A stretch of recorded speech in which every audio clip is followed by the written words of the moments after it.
Gata, ce?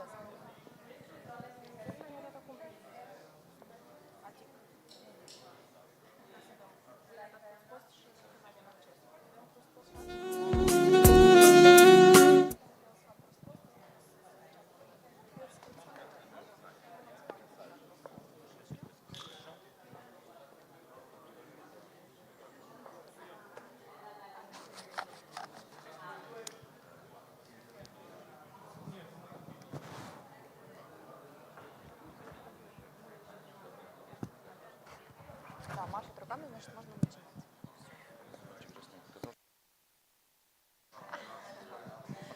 Colegi, bună dimineața! Noi suntem mai puțini pentru că suntem în ziua a doua, dar poate și este dimineață. Respectiv, bine ați venit! Welcome! We're speaking in English. Yeah, I'm sorry. I forgot. Sorry for that. Because I came to somebody and asked in Romanian, and I don't speak Romanian to the lady. So sorry for that. Welcome to the second day of the event.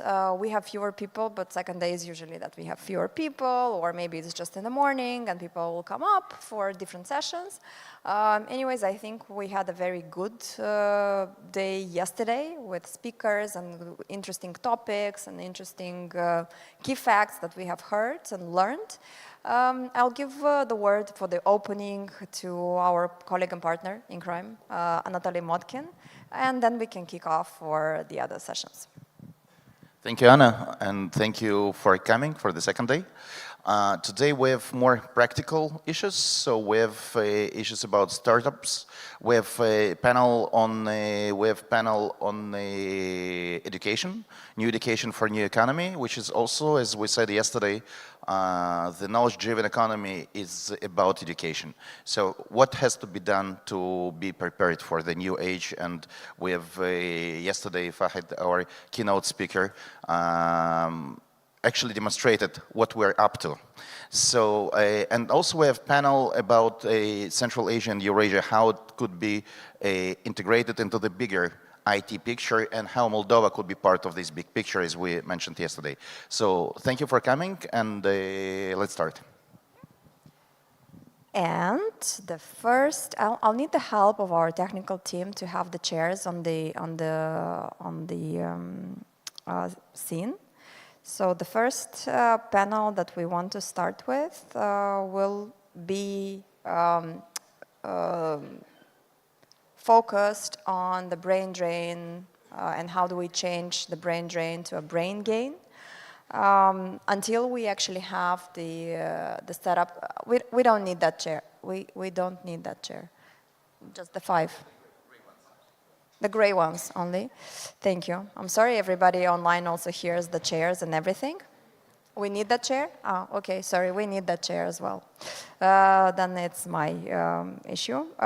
Anyways, so our first session will explore critical issues for tech services in Eurasia, the shortage of qualified specialists, how do we address that? What are the key points to be done, and what different countries try to do in order to help their industries grow or at least stay stable. I'd like to invite State Secretary Catalina Plinsky as the moderator of the Future Tech and Service Labor Market in Eurasia, from brain drain to brain gain. And do you want me to introduce the other speakers? I can introduce, yeah. Irina Stamatovic, project coordinator in HELP, in implementing partner of Helvetas in their economy. Eugenia Danu, president of ABSL Moldova and executive director of Dopomoga Group. Vasile Putina, chief technology officer at Pentalog, the newer vice president of technology at Globant. And Pavel Liber, CEO of Nation's digital platform. So welcome on the stage. Thank you. Thank you, Anna, for the kind introduction. Welcome everyone on the stage. I guess we have more chairs than needed.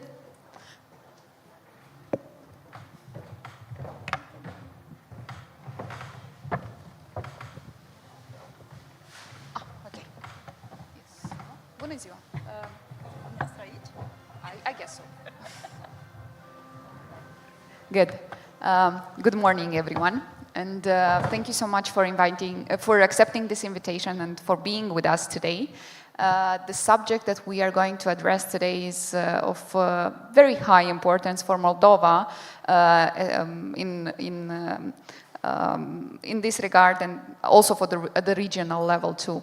I would like to start this discussion with a short introduction of the Moldova situation, with the key indicators of our labor force, especially in ICT sector and in services sector. So I would kindly ask the technical team to give me the slides, if possible.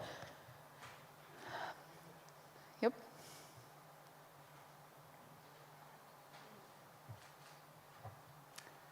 So before we get the slides, I just want to make a quick overview of the subject that we are going to discuss today, because the economy across Eurasian countries faces a critical shortage of qualified specialists, particularly in the tech and service sector,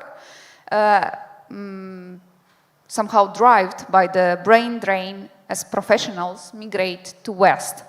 So this session will explore strategies to enhance skills development, create career development opportunities, retain local talent, and engage the diaspora. Additionally, we will address the impact of AI on the workforce market in the region. So, speaking about the Republic of Moldova's situation, according to the latest data published by the National Bureau of Statistics for the second quarter of the 2024, the labor force amounted 900,000 people, representing a decrease of 3.7% compared to the second quarter of 2023. At the same time, the employed population was over 800,000 persons, 3.8% less than in the second quarter of 2023. While the unemployment rate had a slight decrease by 0.5% and amounted 3.9% in the second quarter of 2024. What's the situation in the ICT sector? In the ICT sector, according to the latest data available, we have more than 33,000 employees. This was the data at the end of 2023. The ICT sector contributed 6.7% to the GDP in 2023. Out of this total, more than 24,000 employees are employed in companies which are residents of the Moldova Innovation Technology Park. And the annual average growth of people that are employed in Moldova Innovation Technology Park is representing more than, I have a screen here. That's good to know. And the annual average growth of people employed in the sector, especially in Moldova Innovation Technology Park, is representing 2,900 people. While the universities, the university graduates or the students that are going to be the part of this labor force is around 4,200 students in IT, both bachelors and masters. What's the situation in the services? Well, we have indicators from 2022, and the share of employed population working in services was 56.7%, quite big. The share of services in GDP was 58.8%. Moldova's service export share is the third biggest among its main competitors. So I guess from the data that I presented here today, you got an idea that Moldova is also facing this brain drain, because all the indicators in the IT sector, in the service sector, in the ICT sector mainly, faced a decrease in the recent years. We are also facing this immigration towards West, and today we are going to address the solutions of this situation at the regional level, and to see how can we together, using our private and public partnerships, address this challenge and prepare our specialists and our students for the challenges of the future. So again, thank you so much everyone for being part of this panel today. I would like to ask the first question to Ms. Irina Stamatovic, the right pronunciation. Ms. Stamatovic, could you please tell us, from a human rights and ethical perspective, how do you view the impact of brain drain on the tech and service labor markets in Eurasia? What strategies should governments consider to ensure that talent migration doesn't widen inequality in these sectors? Good morning, everyone. I guess you can hear me. Thank you for organizing this, and it's a great honor to be part of this panel.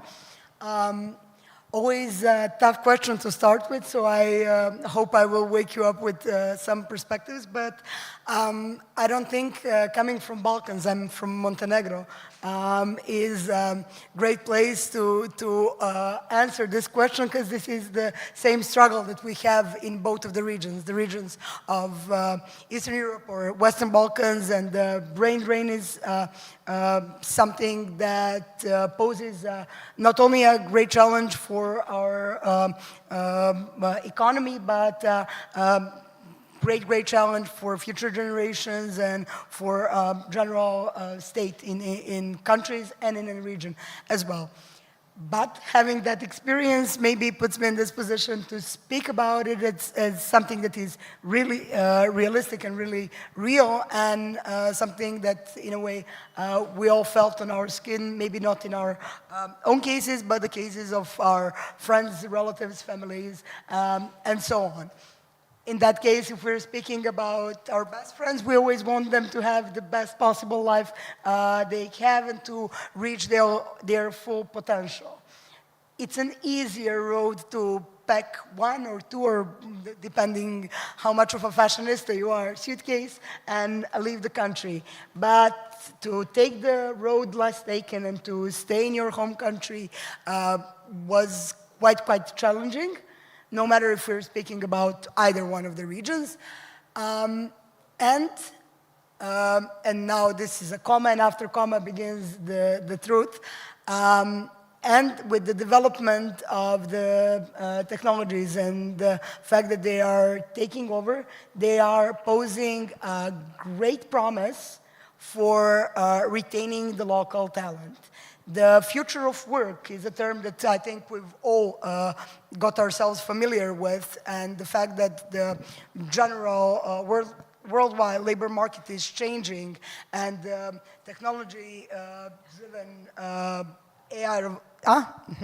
technology-driven AI revolution is changing how the work and labor looks like, and introducing freelancing, introducing the fact that you can, well, thanks COVID for that, but work from home concept is something that promises the retain here. As per the governments and what I've learned since I came here, the flat rate of tax and some things that you are doing here in Moldova are amazing and can be a great example to be used all around the region and retaining that talent. One more thing, and I'll try to be brief and use my proposed time, is you ask what it is like from a human rights perspective. And there are many levels, but let's stay, because of the time consumption, with the two perspectives when it comes to human rights. There is this legal perspective and the obligation of the states when it comes to human rights, and there is another very much important perspective on that, which is a value. If we are looking at human rights from the value perspective and we are accepting them as values within our society, then strategies like inclusion strategies, employing the the most disadvantaged, women and youth, opportunities in this sector, regardless of any category, but only your talent and your capacities, is actually the future of this. So I would conclude by saying that this technological revolution, even though it's a big driver for economy, it's a knowledge-driven and value-driven revolution, and it is something that we should be quite aware of. And if we're speaking about values, then we need to rely on the pillars of human rights. Thank you so much. Yeah. I guess, you know, this problem of brain drain doesn't need a validation. We all know, all the countries in the region know that this is a problem and we have to address it, and we have to create opportunities to retain talent in our countries and to make sure that we use the issues and the challenges that we face and transform them in opportunities for the future generations. So thank you so much, and thank you for focusing on the fact that values and focusing on values, it's something important in government strategies.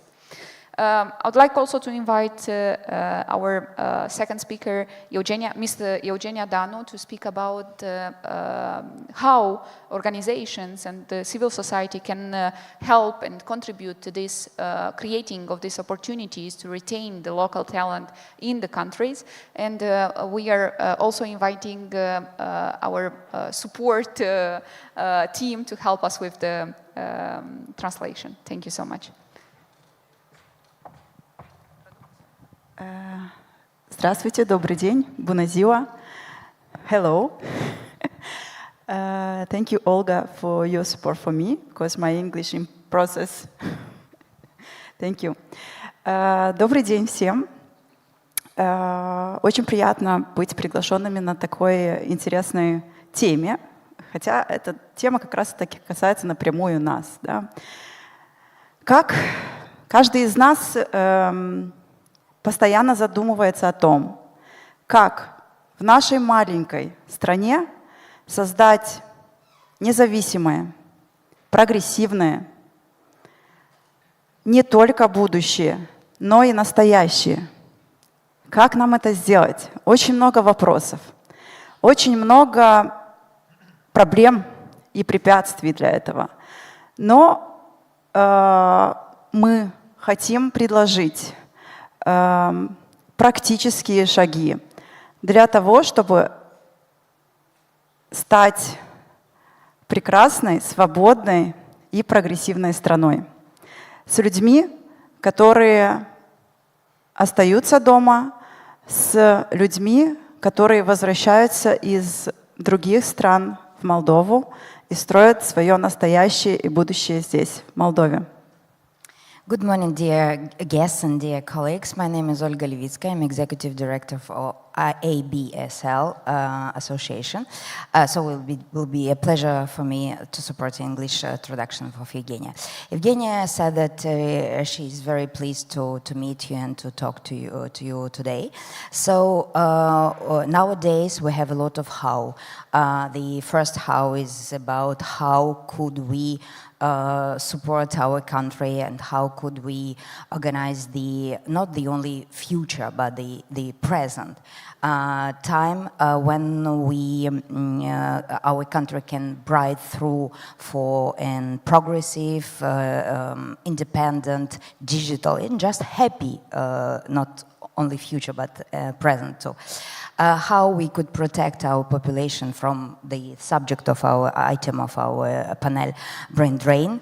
Moldova was suffering a lot, and how we could give an alternative for our population instead of low quality job somewhere else, living here, paying taxes and being with their country, their family, and for some decent salary. Давайте поговорим об ассоциации ABSL, которую мы с Ольгой сегодня представляем. Это международная ассоциация, если можно попросить слайд перенести.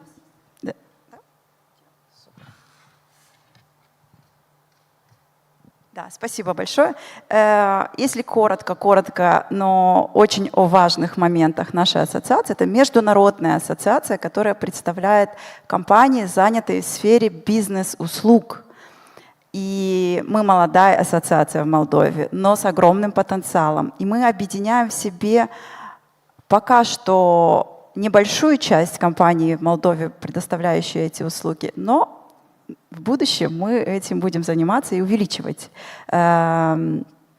количество и вовлекать, привлекать и приглашать все компании. Что такое ABSL? Или что такое бизнес-услуги? Или кто мы такие вообще? То есть это услуги, которые предоставляются дистанционно. То есть мы компании, предоставляющие IT-услуги, это услуги по организации логистики, это консалтинговые услуги, которые включают в себя и HR, и бухгалтерские услуги, практически все услуги, которые можно предоставлять удаленно. О чем это говорит?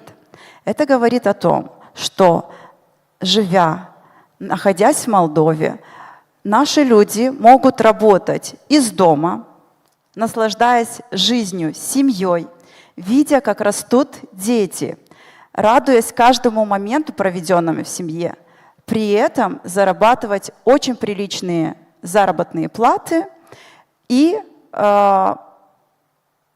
развиваясь сами в нашей стране и развивая нашу экономику. Если говорить... Thank you very much.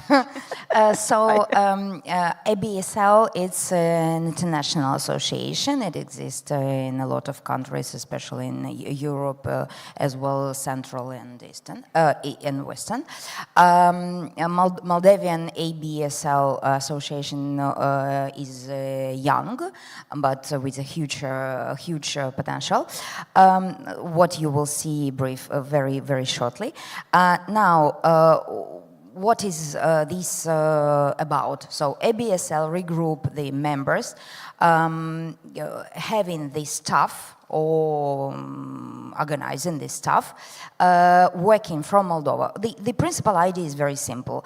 COVID and all the crises taught us that it's possible now to do a lot of job a remote way. So our members have some staff working remote way from Moldova without leaving Moldova, without being separated with their family and so on. So they are working in Moldova, they're working for all over the world. It can be Europe, can be China, America, and we will have some examples about.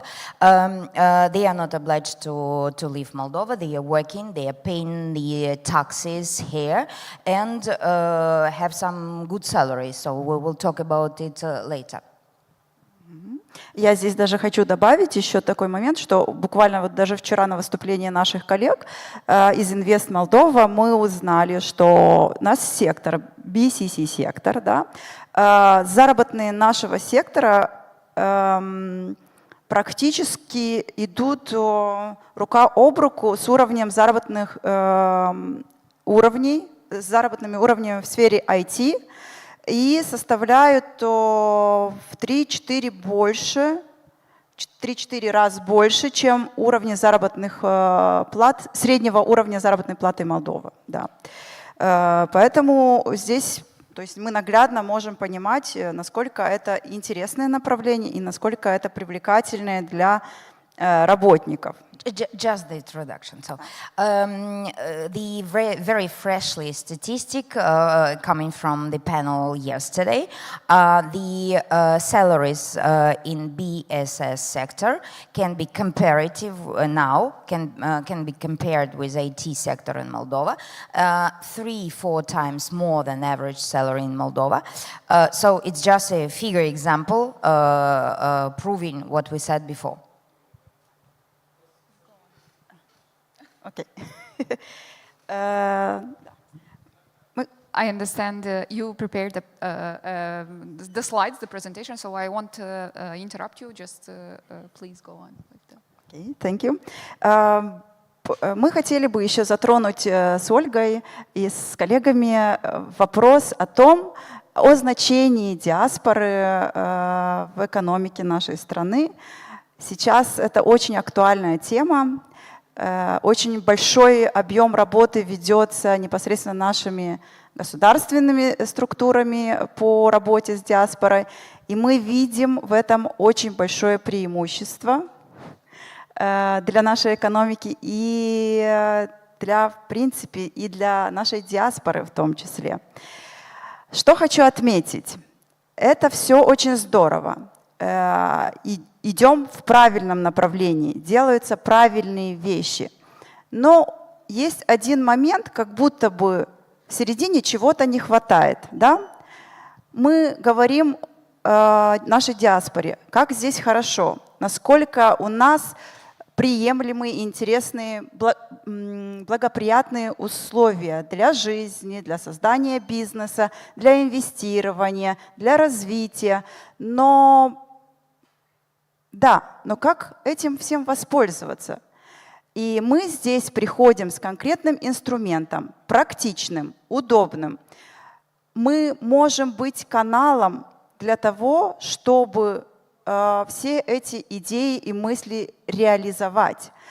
Мы можем быть, как ассоциация, посередине между диаспорой, которая готова делиться своим опытом, с диаспорой, которая хочет инвестировать в Молдову, с людьми, которые готовы вернуться, наработав опыт за рубежом, вернуться и жить дальше в Молдове, и не понимает, как это сделать. С диаспорой, которая хочет построить бизнес и, может быть, вернуться или на расстоянии вести его. И диаспора, которая, может быть, устала находиться за рубежом, делать низкоквалифицированную работу и хочет вернуться домой для того, чтобы развиваться, для того, чтобы строить карьеру по-настоящему, с высоким уровнем оплат в Молдове. Чем мы можем здесь быть полезными? Супер. Diaspora, very concrete information. Evgenia said that there is actually, this item is very, very well known, and we talk about a lot of, all media talk about it.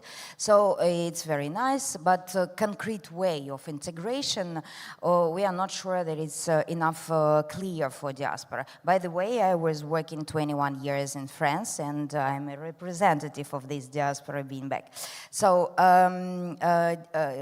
our association presenting some special, very concrete channels. You can see it at the screen.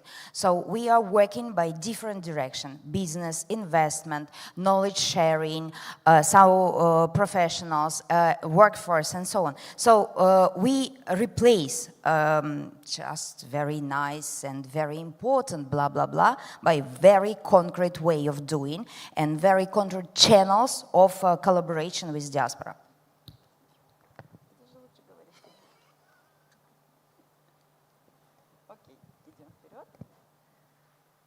Мы уже очень долго говорим, надеюсь, вам было очень интересно. Давайте закругляться.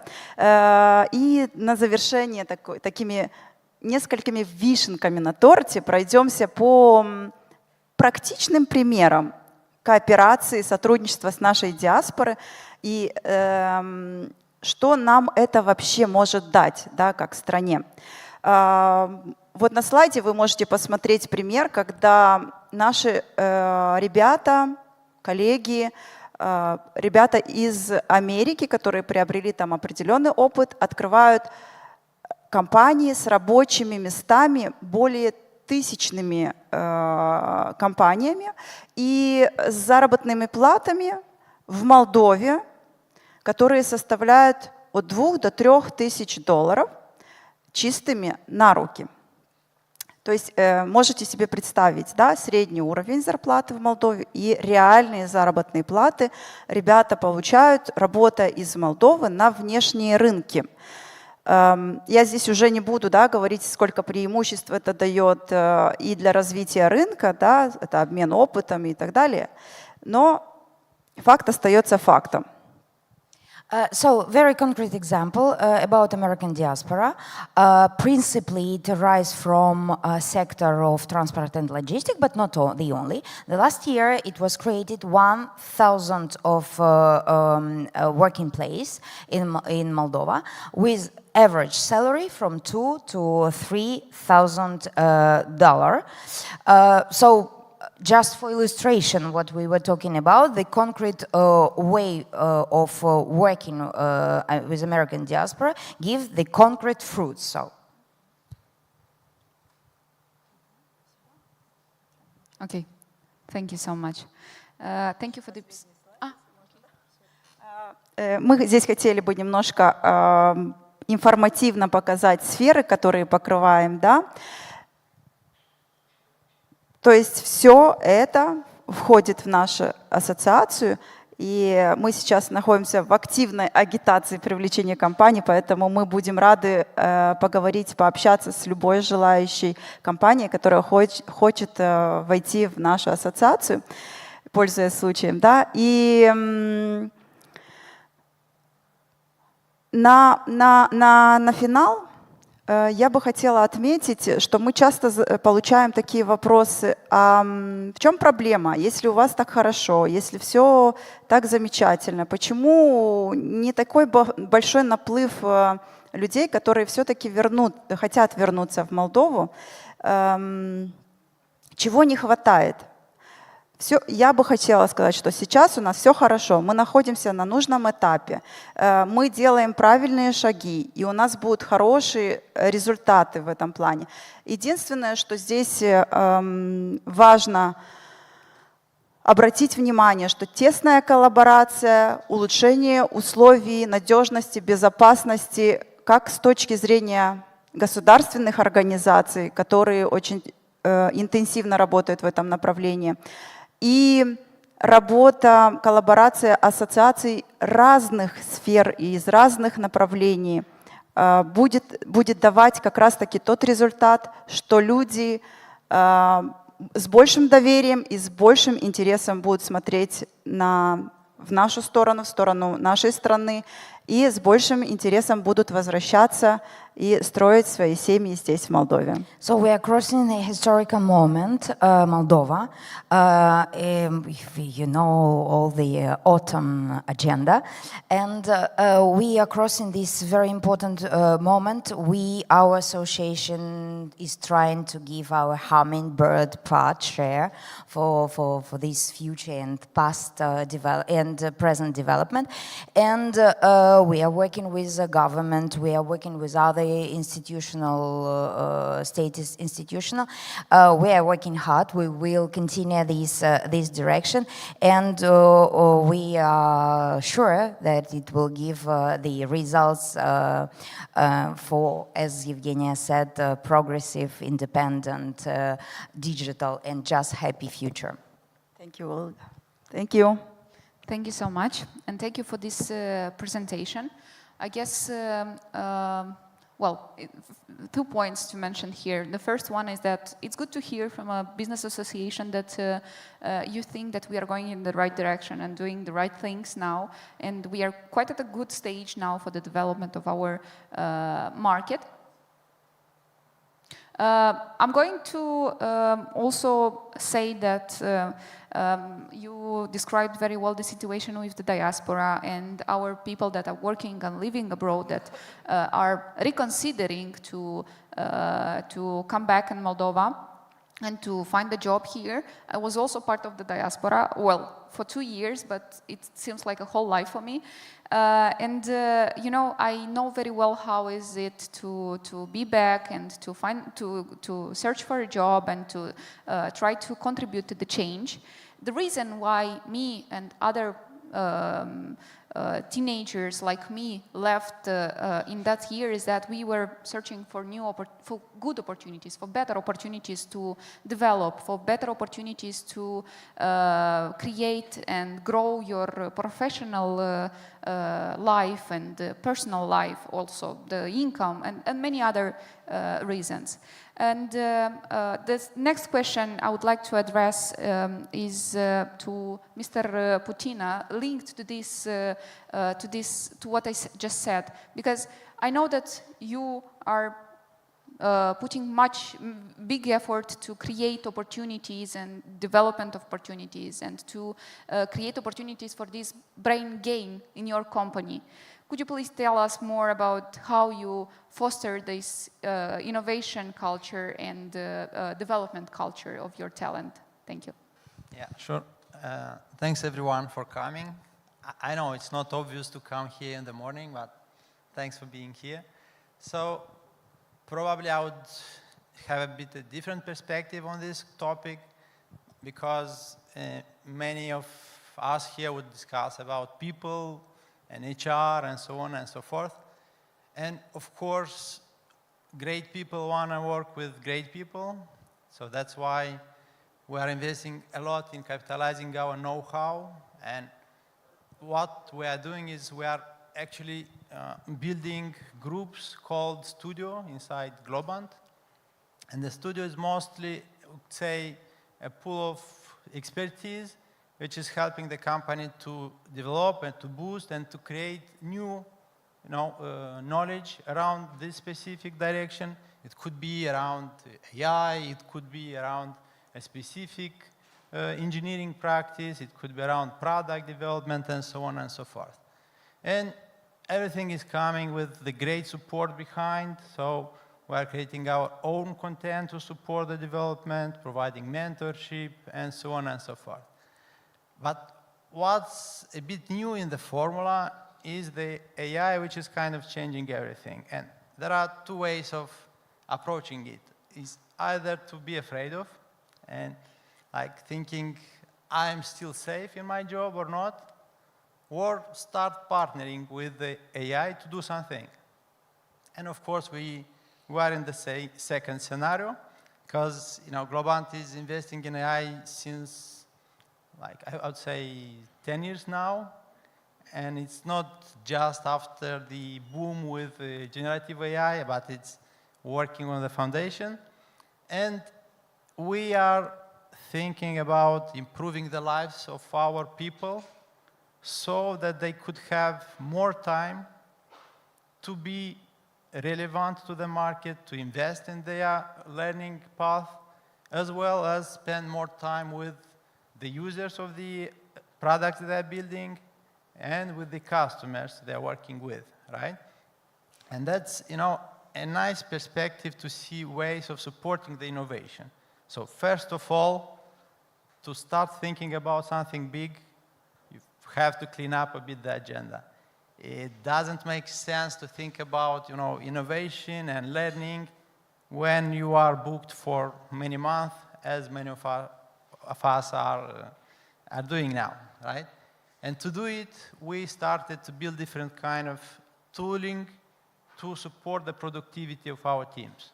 So initially, it started by building different kind of tools around AI, either to support and to boost the development process, the testing, to support the product owners on different kind of activities, for example, generate mockups and so on, and to accelerate the process. And of course, that still helps our teams to be much more productive, and that's allowing them to spend more time on what really matters. And now we are even going at the next level. Just having tools, we said it's not enough. So we are creating so-called agents. So agents could be seen like an assistant in being very good at doing something, but autonomously, you see? So you could imagine like having a good development team working together with AI agents. Some of AI agents would fix bugs because no one really likes routine. And our agent is able to read the documentation, to read the code, and to see if something is really going wrong, propose a fix, and the development team will just have to accept it, eventually learn from it. And we are, going in this direction also on the testing part, the same on the product ownership activities, and so on. And for me, that's a nice way of supporting the innovation. It's a nice way of helping our people to stay relevant on the market, which is a global market now. And I think having, this kind of programs with, the possibility of accessing nice projects, which are kind of from everywhere, and we are providing quite nice opportunities to work with big names on very challenging projects. Everything is supporting, people in a good way to have more freedom to choose. At the end, our goal is not to make them stay here in Moldova. So we want them bring, value. We want them bring options. And at the same time, we here in Moldova have to be attractive for them. And that's what we are doing. So we are helping them in many ways so that they could decide. Hopefully, some of them to stay here, some of them eventually to relocate, learn, come back. And all options are okay as soon as, personally is good and the businesses are going in the right direction as well. Yeah, there is much more to say, but probably we have a limited time here.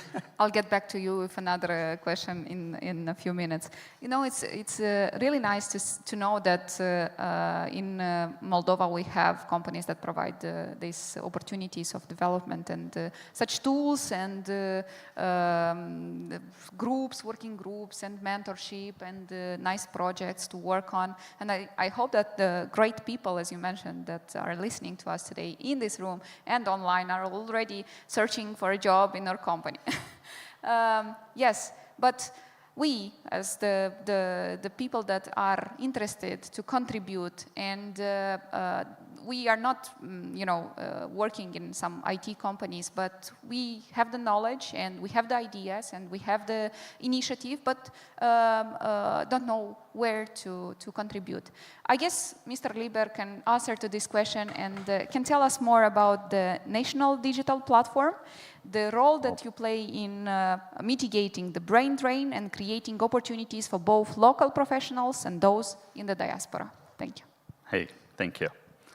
Yeah, my name is Pavel, and I'm happy to be here. And actually, I think the audience in the morning of second day is the most engaged audience. And that's great because we're going to talk about engagement, seriously. So my background is IT, and since 2020, I work a lot in civic tech area, and we implemented lots of digital product to work with diaspora, and we implemented it for 2 cases, for Belarus people who left country after 2020, it's up to 500,000 people, and also for Ukrainian people who had to leave their homes after war started, and the goal was to support diaspora. And actually, our tools are focused on supporting diaspora, because it's great to have these programs of how to return people back. But let's be realistic, not everyone will be returned back. A lot of people will stay abroad, and it's great to have connection to these people. It's great to actually work with them. It's great to push them contribute back to motherland, because it's very important. It's actually crucial for Belarus, because there's just no other people, right? People who left were the most engaged, most pro-democracy, with great values, entrepreneurs, and we don't have any other people. We need to keep this connection to them, right? But it's a good question how to keep this connection, because when there is some emotional wave, when something happens, right? Protests, war, something like terrible, like everyone is connected, everyone is engaged, everyone is ready to contribute, but then this wave goes back, right? And we understand that it's really hard to motivate people to come to the digital platform, because they have their day-to-day routines, they're thinking about their day-to-day lives, they have local kindergartens, they have local schools. It's really hard to set these bridges to these people. And that's where digital platforms actually can help us. And I'm a big fan of technology. Technology is incredible, technology is amazing, but technology always goes second, because people goes fast. Right? Technology also should support some existing processes. And when we're talking about processes, let's think of how we can set up these bridges to diaspora, right? So You can't just say, okay, here is digital platform, come and contribute to a motherland, right? No one will come, no way. You can't say, okay, you all should be like proactive, social, you should understand that it's important, still no one will come. Right? So you need to set up relations. So, and that's why I'm talking about engagement, right? Because it's about relations. Just try to remember, like in mind your dates, right? Your first date, your second date, your third date. Probably it was something, it started in cafe, it started during some concert, in cinema, right? Something connected to culture, right? So culture is the first effective funnel of how you can invite your diaspora. And that's what we passed with both people from Belarus and Ukraine when we started to aggregate on digital platform events from their nations, like Belarus events, Ukrainian events, businesses, some exhibitions, etc., etc. People started to come to collaborate together around this culture layer because it's neutral, it's understandable. Everyone liked to come to concert, to visit his like favorite group, etc., etc. So we had video in the slide. So if there is a chance to play start inside this mobile phone, then probably we will see how it can work in real implementation. Putem porni video? Not sure if it will. Oh, yeah. So, no, thank you. Yeah, I'm fine. Yeah, so you see, so we, like being a person, I'm originally from Belarus, where I live in Lithuania since 2020.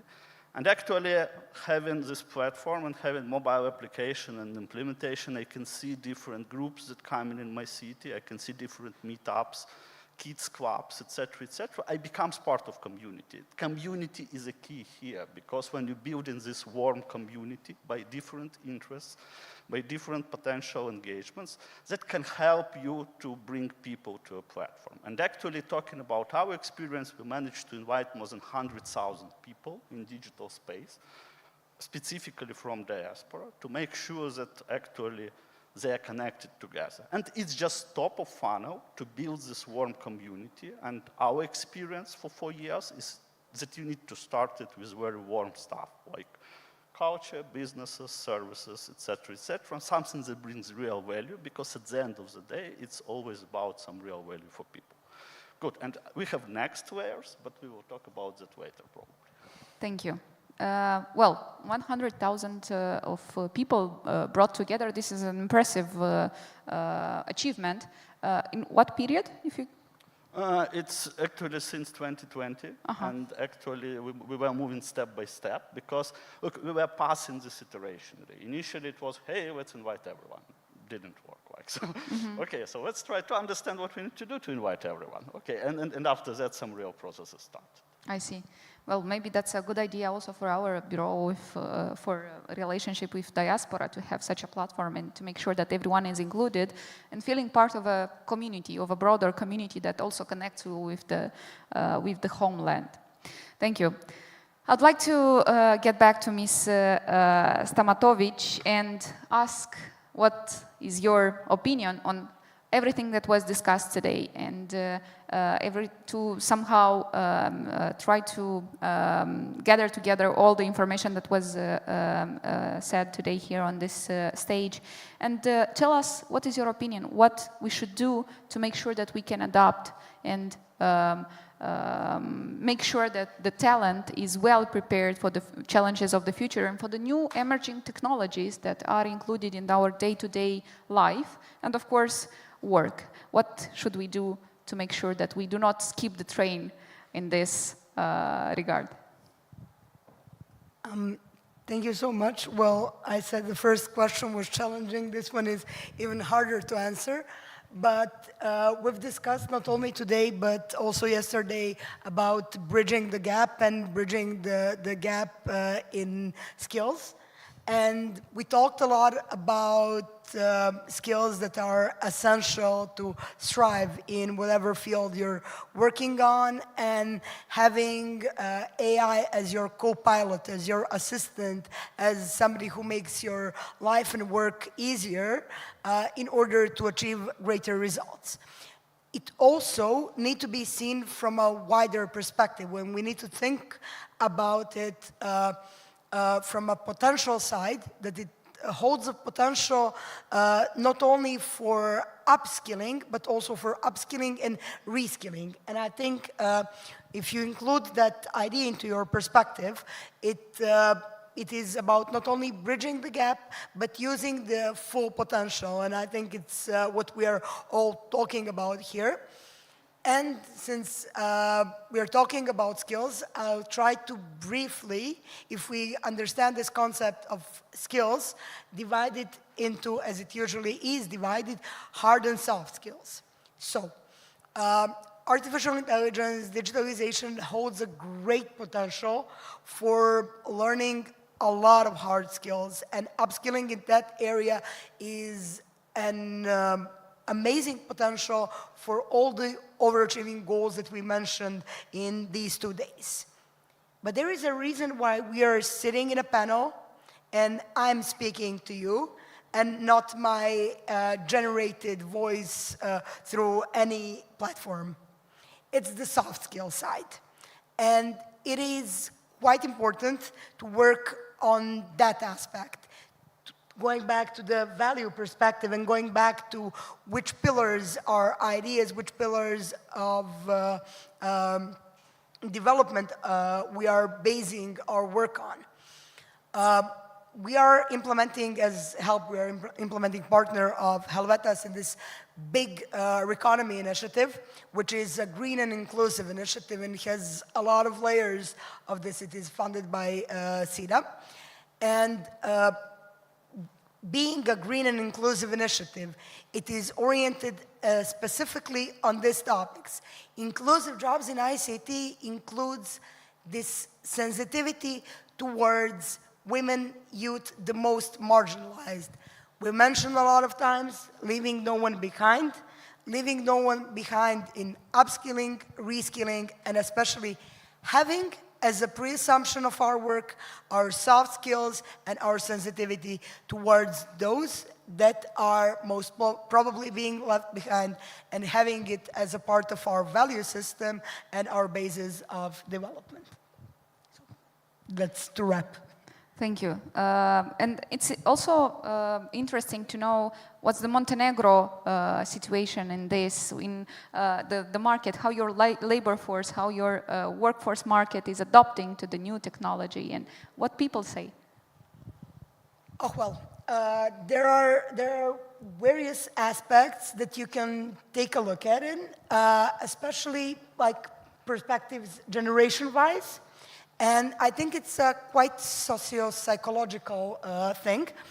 The openness towards AI being openness a personality trait and being something that is quite related to our psychology, it is something that will determine us in the future. Montenegrin society, unfortunately, is not open to the level where I wish it should be, but I'm a dreamer. So my utopist and delusional self is on another level than in comparison to reality. But still, we are on a good path because it is becoming a reality, and it is either accepting it or staying this conspiracy theorists that AI is taking our job and being completely left behind. It is a necessity to make it part of our routine in order to be competitive. If you don't want to be competitive, if you don't want to go out into which is completely okay with me, if you don't want to compete, if you don't want to strive in your life, I feel sorry for you, but it's your decision. However, if you do, you need to accept it in order to make that process faster and better and to use the entire potential. So that's experience-wise, but there is still some levels of not being open enough, having certain level of anxiety and not trust, and that's why we're on a Trustworthy AI forum and conference. Well, I guess Moldova isn't too far from you, and we are sharing this experience here in our country. Thank you so much. Mr. Pucina, Pentalog, as a global company and as a company that, as you mentioned, collaborates with also big names in tech and have a lot of employees in different countries around the world, how do you see as a company this challenge of brain drain?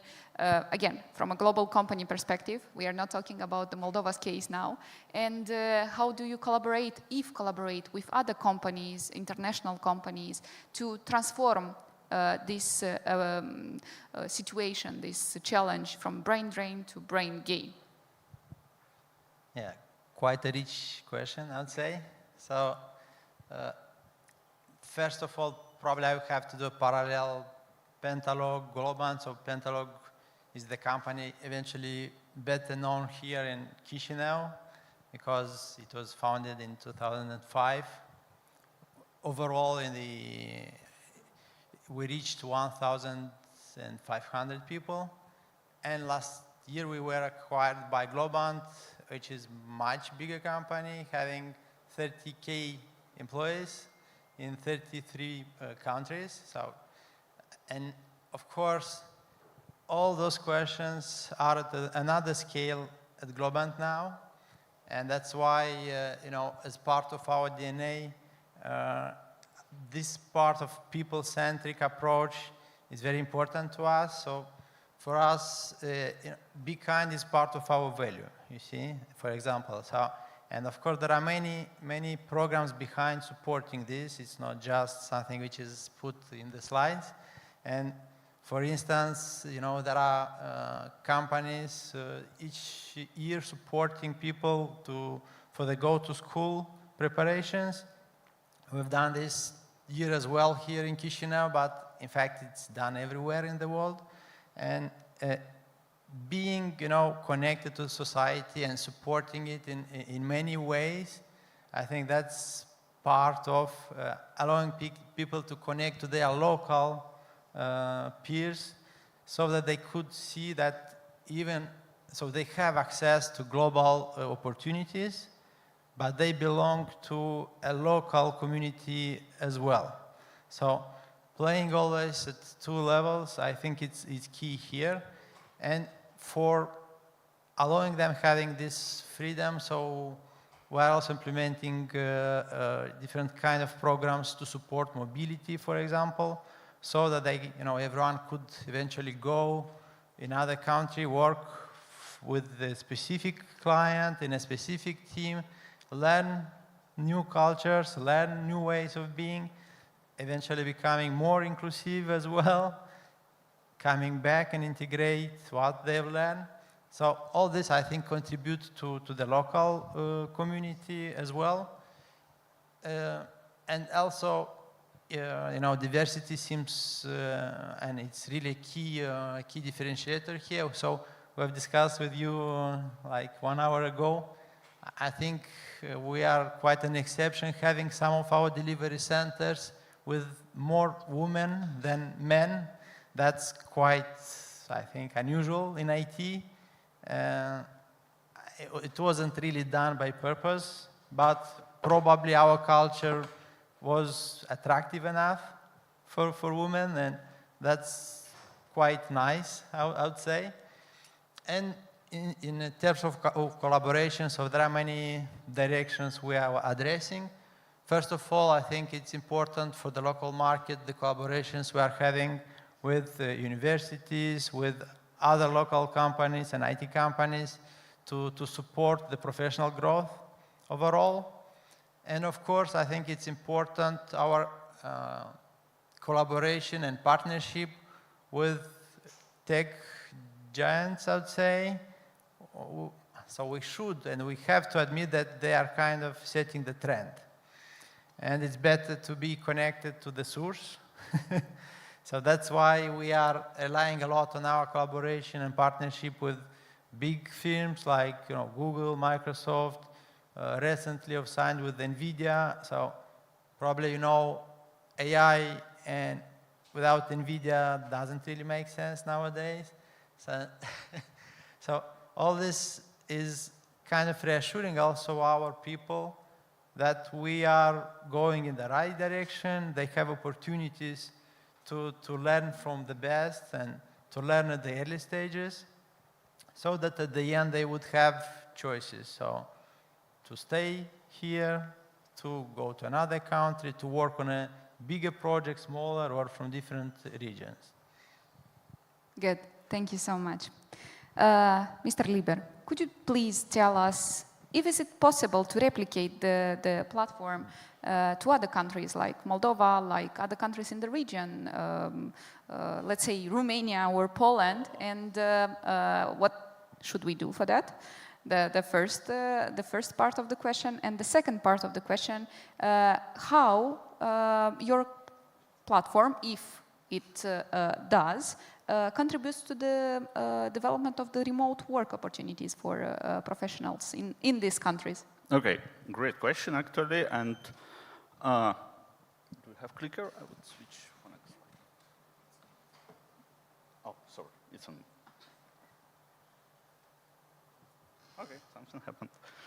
Good. I will start from second part, right? Because it's important. And you remember, we just created digital ecosystem. We collected people together. We built a community with diaspora. Everything goes great, events, etc., etc. And with high probability, in time, it will just die. Because you have operations, you have technology, you have expenses. Someone should pay for that, right? And, you know, we're talking with different countries. We never hear something like, oh, we have so much money. We can just bring it to community and expand it widely to all our diaspora, right? It's usually vice versa. So countries expect that community will pay back and the diasporas will pay back, right? So you need to make all this ecosystem sustainable. And to make it sustainable, you need to invite your diaspora to start to work on national projects that they need themselves. Because with high probability, government will not have money to support that. But we can create different mechanics, and we actually created and piloted them, of how it can work to make the system sustain. And like on the screen, there is one of mechanics. It's called participatory budget, and it's based on concepts that in Europe, a lot of countries has this charity tax as part of annual declarations, and I believe same in Moldova, because when I was sharing this story, I was hearing that in Moldova it's probably the same. When you allocate in part of your annual taxation to some charity, and you can choose organization. Yeah, you can direct 2% of your taxes. Yeah, then it's similar, right? So, and we said, okay, guys, like, you can allocate this money to like local country, or you can allocate money to some partners related to a nation. And you can come jointly and propose different ideas, and you can see some real ideas that were relevant for Belarus. It's like Kids Club, it's Digital Book of Fair, a lot of projects around kids, actually. And then you can jointly do the like public discussion, conversation, planning of budgets together, and when actually these budgets will be allocated from government to these partners, then you will get this budget and you can implement national project. So you now are power yourself, right? You can actually fund something at your own without spending real money, because when we're talking about this taxation, this charity tax is usually mandatory, and that's only one of mechanics. And there can be different mechanics. It can be a local crowdfunding platform where people crowdfund some small initiatives, like someone would like to print a book, someone would like to create some, I don't know, kid space, etc., and it's sponsored by people with horizontal lines because your community works, because you connected these people before. And then you can introduce next layer. That's exactly how this community can contribute back to motherland. We had concept of national programs. It's when government, or government in exile, when we're talking about some countries, introduce some big programs like, I don't know, online medicine support for socially vulnerable groups of your nation, right? So you need to have platform, you need to have doctors, you need to pay them salary, you need to organize the process, and it's co-funded program between government, donors, and people. If people support that, and through public discussions comes that this idea is important. So that's why it's multi-layered pie, and actually starting from some small initiatives like crowdfunding, moving to some bigger initiatives like joint cross-country participatory budget events. You can come to these national programs when you can invite your diaspora to pay back, and you can organize it through digital tools, again, no matter where people are located, which is the most important component here. And answering to first questions, Yes, so such experience can be applied for sure, but as I said, technology always goes second. So it's needed to talk about real problems, real configurations, real setups, because it's always start with peoples and people processes, and only then it goes to technology implementation. Thank you. Well, can we, as Moldovans, use your platform? Actually, yes. So yes, I can log in? There's no limitation. You can even get, I don't know, free medical consultation. Or That's nice to hear. I'll download the app and use it after this panel. Thank you. Cool. Good. We still have a few minutes left, so I would like to address a general question to all my panelists today. What is one thing that you would like our audience in the room and online to remember from your contribution and your opinion, your personal opinion on what was discussed today in this panel? One thing, one little conclusion. Who would like to start? Okay. Yeah, I can start. Maybe I'm going in a bit different direction, but somehow is supporting what you're asking. So I would insist a bit on the what's next. We have discussed a lot around the progress we've been doing, and that's really nice.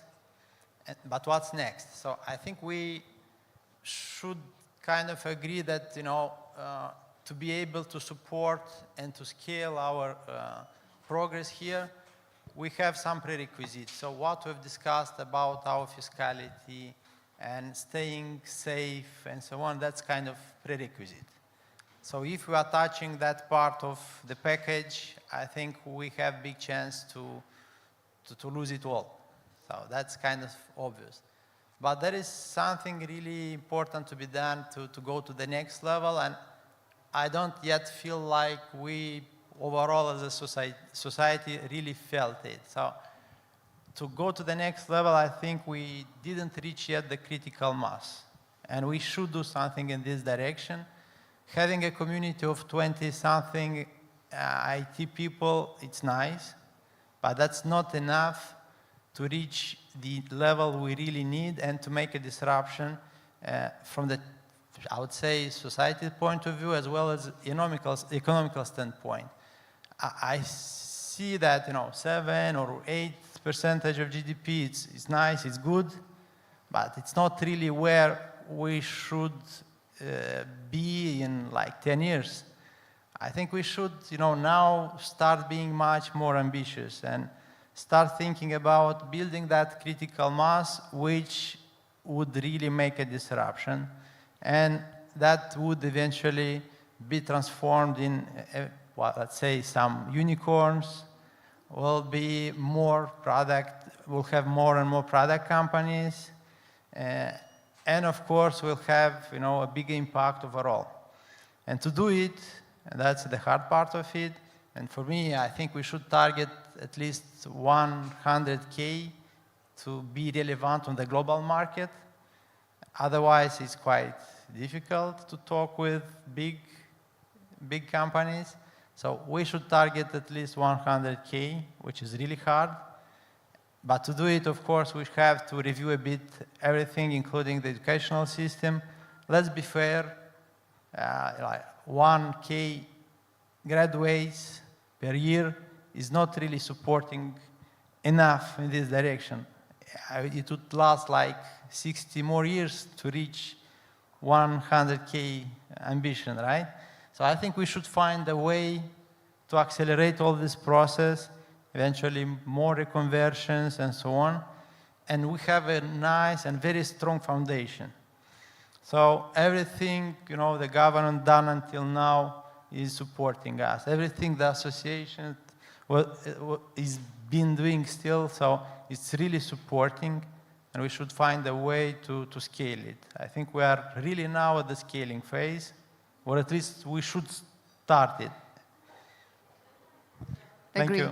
But in the same time, we have to work on demographics, right? To make sure that we have these 100,000 people that are working in this. Probably, in this or I know that there are a lot of people going, in Europe or US or whatever to study IT. Let's think about it. Eventually, to be more attractive for them, either for studying here or for coming back, or to make an impact, in another way. Great, good, thank you. Ms. Irina, you are the next. I will tend to be as brief as possible with the key takeaways. It is a very hot topic. It's a fast developing topic, and it's what gathered us here today, but in actually these 2 days. But I'm always on the less interesting side of this hot topic, which is ethical AI, inclusivity in this regard, and another not so hot topic, which is lifelong learning. When I was finishing my high school, if somebody approached me and told me you will spend all of your life learning, I would have been disappointed to the core, because I'm done with it, I'm going to work, and it's going to be different. Nope. Let me break it to you. The competitiveness, actually what makes you special is how much you invest and how much you are open and accepting and how much you invest in your lifelong learning processes. And that is why we're discussing the skills, and I think that is the key takeaway. And of course, going back to the values, going back to the bases and the pillars we build this society on, and among the strongest ones that we have inherited and we to incorporate into development of AI is the pillar of human rights and equal treatment and justice. That's it. Thank you. Thank you so much, Mr. Lieber. Cool, thank you. And for me, I work a lot in civic tech, sometimes in very different environments. And I would say that probably the most important thing for me personally that I would like to transfer to audience is never do serious things with too serious face. Because all great things happens with like smiles, with some engagement, with some empathy, etc., etc.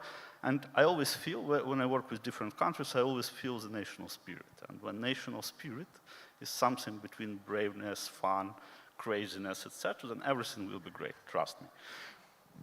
Thank you. Thank you so much. Ms. Dano, please, your turn. My help. Yes. В следующем году обещаю говорить на английском. Окей. Спасибо. Важное мероприятие.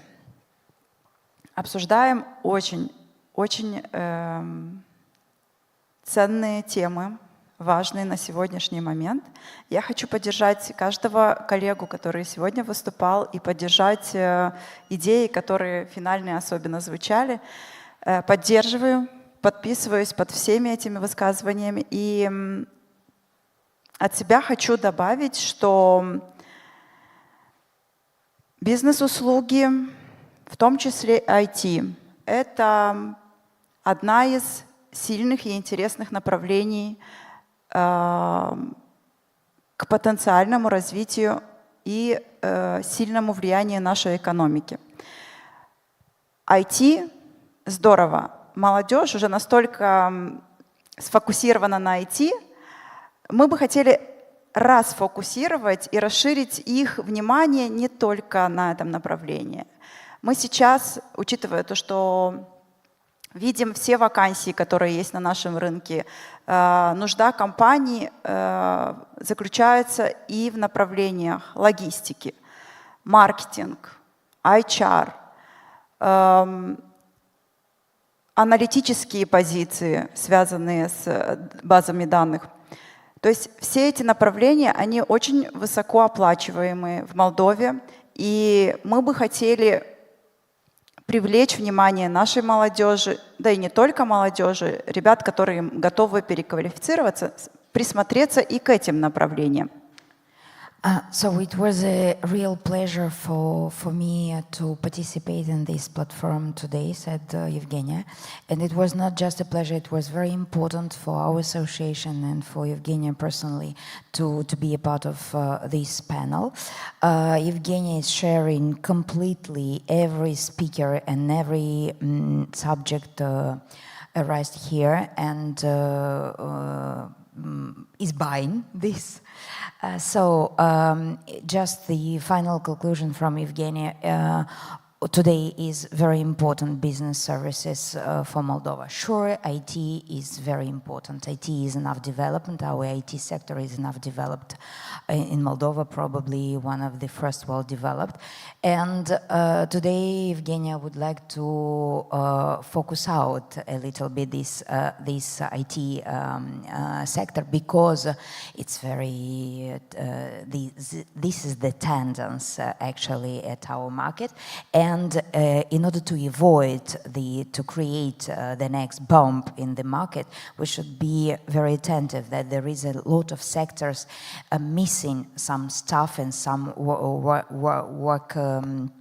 working position, like, for example, marketing, logistic, HR, and this sector is very interesting. This sector can propose offer the good salaries and good positions. So let's try to keep in mind that not the only IT is important in our life, and not only in IT we can have a very comfortable salary. So let's be attentive to the other sectors and to other opportunities of the other sector, which is very important for development of our country. So all together, with business services, sure, we will participate in the development of our society and development of our economical situation. Thank you. Thank you. Thank you so much. Dear all, thank you for accepting the invitation and for being part of this panel. And dear audience, I really hope that all of you got something for yourself to go home and to think about, some food for thought. Thank you so much, and have a nice day and fruitful discussions after this. Thank you.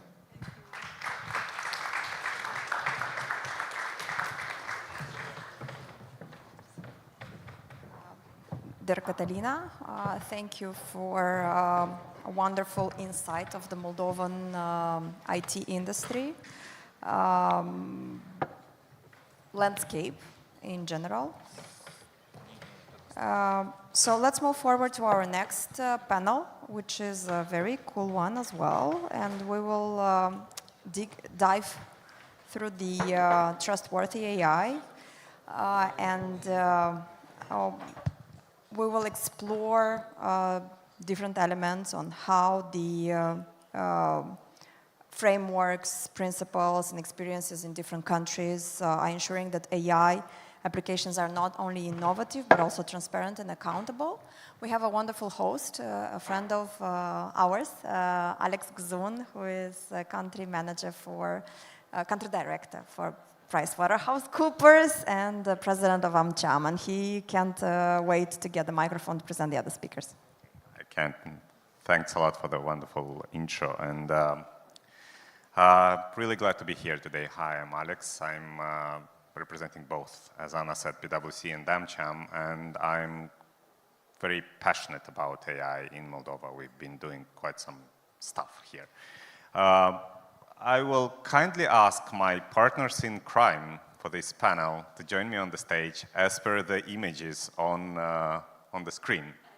Let's bring the images back, the pictures first. Guys? Well, just, yeah. So we have Salome, Elena, and Irina on stage with me, which is quite representative in terms of gender distribution when we talk about AI, right? Now, before we get into anything else, I'd like to hear, and I think we all would like to hear your thoughts on two questions. Now we can bring the questions. And if we can make it work as a poll, please. Just put present there. Push present. Present in the corner, yeah. Now we have really very brief questions, but it will help us understand how do you feel about this. The first one is, to which extent we can actually trust AI? Is it trustworthy for critical areas like health, safety, democracy? Or are we moving too fast without necessarily considering ethical considerations? As many of you as possible to, oh, okay, cool. Yeah, so we have 4 options from one pretty radical from one side to the other one. Basically, from full trust to we're not ready. We're not ready to trust at all.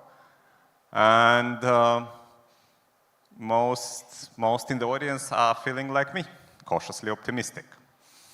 I'm also not really supportive for the full trust in AI. And I hope to hear in the panel why we should be more trustful, or maybe not, right? So we have 18 of you who have voted. Cool. And now let's maybe go to the second question. Now, who do you think has and will have the real power in terms of AI? Are the architects of intelligence, builders of AI, those who will actually have the real power, or the guardians of the systems, the regulators? Who is going to, oh, you disagree with the question? No, I'm just feeling sad. Feeling sad for the... I want to say guardians of the system. Yeah. But yeah. Okay, cool. No, we want the regulators, that's the point. It doesn't work, you mean? Or? Oh, you just, okay, good. So yeah, okay, here it is. So yeah, that's Irina. No, she's not having the, oh no, she's doing it in a shadow mode. Okay, cool. So we have some views from you guys, which is really helpful because now we understand how are we actually connected to you in what we are thinking about this topic. Now, if we can go to the slide, which I will share just a quick thoughts. Putem să mergem, Olga? Slide-ul.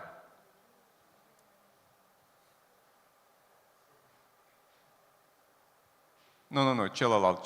Slide-ul din PPT-ul.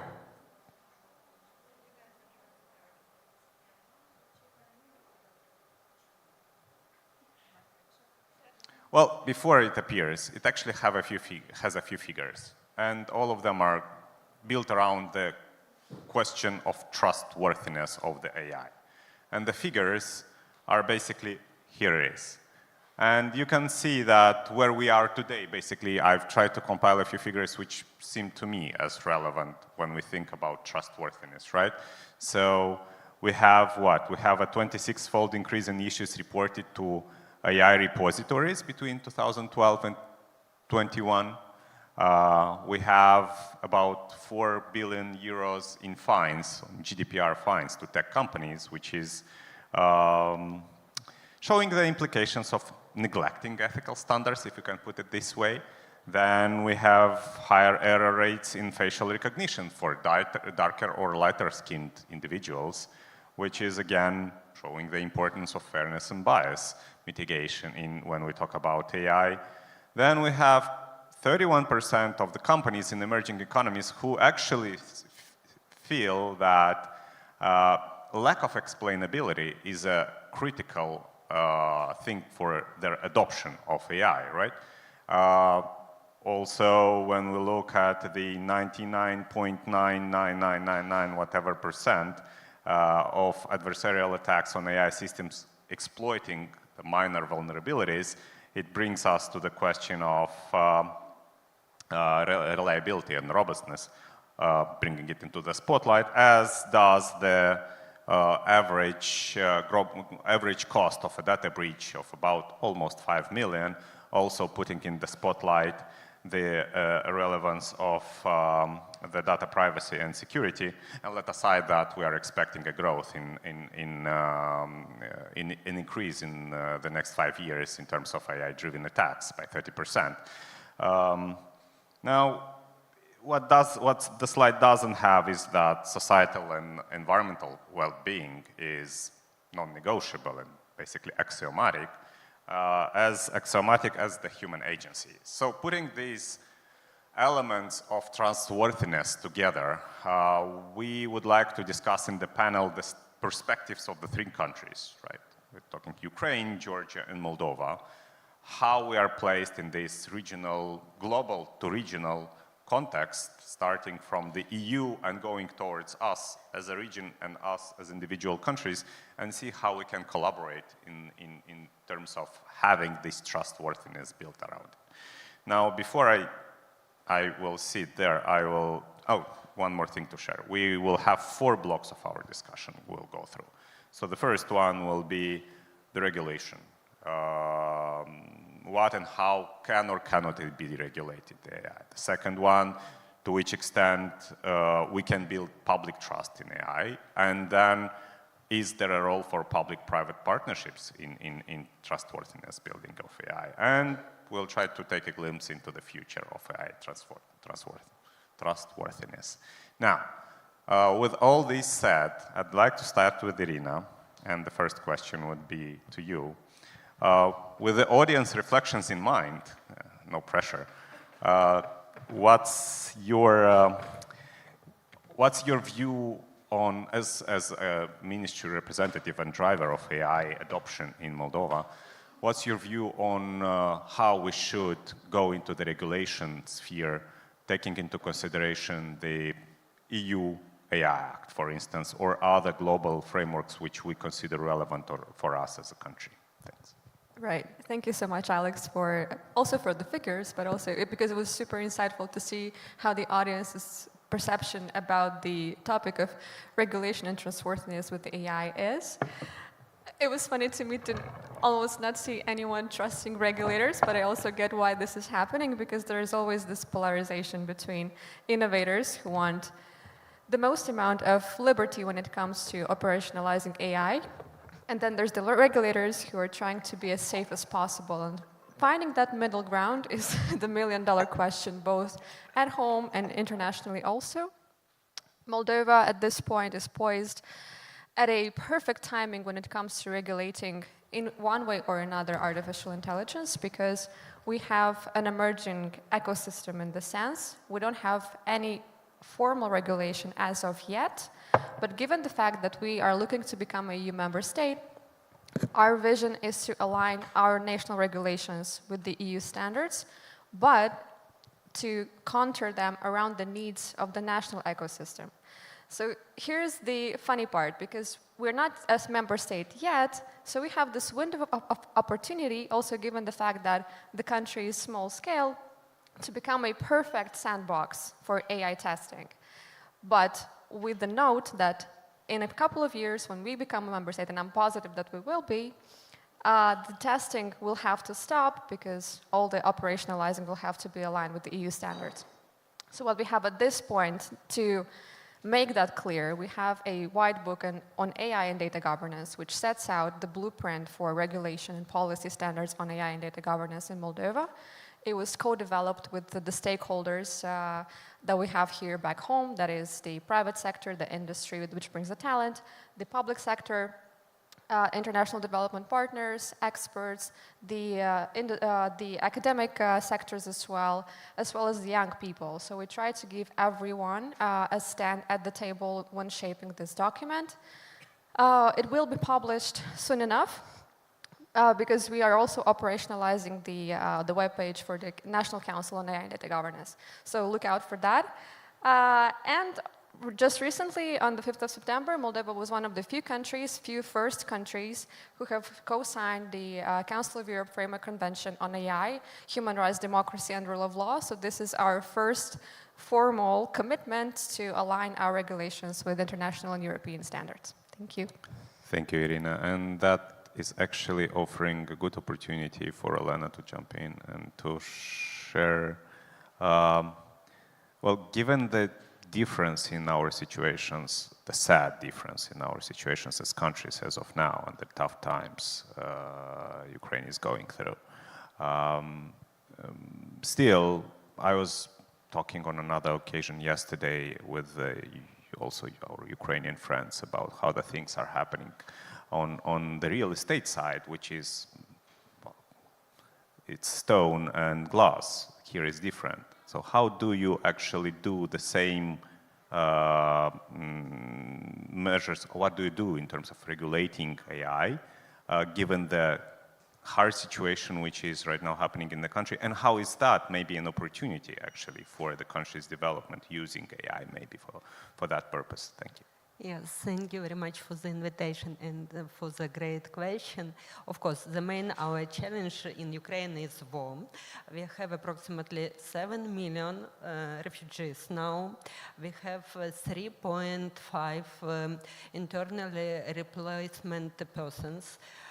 We have also 1.5 million of veterans who needs upskilling after the military experience, etc. So yes, and we have a huge lack of talents in any industry. So we should use AI if we want to overcome this gap and to develop our economy, our military tech, etc., etc., etc. And of course, it goes why we should to try to regulate AI usage. And this process is process of looking a balance between our current needs and EU requirements regarding AI regulation. This is why we, next slide please. Last year, our digital ministry transformation approved the roadmap of AI regulation, and it declares the so-named bottom-up approach. It is in line with what was mentioned by Irina. It's about collaboration, negotiation between public and private sector, and it is about forming of AI culture usage, culture of responsible AI. This year, in June, our Ministry of Digital Transformation published a white book of AI regulation, and this white book includes 2 stages. Please, next slide. The very first stage, it's about nearest 2 or 3 years, and it is about different tools of self and co-regulation. For example, it's about codes of conducts for players of AI market. It's about some tools on side of digital transformation to estimate if your business is in line with potential EU regulation or not. It's about some voluntary recommendation about responsible AI usage. And the next stage, please, the next slide, it's about implementation EU AI Act. We hope that the correspondence law will be developed and adopted in 2025-26, and then it will be implemented step by step. By 2026, we hope implement 25% of AI regulation, taking into account experience of EU. As we understand that, as it was with GDPR, it will be a very strange process with very unexpected situation. So we will try to... That's a nice pick of words, strange. Yes. As I'm responsible for GDPR in our company, I understand. And I know. And the next stage in 2027, we hope to implement approximately 50% of AI Act regulation. And then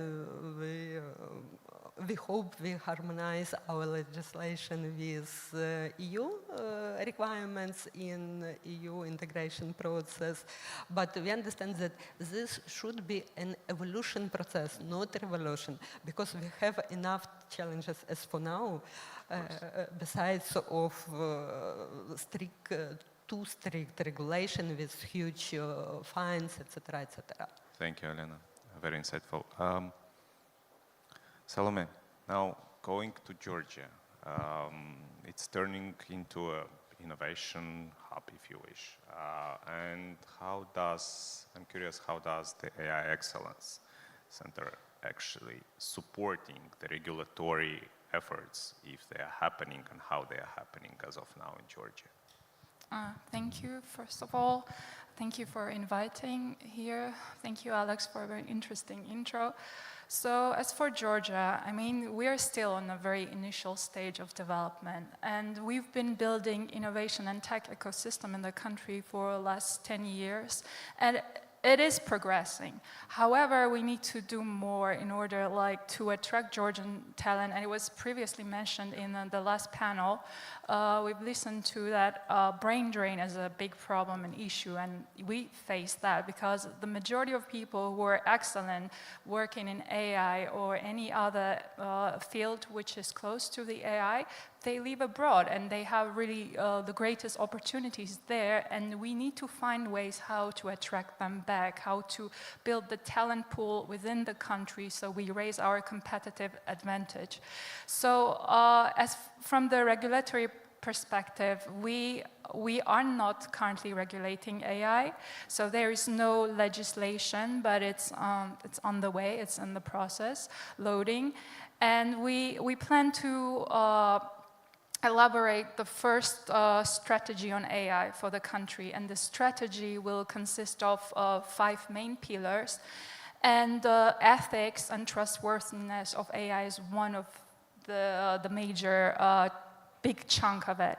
So these pillars will cover major topics, which is like implementing AI into the different areas of life.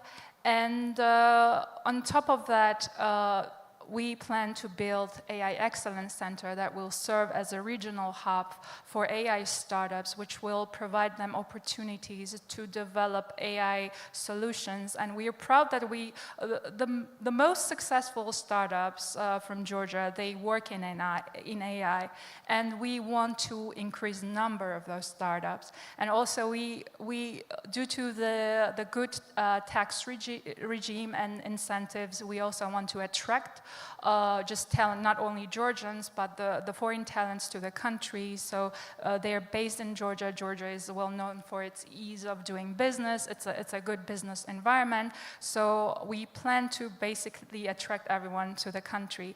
And we hope this center will support spillover effect for everyone.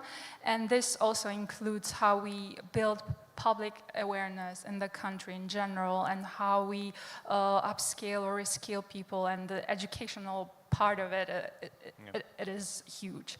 So that's for now, I think. Thank you. And actually, I'd like to catch a bit those last words you've said about public awareness and education and trust, basically, of the public. So going into the next topic of our discussion today, about trust and public trust in AI, because talking about as opposed to the regulators are actual users of the AI, or potential users of the AI, which is the public. Now, to which extent, from what you hear, Irina, as of now, we can speak about public trust in AI in Moldova? I mean, just remembering our common conference half a year ago in this very room, but broader than that, where do you see we are standing as of now in terms of public trust in AI?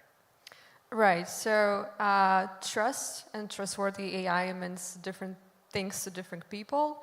To some it links to accountability, to some it links to awareness, to some it links to long-term vision, sustainable development goals, to some it links to confidence in the system, to some it links to just basically understanding, why do I even need this in my life?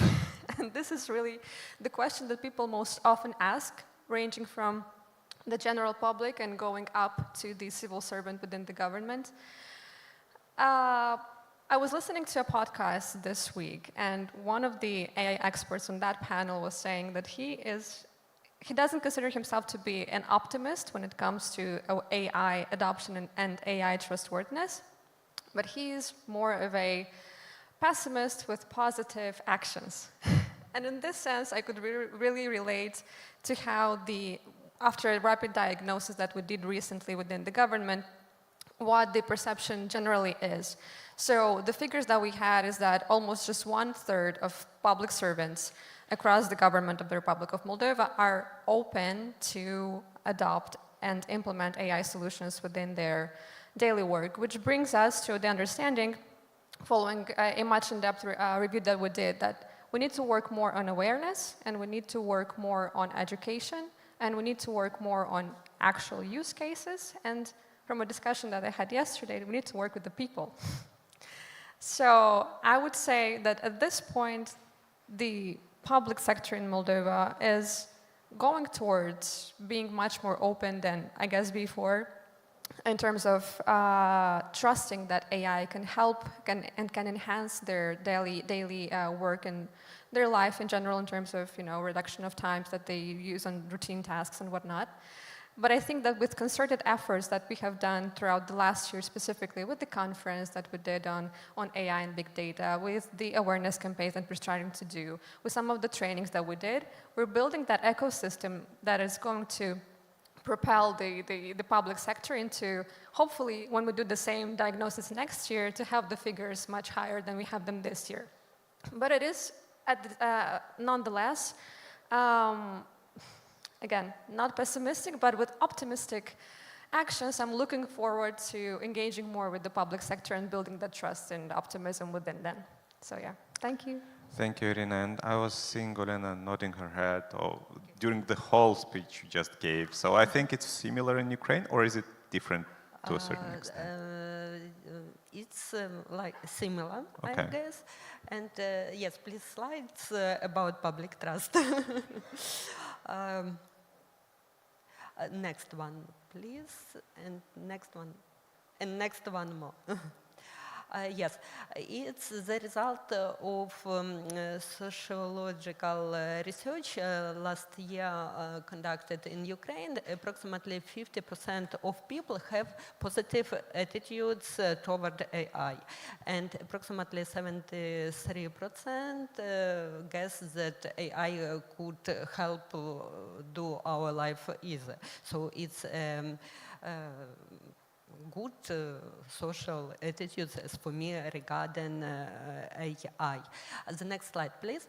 And also we have not only positive attitudes, but also have a positive experience. As according to the research conducted this year, Ukraine had the second place in quantity of all startups, AI startups, in marketing and in engineering, etc., etc. So we have not only attitudes, we also have some experience, and great experience. And next slide, please. But of course, we have a big threats of deepfakes, and we need, as Irina mentioned, upskilling. We should form AI literacy, and government, Ministry of Digital Transformation, big companies like Google, Meta, etc., conduct a lot of programs for different specialists, for educators, for engineers, for marketing, etc., IT specialists in AI, to upskill in AI usage. At the same time, we have a lot of programs developed AI hygiene or AI literacy in fighting deepfakes, as we had a huge number of deepfakes in social media, on Telegram channels. Telegram is one of the main media for our people in Ukraine. I understand that it has Russian roots, however, our people use it. And on the slide you can see a good guide developed this year regarding counterfeit deepfakes and propaganda, Russian propaganda. It it is accessible in English, so I recommend to see, to listen it, as it could be really useful to fight propaganda and deepfakes. And one of our main tasks is to form this culture of critical thinking and to understand what is deepfake, what was AI-generated content, and what is the original content. Thank you, Elena. And I'm thinking that we could share, actually, if you have it, we could maybe share it with our audience, so we'd make it available to everyone. Now, Salome, let's try to make the move towards the third topic and connect the public trust in AI with a partnership between public and private sector. Now, you've mentioned that JITA is supporting the AI-focused startups, right? How does that, can you unpack it a bit? How does that specifically help building trust in AI in the society in Georgia? Yeah, thank you for the question. So yeah, we've been supporting financially, non-financially, through trainings, different boot camps, etc., acceleration or incubation programs, startups, which basically are doing AI tools. So this is kind of, as I mentioned, like spillover effect. So if we have many startups providing like different sorts of solutions and tools for the public, for the businesses, their knowledge and their trust towards AI is building. So it's strengthening this different angles of the topic, and that's how basically trust is built. And we need to feel connected to AI and see that is really useful, and it is saving my time or efforts, or it's improving my business processes. So that's how it works basically. And so throughout this year as well, we'll be building this ecosystem. We saw this cases that this trust was becoming better, and nowadays I would still say that Georgians, I think it's in our nature.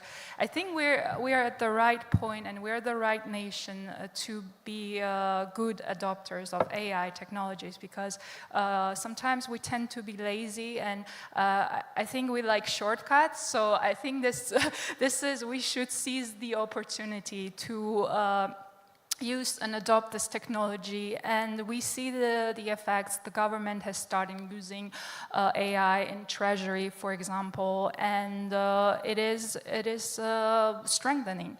And so I think we just need to keep the balance. You know, when we talk about innovation and tech, we know that every disruption can have like both positive and negative impacts. So we need to think through and see, have a clear vision what we want to achieve as a country or as neighbors in the region, and we need to take safe steps toward our end goal.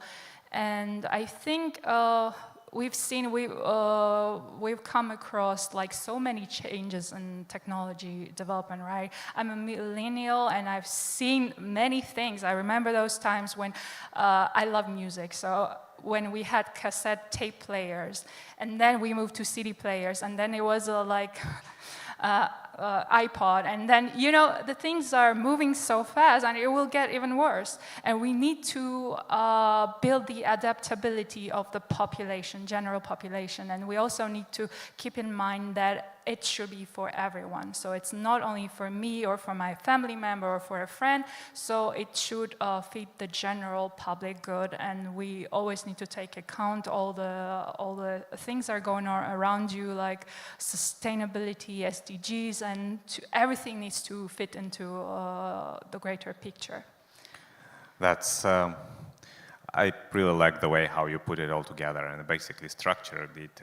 Now, if we try to expand a bit from Ukraine's and Moldova's standpoint in terms of expanding the partnership, how do we see the partnership between different stakeholders, public, private, civil society in a form which is currently happening versus what would like to see more in the future in terms of partnerships? How would you see it, Olena? Okay, I will start with Ukraine. So the previous slide and one previous, please. Previous. One previous. One previous. And one previous, stop. Okay, this year is really very fruitful from point of view of co-regulation.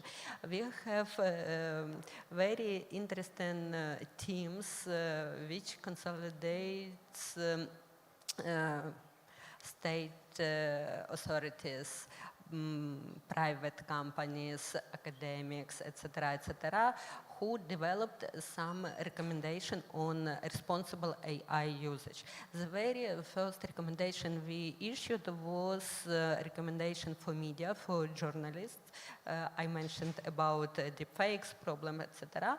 And we developed the recommendation, and now we popularize this recommendation among our media to at least to label with AI notice or to check fact checking, to make a fact checking and so on for all content.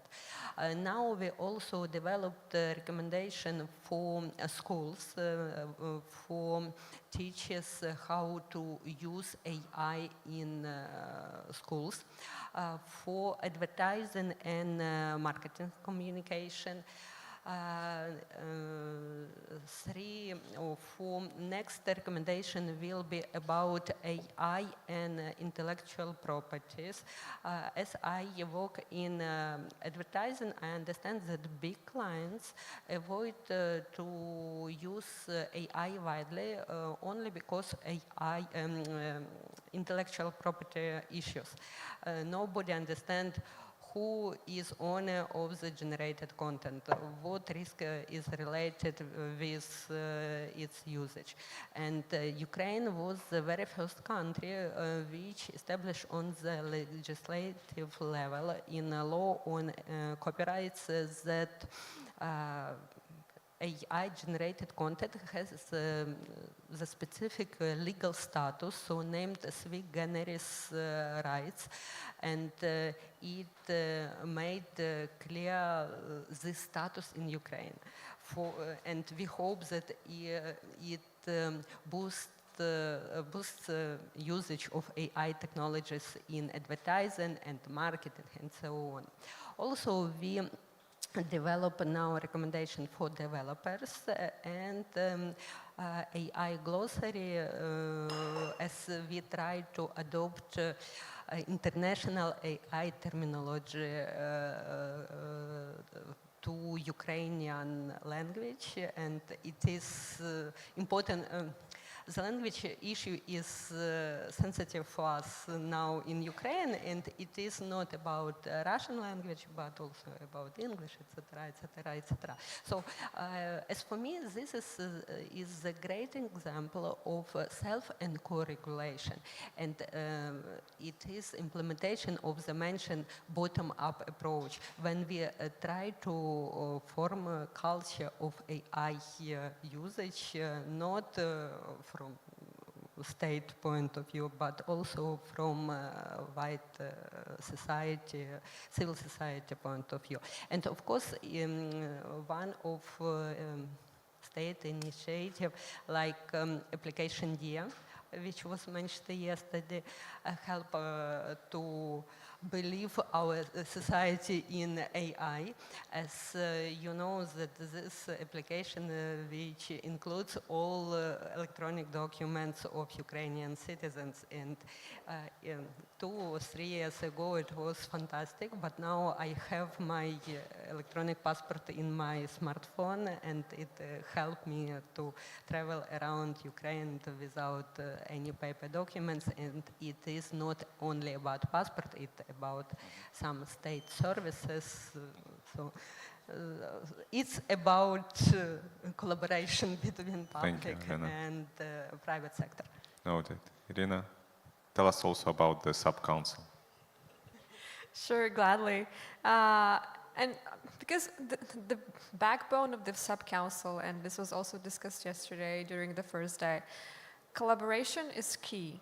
Without collaboration, and this also stretches to public-private partnerships, it's very hard to achieve results that are timely and that are useful, that are inclusive, and that can be scaled. And in our case, what we decided to do to just kind of boost the ecosystem for AI and data governance here and to bring everyone to the same table was to set up the AI Council, the AI and Data Governance Council. So what we are meant to do with this para-institutions, and that's what I want to call it, and because it's most like a group of enthusiasts that are trying to make a change.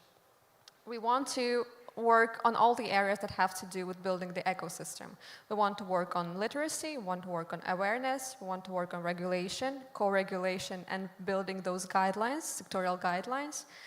And we want to build those public-private partnerships that will help us develop tools and use cases that will actually be useful and will be used and could be potentially scalable. And I'm very proud to say that the idea of the sub-council actually was launched after we had the regional conference earlier this year, because when I took office about a year ago, what I realized that we had all of these different stakeholders, the academia, the private sector, the public sector. Everyone was talking about AI the same way, but in different rooms. So the goal was to have them all talk together in the same room. And this is what the sub-council is actually helping to achieve. And we have, we're September now, 3 months since we launched. And I'm proud to say that by the end of this week, we will have the web platform for the sub-council operational. So this platform will also be used for awareness both locally and internationally. We'll do a newsletter that we will share with everything that we do within the country, what our partners do, what we will be doing. So I'm very excited to see how that works in the future. As a member of the sub-council, I find it really useful in terms of bringing us all to the table and actually quite competitive in some ways of looking for ideas on who would be doing what. So that's actually a good push for development, if I can put it this way. Now, collaboration is key, not only in country but also between countries. So we have 3 countries on stage. We'll start from you, Irina. How do you see collaboration between the 3 countries in terms of building the trustworthiness of AI? But broader sense, embracing the AI opportunities and combating AI-related risks. How would you see that? I think collaboration is actually what made things possible up to this point. I mean, even starting from developing the very definition of AI, the unanimously or widely accepted definition of AI happened solely because of collaboration, because everyone was calling it differently. The AI Act is a result of collaboration of a number of EU member states. The AI Convention is a result of collaboration of the Council of Europe member states and the observers and the global community. Moldova's ecosystem is a result of collaboration of the Moldovan stakeholders and development partners. And then I think it also applies to the region as well. And it's about networking, it's about meeting the people, it's about sharing experiences and seeing how synergies can be built. Because from the presentations that we saw today, like I'm super excited to see what Ukraine and Georgia is doing and to see that what we're doing is, and also being in the same region, aligns to what other countries are doing also. And it kind of gives me that boost of optimism that we're going in the right direction. Because obviously different countries will be at different stages of AI development, adoption, regulation, but to see that we are more or less aligned or more or less at the same level kind of gives me that optimism again to see that the effort wasn't futile. Because it's hard to see the results for something like this in short term. It's obviously going to happen mid-term or long term, but at least from the figures that we have at this point, mainly because of collaboration. It's super optimistic. So this is what I envision for Moldova too. Thank you. Olena? For me, artificial intelligence is some form of collective intelligence. So yes, collaboration, our networking is a key point in development, not humanity, but ecosystem, Earth ecosystem as a whole. Yes, the conference like this, any international treaty, any international convention are a key point in trustworthy AI development. And last slide, please. Next one, next one, next one. Stop. Yes, we should collaborate, but we should also form some immunity system against any negative usage of AI, and we understand that verification tools are crucial for usage of AI. I understand that, yes, we could have any local initiatives. However, it would be great if some initiatives will be on the regional or global level. When we will implement some AI labeling, some verification tools if content is fake or if content is natural and so on. And our company is related with international initiative CP2A for content provenance, and I guess that it's a good example of this collaboration on the international level. And the next slide, please. Regarding, as for me, key elements to create trustworthy AI system was fixed in the Seoul Declaration.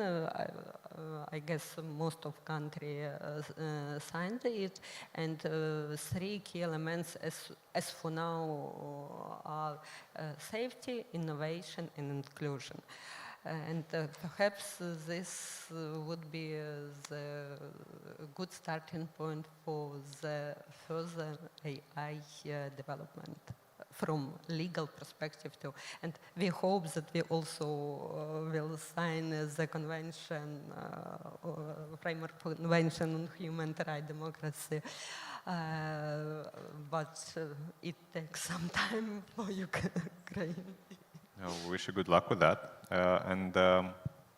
Salome, maybe you can also talk about collaboration, but since Elena just opened the future of AI trustworthiness as a topic, maybe you could comment on both. How do you see first the extended collaboration between countries in the region in AI field, but also how would you see the future of enhancing the trustworthiness of AI usage in Georgia, but maybe broader than that?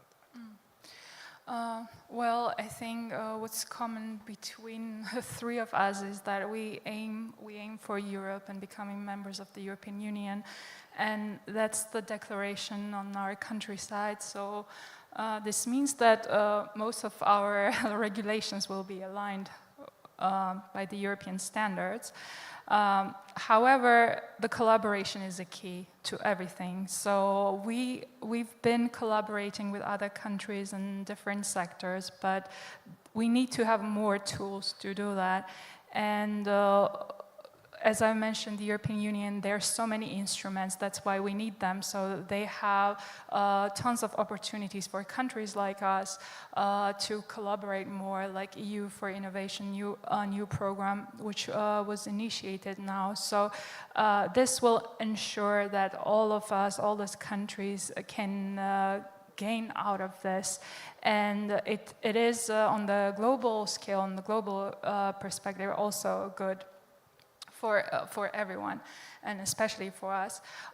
So how I see the building the trustworthy AI in the future, I mean, it is hard, to be honest. It's a tricky question because, like, you cannot completely trust something like that. It's inevitable that people won't have enough trust for that. However, like, we are different from AI, right? Humans are different from AI. We have emotions, and we need to be emotionally attached to something and have kind of feelings for it. So we need many use cases. We need to put everything into practice and to see how it works and how it can be useful for us, but in a good way, right? So it will be always hard to keep this balance and also include everyone and just not to be in the way of technological disruption. And I think there will be more things coming up. It's like if we say no to AI and we're like closed-minded, I think that the key to this disruptive technologies is to have an open-minded, but be careful and cautious during the process. And you should trust the system. It's like when you have some kind of a medical condition and you go to the doctor and you trust him, right? So, but sometimes we don't completely, like 100% trust them, right? Still, because it's very important for us, like, to be healthy and happy, but we trust them anyways because they know something better than. Maybe it's a really bad comparison. No, it's not, but you need to know the doctor, so then you can trust even more, right? Yeah. If you know the doctor. So it's exactly the same awareness. So I think the logic of it is similar. So that's why we need to educate more people, and people really need to see how it works and understand it. If you don't understand a topic, then it's really hard, like, to trust it, right? Totally. So yeah, that's it. Thank you. How do you feel, Irina, about the future of trustworthiness of AI in Moldova? From Irina. Oh. Sorry. But Olena, you're welcome to answer that as well. So my view on trustworthiness is a bit controversial. And here I'm trying not to represent the government of our country, but mostly my personal perspective. I think trustworthiness in AI is strongly based on the fact that we are humanizing artificial intelligence and humanizing tech and dehumanizing humans. So that can erode a lot the trust in technology overall. And by this I mean, for example, for AI we say that ChatGPT thinks, imagines, that are prerequisites that are inherently human. And for people we say, I'm zooming out or I'm spacing out, and this isn't human, this is technological. So when we shift and we kind of blur a lot this kind of barrier, or not barrier, but like frontier between what is inherently human and inherently technological, it's very hard to, at one point, build trust, because you cannot build a very focused reality on what is what. And then when you have this blurry ground, trust is never going to happen. You need to set very clear boundaries where human ends and where technology starts, and vice versa. And here I would like to circle back to one of the main key points that we stressed, and one of the panelists stressed during our conference earlier this year, because we called the conference Humans Powered by AI, but it's also humans powered by humans. So we need to, again, invest a lot in people to enhance our human experiences, because, and also what Salome has said, it's about education, it's about awareness, it's about collaboration. Because without all of those, and this applies to Moldova too, it will be very hard to build trust in technology overall and in AI specifically, because AI is that one technology that blurs the line incredibly well between what is human and what is tech. So here's what I would like to just leave you with the last thought. Just try to kind of brainstorm yourselves. Where do we set the frontier between where should we end just this whole idea of humanizing technology and just humanizing humans? Thank you. Thank you, Irina. Lena, would you like to add something to it from your standpoint? Perhaps for me it is important as follower, innovative lawyer, question not only what can we adopt from EU legislation regarding AI regulation, but what EU can adopt from our legislation in AI regulation. And I understand that perhaps we are not very happy with this, but we are now a big sandbox in very different kinds of experiments, and legal experiments, perhaps it could be also useful. We understood that sometimes we can cross some red lines in different spheres, and perhaps some experiments with fixing of balance between regulation and freedom of entrepreneurship, etc., could be very fruitful for market. And this is why we, yes, we develop self-regulation, we develop co-regulation, we try to put in words what could be the best practices. And I hope that it could be useful for EU and for the world as a whole. For example, our recommendation for media were translated into English and shared between media regulators in EU, and media regulators said, wow, it's cool, as EU Council adopted the similar regulation for EU as a whole in December 2023. However, each country hadn't have the similar recommendation. And I understand that, yes, we could, and it's not about Ukraine, it's about Moldova, about Georgia, could headliners for some AI regulation trends in the EU, as for me. Great. Question, final one to all of you. How would you vote at the first question which was on the slide? If you recall the responses, I'll remind you, bring it on and just develop it as much as you can, cautiously optimistic, or put barriers everywhere so we could make ourselves protected. So what's your answer? I know, it's difficult. It's a difficult question. Yeah. We are looking for a balance. Okay, cool. Irina? If I wear my government hat, I would say let's regulate it. If I wear my techie hat, I'm just going to say I'm cautiously optimistic. Okay, cool. I was suspecting that. And Salome, for you? I mean, I work in innovation, so bring it on, even though it is scary. I think sometimes you need to make like drastic changes, and let's see where it takes us. But on the way, we can always be cautious, I think. Okay, cool. So basically, I'd say that we are somewhere around cautiously optimistic, which is quite relatable to what the audience has voted mostly. But now I hope that the audience has also heard the arguments why the second question is somewhere between the creators and the regulators. So that's, again, about balance. With this, we have reached our time. Yeah, I guess we are quite on time. Thanks a lot for this discussion, for this panel. I hope it was entertaining and interesting for you. And Anna, what's happening next? Thank you.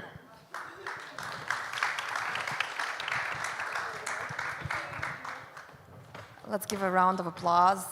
Very insightful, Georgia and Ukraine and Moldova. Thank you a lot for the presentations. I think there are lots of opportunities for collaboration in the future. Let's go to our next panel, which is a more regional one, covering opportunities for global IT companies in Central Asia. We will explore investment opportunities, regional growth, and collaboration between Central Asia and Europe, featuring representatives from Kazakhstan, Kyrgyzstan, and Tajikistan. And to moderate this session, I would like to invite our dear colleague, Marina Bzovy, who is the administrator of Moldova Innovation Technology Park, and you will invite the rest. Hopefully you can pronounce the names. Okay, thank you.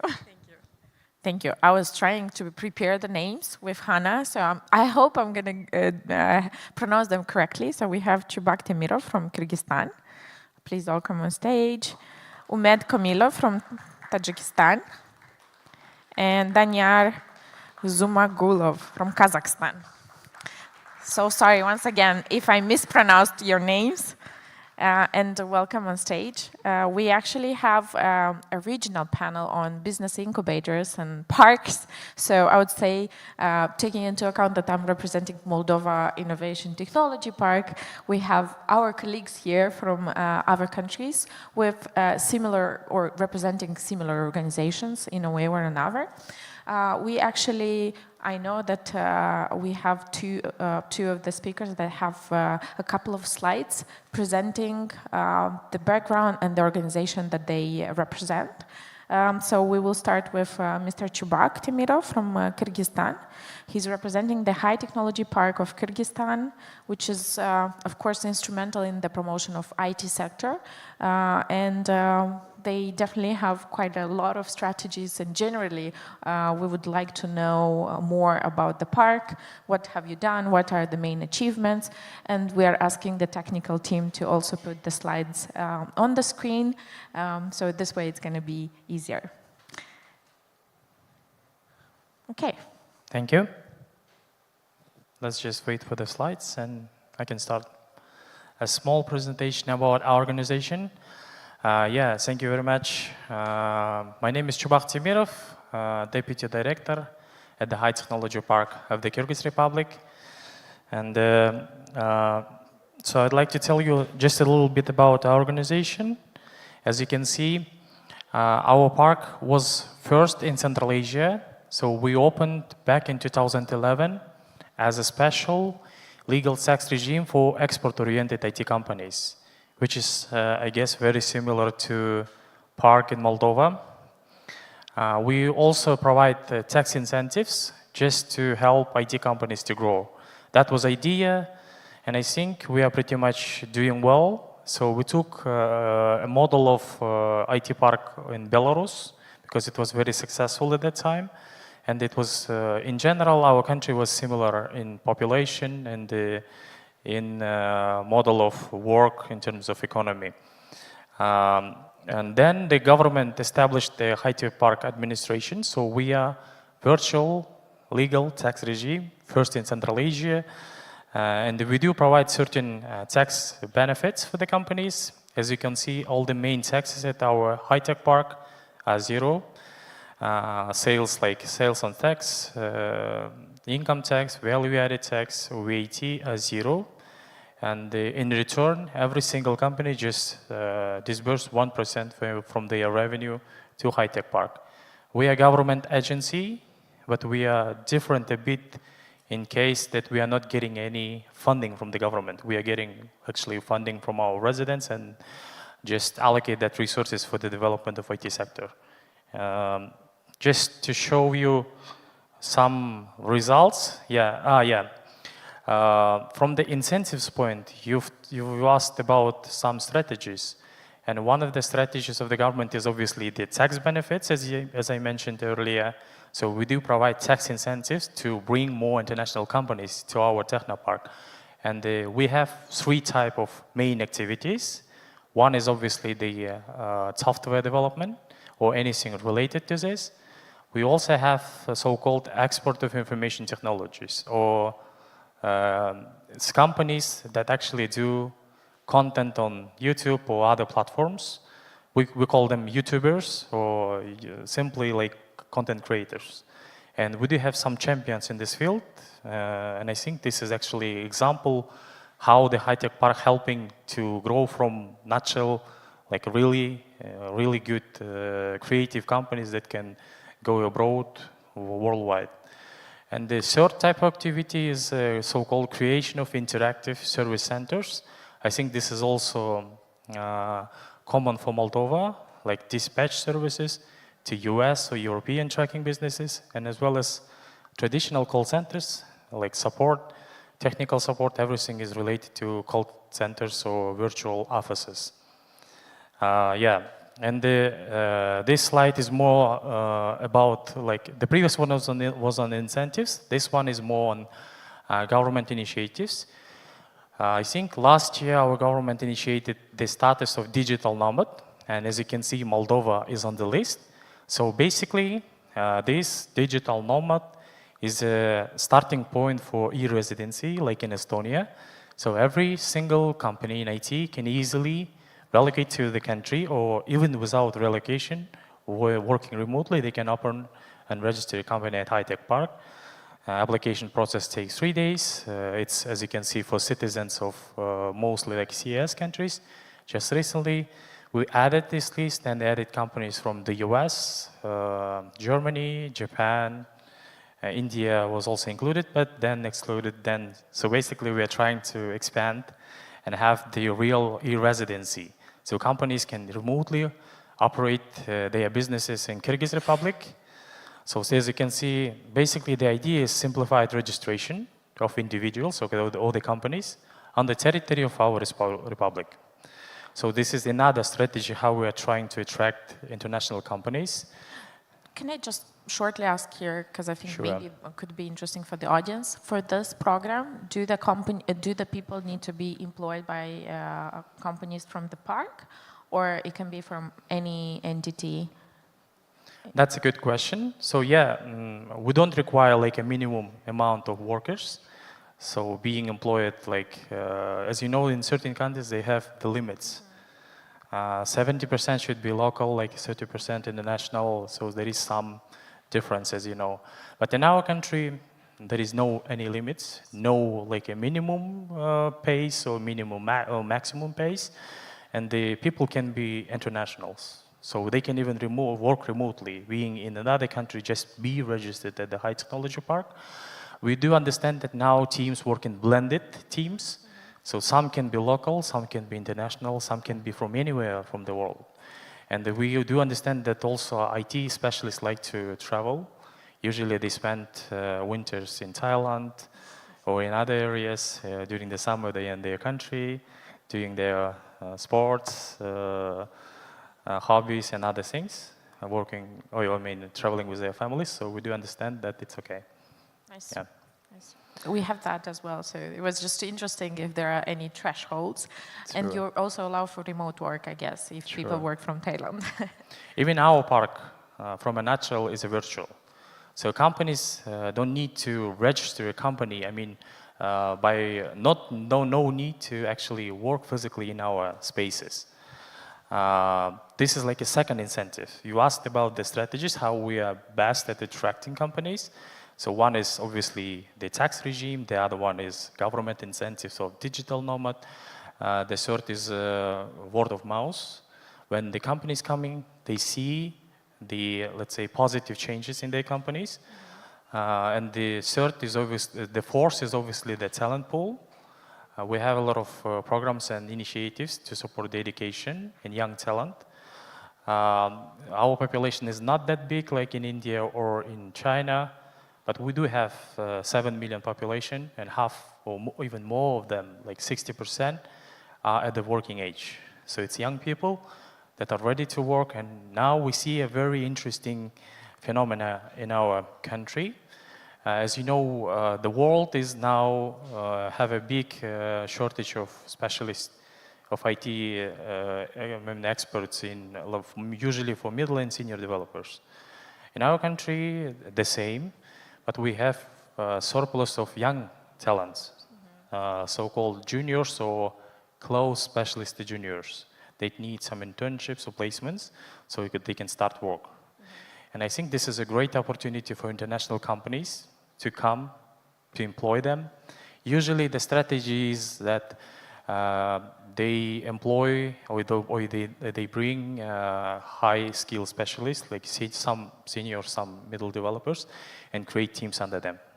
So the seniority index, as you know, should be not that high, and it should be blended with young specialists. And I think this is a great strategy because that young people can be very loyal in the future of the company. Now, as you know, loyalty is also a very hard thing because usually developers just learn and then they go further to other bigger companies. Yes. And this is also a great alternative for the companies. And obviously from the cost point, it's much better to open a virtual office, employ some people in the country, and they cut some costs, operational costs. And usually, as you know, the technical teams also need some investments from the company. And this is also, I think, a great opportunity. Just a few slides to give a chance to other speakers as well. As you can see, the high-tech park was growing very steadily. For last 3 years, we are doubling in numbers. Now we have about 450 tech companies in 3 main fields. And our main differentiation from other countries is that we're highly export-oriented. We require by the law 80%, but our companies actually export for at least 95%. The small country of Kyrgyz Republic is exporting to more than 60 countries, and turnover for the last year was about 100 million. Not like that very big in global economy, but as you can see, as a tendency. So our target is to reach the first billion in upcoming 3 years. So X10. Some of our companies, I think you know some of them.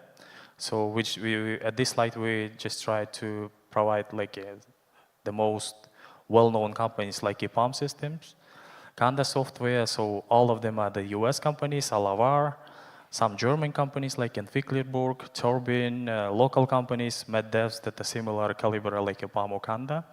And I think I also should mention our phenomena from Kyrgyz Republic, which is the Billions. They are kids creation content, and they are really popular if you have children. I think at this moment they have over 50 billion views on YouTube. And by Bloomberg, they were called like the kings of the YouTube, having more than 40 million subscribers only on English channel, and more than 50 million subscribers on all their 13 channels. So they usually translate to other languages. And if you will look at the YouTube, so you will know that they are creating very interesting educational songs on YouTube. Yeah, this is just a map of our coverage. As you can see, most of the part of the world is covered, except some Latam area or African area. More or less like a US, Europe, was covered by our residents. Goals, one of them was mentioned, to aggregate the first $1 billion by 2027, upcoming 3 years. Educate and employ more specialists in IT. The target for now is 50,000, but we want to double after 2027 to having 100. How many people do you have now employed? At this moment, at the high technology park, about 2,500, because they are high skilled and export oriented. But in general, in the market, because we have the local banks or local companies or donor companies that just work for the local market. In general, now, according to the statistic, it's about 18,000 people. And now we are working on making it more like official. This is more like unofficial information. And the third one, but not least, is to raise at least 1 unicorn. Since our theme is more targeted to strategies, so I will not mention a lot about what type of programs we're doing for rising the first unicorn. I will just show some slides. I think it's much better to show in slides rather than just telling by words. So areas of focus, as you can see, just like in any country, is a 5 stars, like international visibility, the startup ecosystem, obviously the development of local IT community, educational and social projects, and science and new technologies. We are now doing less, and I think in all Central Asia, in science and new technologies, R&D part is less developed, and other 4, I think, are doing really well. And now we are putting more stress on R&D projects, science and new technologies, and we do have some projects upcoming with MIT. In terms of strategies, I already mentioned 4 of them. The 5th one is obviously the networking. From last year, we are doing a lot of, let's say, expansion. a lot of pavilions in the US market. As you can see, these are just examples. So our companies participated in Game Developer Conference, worldwide known in gaming in San Francisco, Silicon Slope Summit in Utah, the CES Forum, Consumer Electronics Show, which is widely known in the world, that is going usually in Las Vegas, the Licensing Expo with our billions, as you can see on that slide, and some local ones, which is the Game Summit with Azerbaijan. Last year, our high administration, our director visited the GITEX Global, and this year we're also going with a pavilion of the country. Our local biggest forum, which is KIT, and by using this opportunity, I would like to invite all of you to our KIT forum, abbreviated as a Kyrgyzstan IT Forum, the biggest forum, exhibition, and the panel sessions. So by your own eyes, you can see the whole infrastructure and potential of the country. So yeah, just a few slides on the programs. So we do have 2 main programs in startup acceleration or startup incubation. We do have a lot of partners. We don't want to compete with them. Therefore, we're just taking the best ones and sending directly to Silicon Valley. One is the Unicorn from KG with the Draper University. I think everyone knows the Draper family. They are one of the first pioneers in investments in Silicon Valley.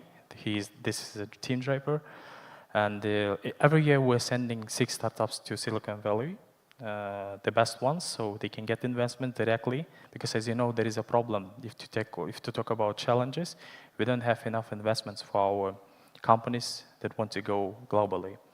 And therefore, we want to send directly to Silicon Valley so they can build their network and get investments. And so far, this program is doing really great. We already sent, for now, 9 startups to this Draper program called Hero Training Program. How long do they stay there? They stay for up to 5 weeks. For now, it's only for citizens of the Kyrgyz Republic, but we are planning to expand. And hopefully, other startups can also be a part of this program. We also help to our companies with visa issues. As you know, it is a common problem for our region to get visas to the US. Then 9 startups so far show the great result. But as you know, 6 startups per year is not enough, obviously. And then we decided, we were thinking what we can do else, and therefore we actually launched the other program, which is Dive into Silicon Valley, where we send more startups for up to 15. The duration is 2 weeks. And we do send up to 15, 20 companies. This is a great opportunity. Half of them are our residents, because most of our companies working in outsourcing and outstaffing. And because of this 10-year experience, some of them started to grow their own startups, and they are doing pretty well. Some of them, for example, get to acceleration of Kalakanis. Probably you've heard about this famous investor. He was one of the first investors in Uber. And Jason Kalakanis, and one of our startups was on his podcast. They were actually chosen among 150 startups. So I think this is more or less shows the results of the program. But as I said, it's not enough, and therefore we decided to send a smaller program to launch 2 weeks for our current residents and also for young startups. Not only young, but obviously creative startups, preferably in AI. And I think this is also doing well, and we just launched for the next session. And I think we're almost finishing. The last but not least, we also opened our own co-living, co-working spaces in San Francisco. Now we have 3 of them, 2 of them in San Bruno, and 1 is in San Mateo. So it's a great place where people can go work. As you know, the housing in San Francisco is too high. You only have 2 options, so like small hotels or small motels, not very good, not very convenient, and from the other side, expensive hotels. But this is something in between. So whole central Eurasian companies and startups can go. Just refer to us, and you will get some good service from our partner, olive rooms. We are partnering with him and already started some great initiatives by having, as you know, in a Bay Area, you always have to make events so to attract needed partners. And just recently we launched so-called Plov Party by bringing investors from the Bay Area. And we just launched, and the next cohort of people, amount of 20 people, will go on 13th of September. Yeah, this is more or less final presentation about our organization. If you will have any questions after panels, I will be happy to answer. Thank you.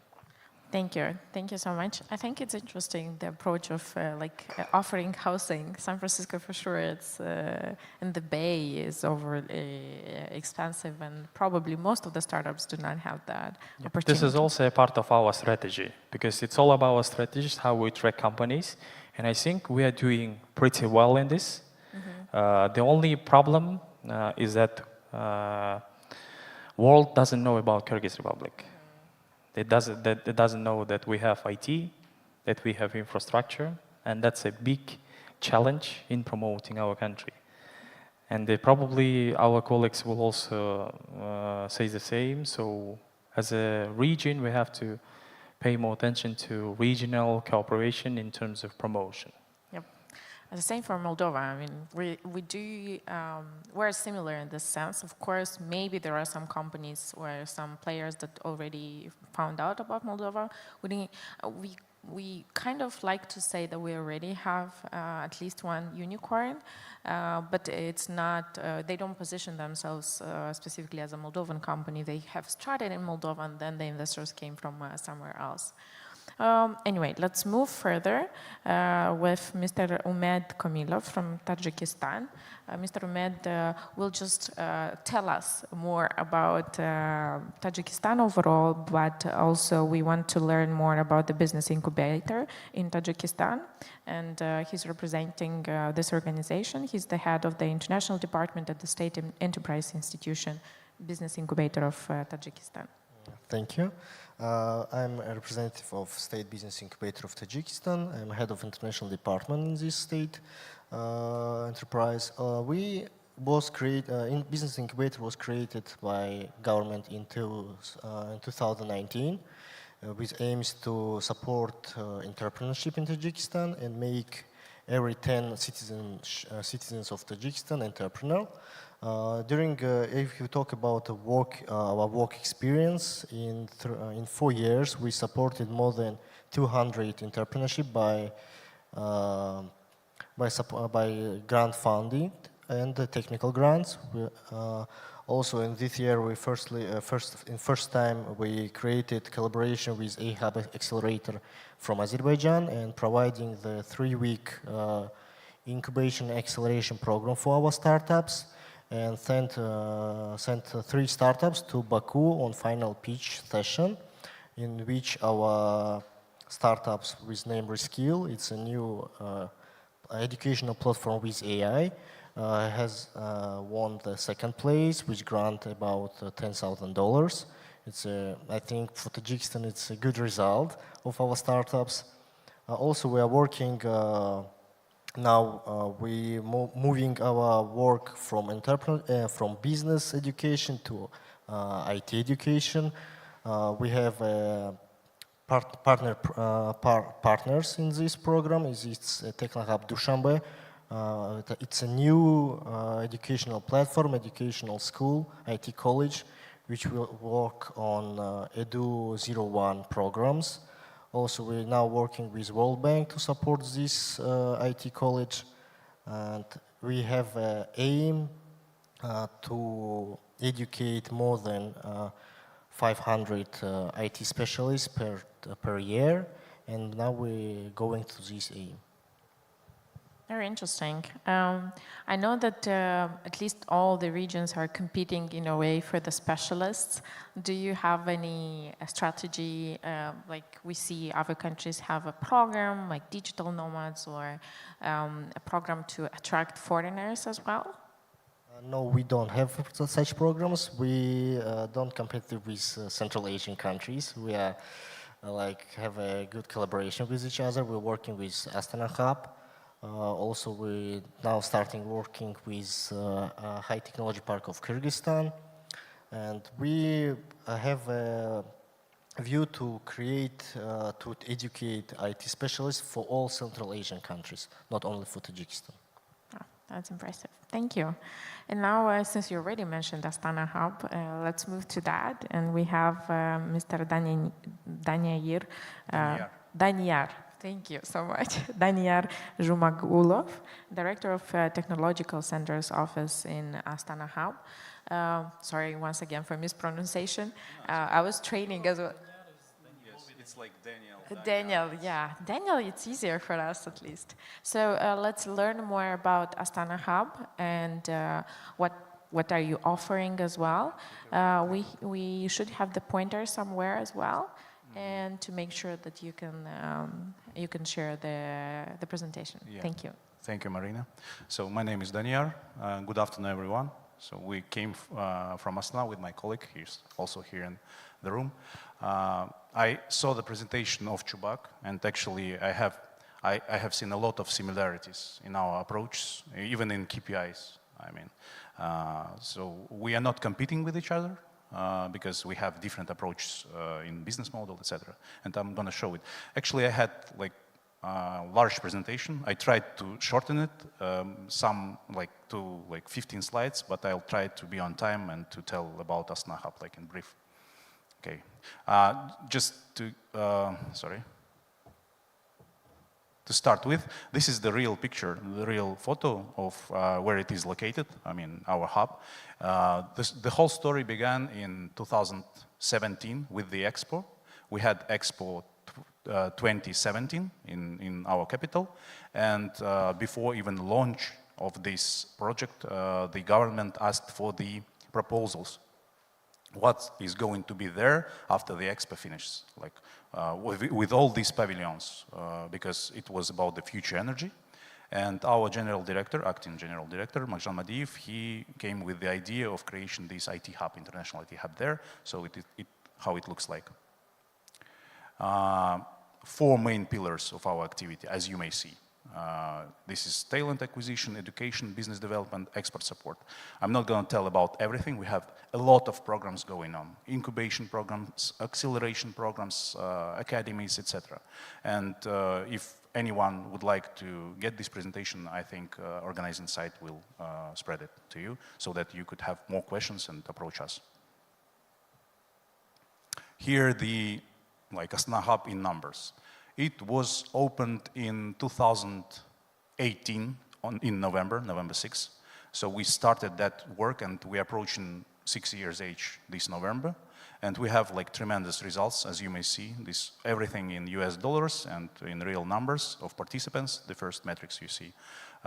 This is the statistics up to the end of last year.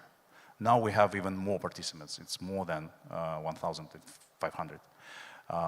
Participants and all the other indicators as well. As you may see, total revenue, it's over now $2 billion US dollars. Number of employees, it's close to 30,000.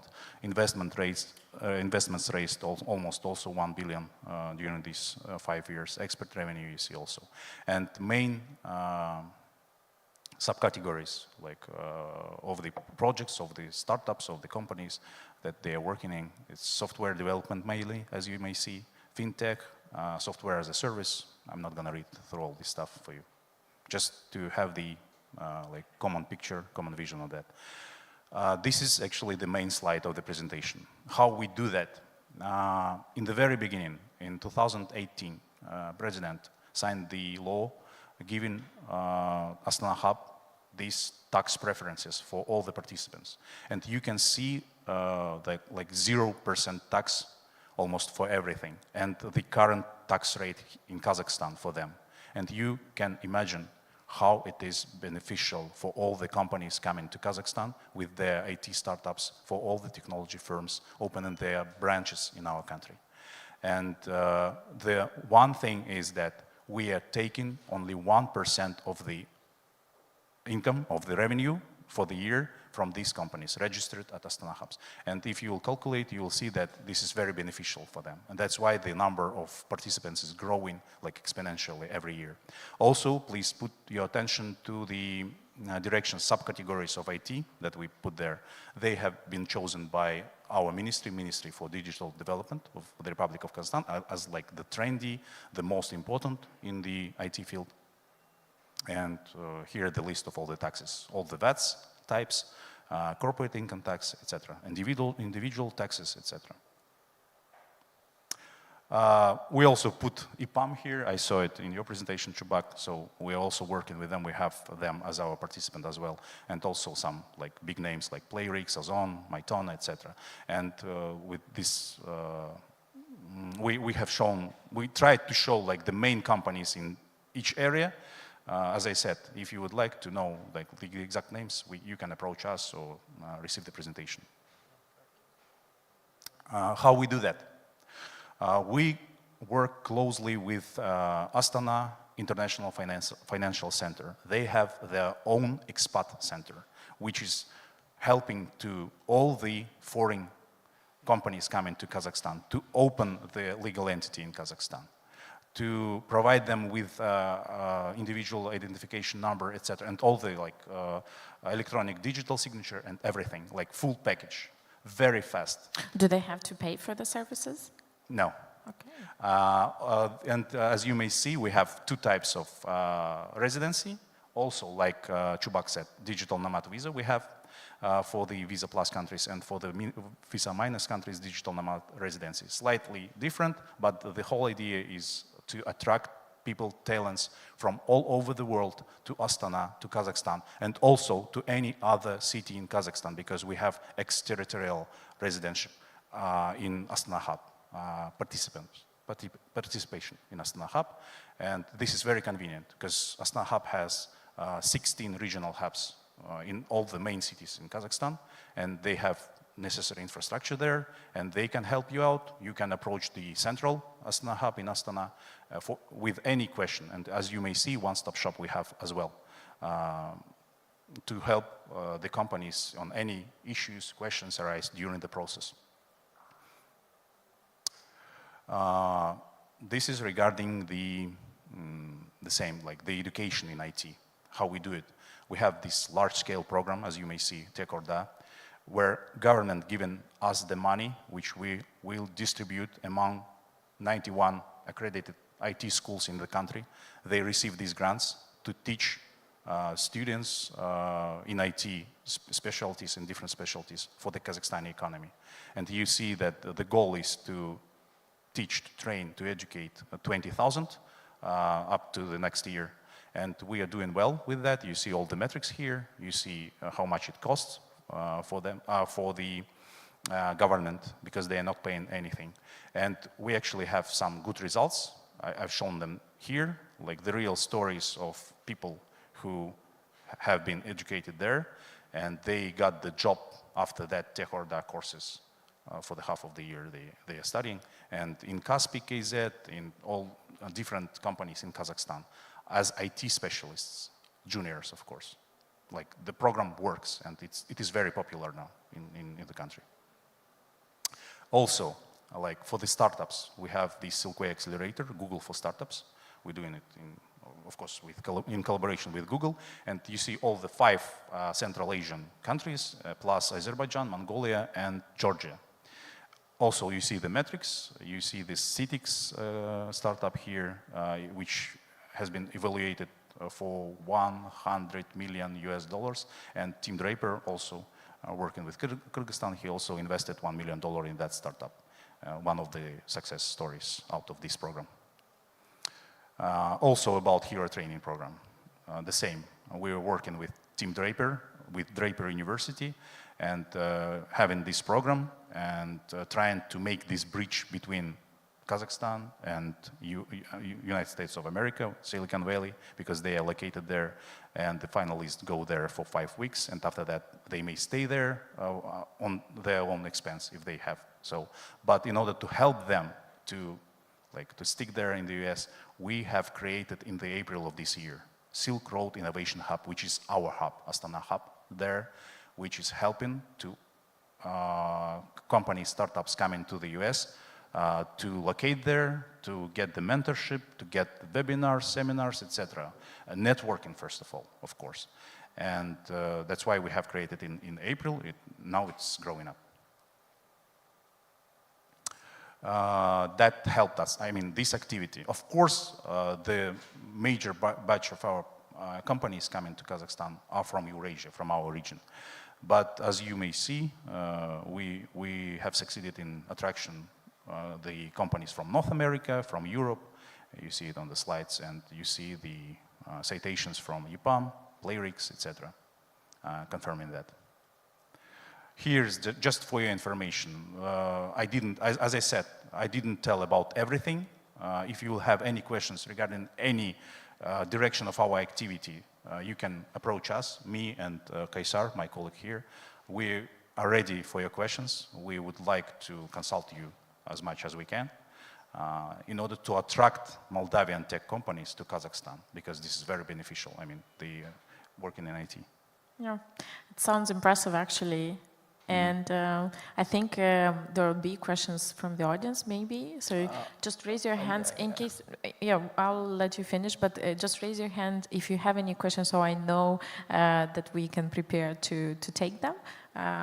In between, please, just to go through the last slides of yours. Okay. I just wanted to show you again how it looks like, because here's this schematically given map. Because we are located there where is Astana Hub, of course. We have 22,000 square meters of areas. I will show you all the infrastructure on the next slide. And we have our ministry geographically close to us, like in the walking distance, which is very convenient for us because we are trying to decrease bureaucracy, and it works actually. NITEC company working with this ministry, Astana IT University, Nazarbayev University, one of the leading English-speaking university in Kazakhstan, also very close. And this is about the location again, the importance of the infrastructure around. And here's all the information about the internal infrastructure. You see the photos of the rooms, co-working areas, networking areas, cafes. We have like a lot of offices, etc. As I said, some of the participants can get the area inside the Astana Hub itself. Some of them like choose the exterritorial residential there. And here's the list. We tried to shorten it, so this is the main points, as you may see. And that's it. Thank you so much for your attention. Thanks. Thank you. I see a lot of similarities in terms of taxes with Moldova Innovation Technology Park. I don't know if you've managed to see the presentation that we had yesterday. It's a bit different, the concept, because we have a flat tax of 7%. And I see similarities and differences in the same time. It does include the income tax of employees, of companies, the social contribution of employees, their medical contributions, the tax on immovables, tax on roads, and some local taxes, which in a smaller amount. So, and everything is also digital. We are also an e-park. So it's a lot of EEE in the framework. Of course, there is a huge focus on human capital. Moldova has a regime on IT visa, specifically to attract foreigners in the country, and there are 2,000 residents of the e-park, so 2,000 companies that employ a bit more than 22,000 people. And this is 4.4% of our active population engaged in the IT sector.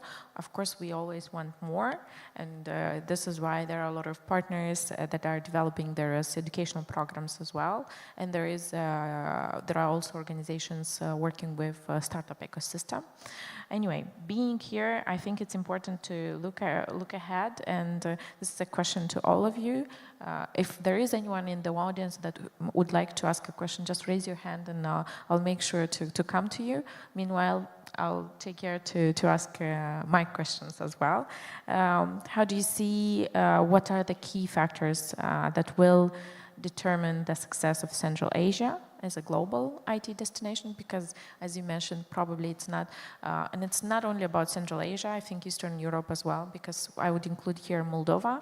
How do you see the collaboration as well? Because we do not compete against each other. It's more of what can we do together to increase the attractiveness, and how can maybe European companies or tech firms contribute to this growth?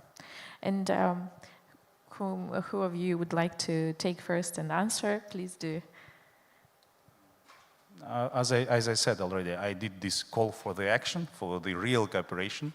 So we ask Moldovan companies to approach us, to come to our hub, to see, maybe for a review, and after that to decide. So we invite the companies to Astana. Please come. This is the first one, real cooperation. The next is like to share the experience with each other, because Moldovan companies also well known in IT sector, in 5G networks, etc., in green technologies.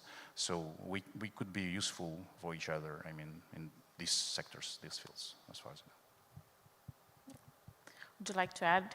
Okay. We also invite to Tajikistan Moldavian company, first of all, to shared market access. Every Moldavian companies can gain access to our Central Asian market, first of all Tajikistan market, and also by coming the Moldavian companies, European companies will also come. And also we want to invite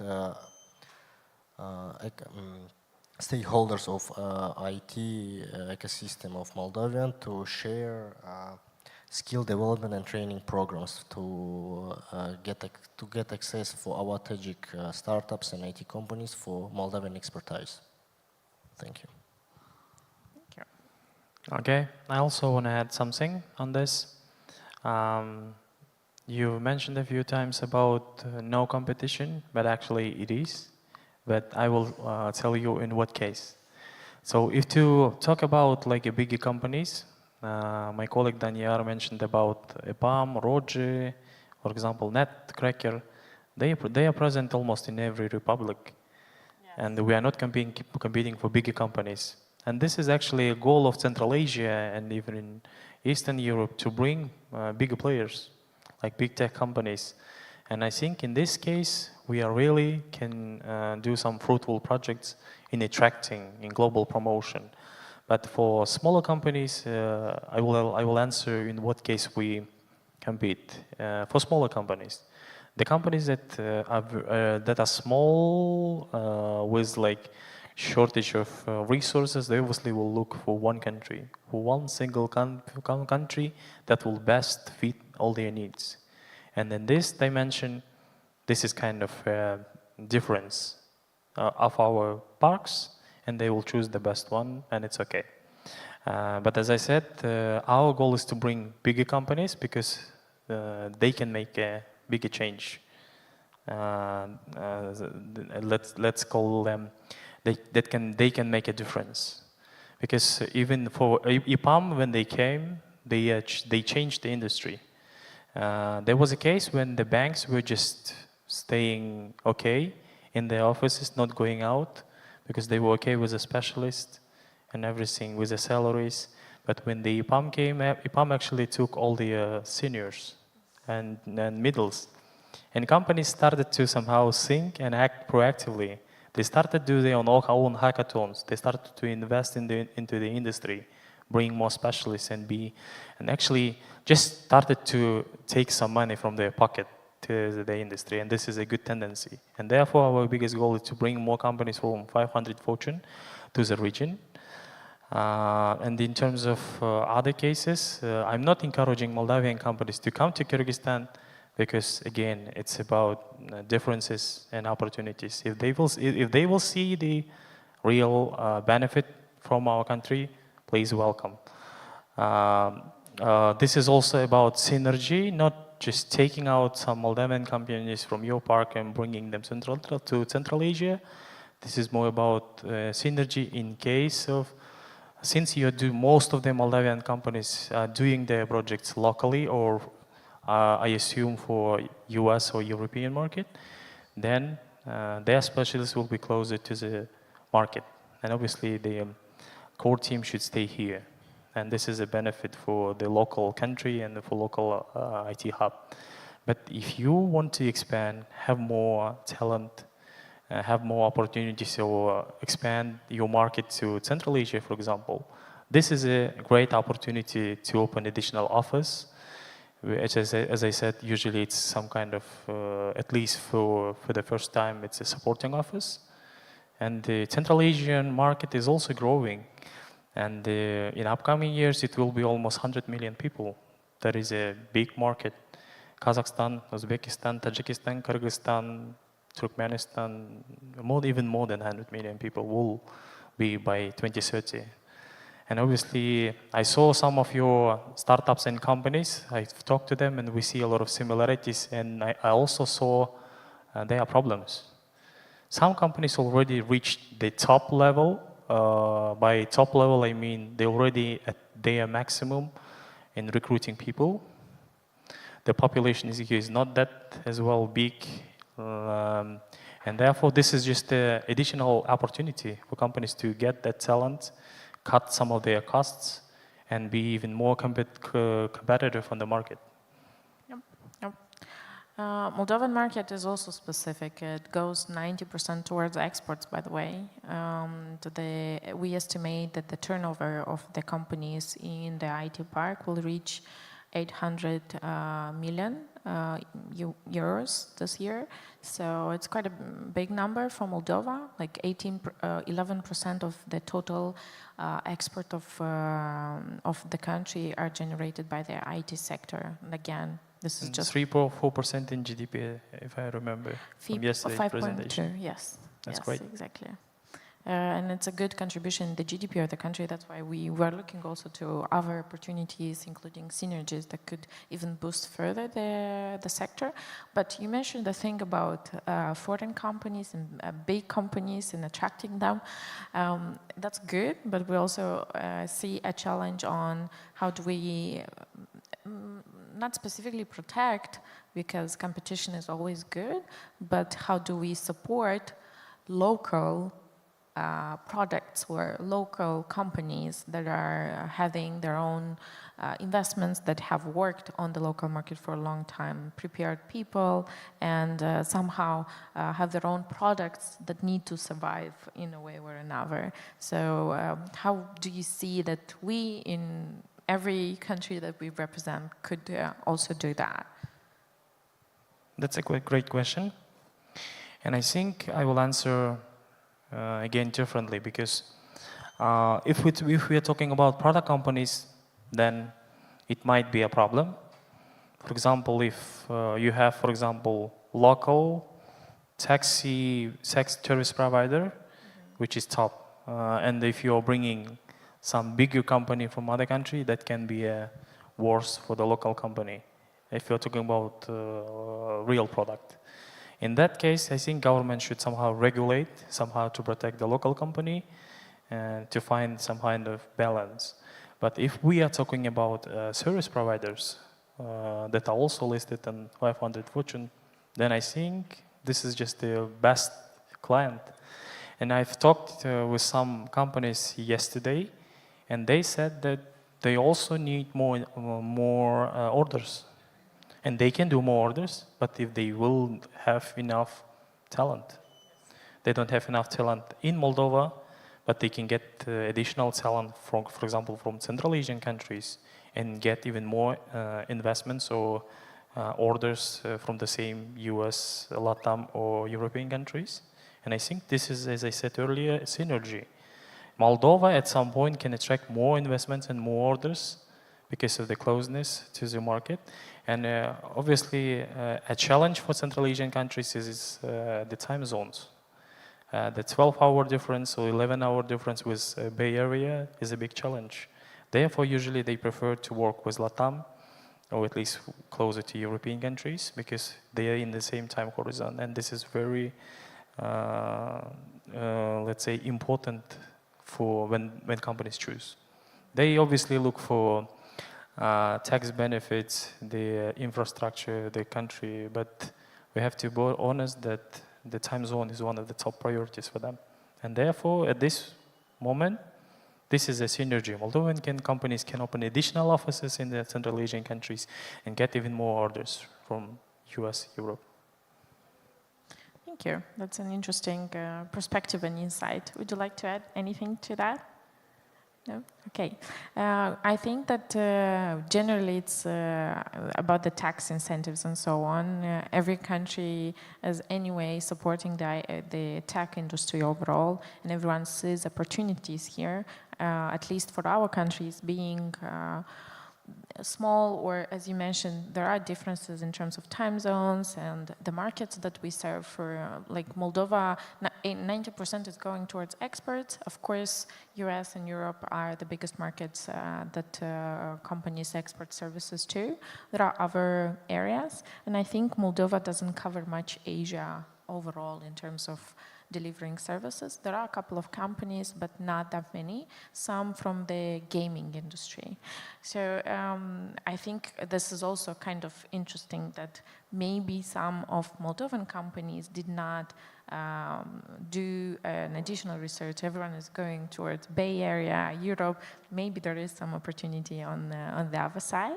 And of course, we also are inviting anyone from other countries to collaborate or to learn more about Moldovan opportunities that we offer, because maybe there is some synergies or some companies that would like to collaborate with Moldovan residents of the IT park, or even outside the IT park, because there are a couple of companies that are outside the IT park. Just to conclude, and this is like the last question I would give, how do you see in 10 years? I know that you already mentioned about your goal to have one startup. Is there anything else? It's not a long-term goal. No, yeah, exactly. So what do you see as one long-term goal in 10 years for each of your organization? Let's say the most important one.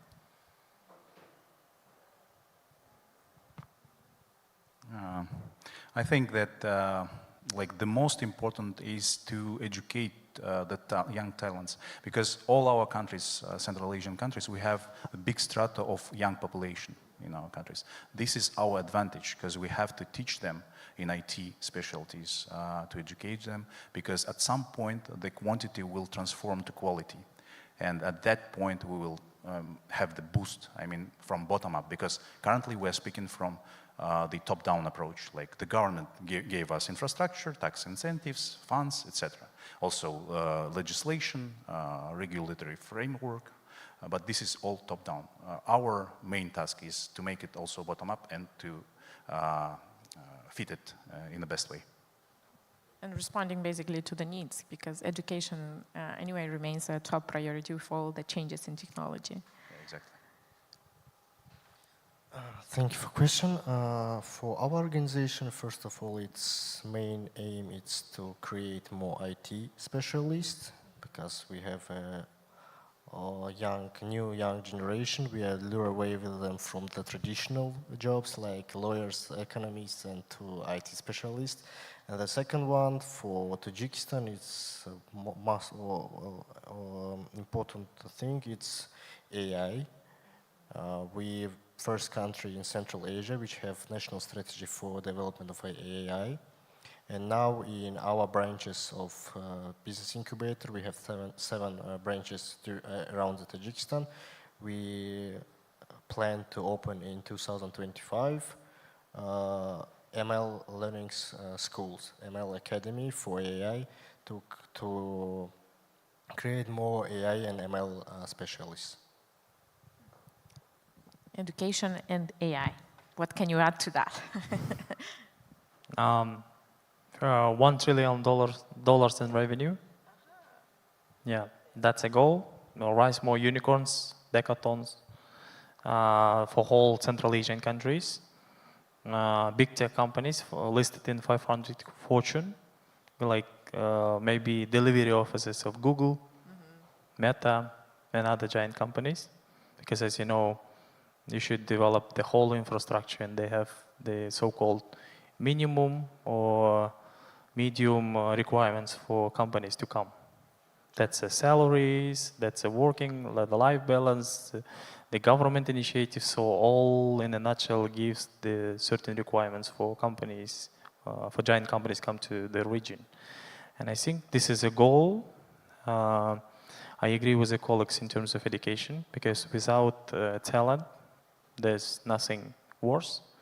If there is no talent, then the companies will come, incentives, okay, but if there is no young generation of talent, then there is no great success for the companies.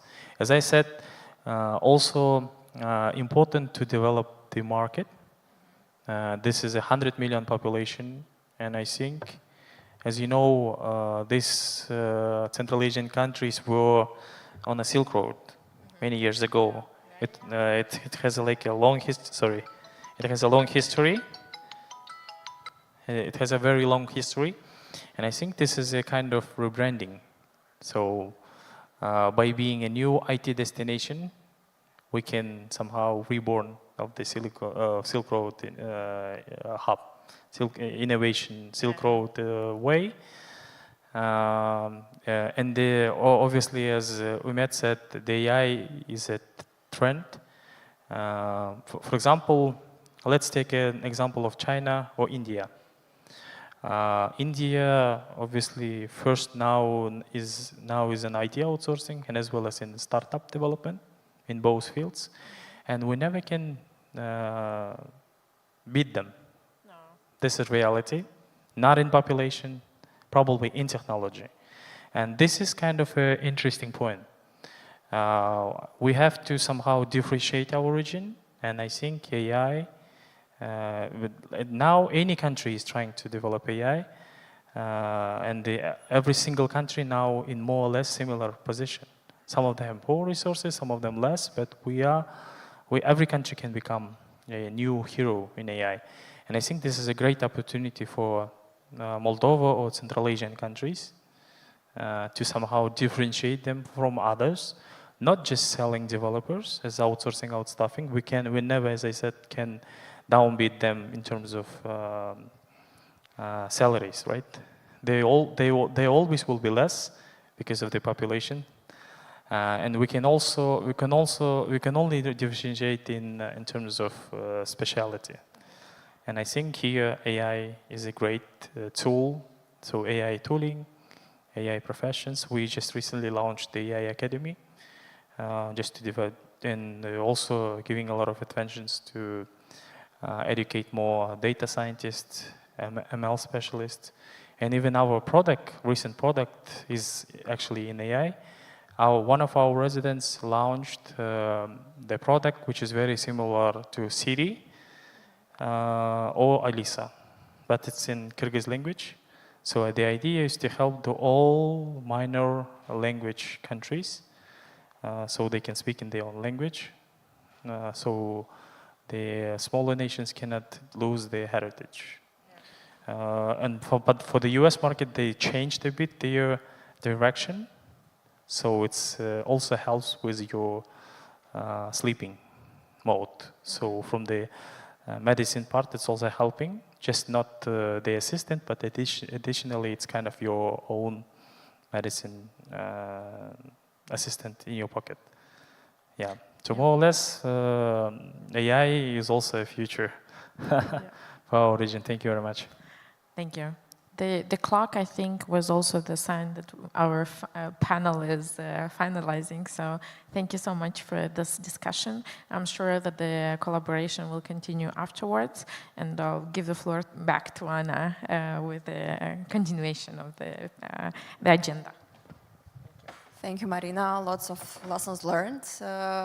Very cool presentation on the Astana hub, on the Kyrgyzstan and Tajikistan regimes and activities. I actually took notes of what we can maybe do together or share.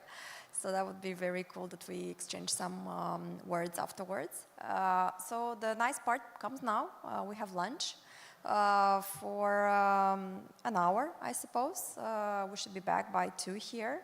for the 2 more sessions that we have today. I have one more announcement. Fahad, I heard yesterday you offered yourself to have an AI workshop after it finishes. So whoever wants to join at 4, we'll see how many people join. We'll do either here or in a smaller room. Fahad proposed to have an workshop on AI for business plans. So using AI to create business plans, which should be very cool. I think all our team is going to come as well, and we're announcing some other people. This is a last-minute thing generously offered by Fahad. So thank you a lot, colleagues, for being here, for coming. Let's have a nice lunch now, and then let's be back. Thank you.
We're ready to start.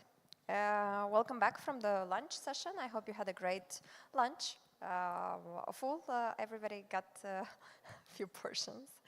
Let's move to our next pre-final session, which will navigate IT investments and startup acceleration in the Eurasia region. I have the pleasure to invite Olga Melnichuk. I'm not sure if she's here now. She's coming. So Olga is coming. Olga is the executive director of the Startup Moldova Foundation, leading organization to support startups in Moldova. And with her, until she's joining us on the session, I will try to present the others. We'll have Amir Hegadzi, managing director of Capital Democracy, Steiner Hoyle Korsmo, Seed Forum Global founder and CEO, Nihat Muradzadze, chief technology officer at Sabah Hub, Innovation Center of Azerbaijan, and Dumitru Choric, Chief Business Development Officer at Fagura. Olga, you have the floor. Yeah, thank you so much. I was still thinking we have another 5 minutes until people will be gathering in the room. First of all, good afternoon. It's a challenge to have a panel after the lunch, but believe me, we're going to have a very interesting discussion, very engaging, and you will learn a lot about the startup ecosystems all over the Eurasia region, and not only, but also about the investments and how do we use AI to improve investments and build better startups. And for that, my panelists, please, you were already announced, please join me on the stage.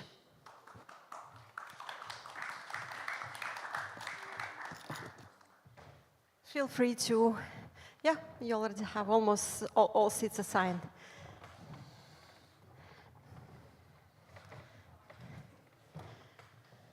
I hope you're feeling well and all good. I would start with asking you to present yourself, like 1-2 minutes, just what you're doing, what is your focus and expertise, and maybe how do you see the development of IT ecosystem in general. But we can also talk about this a bit later. Let's start. Amir, would you?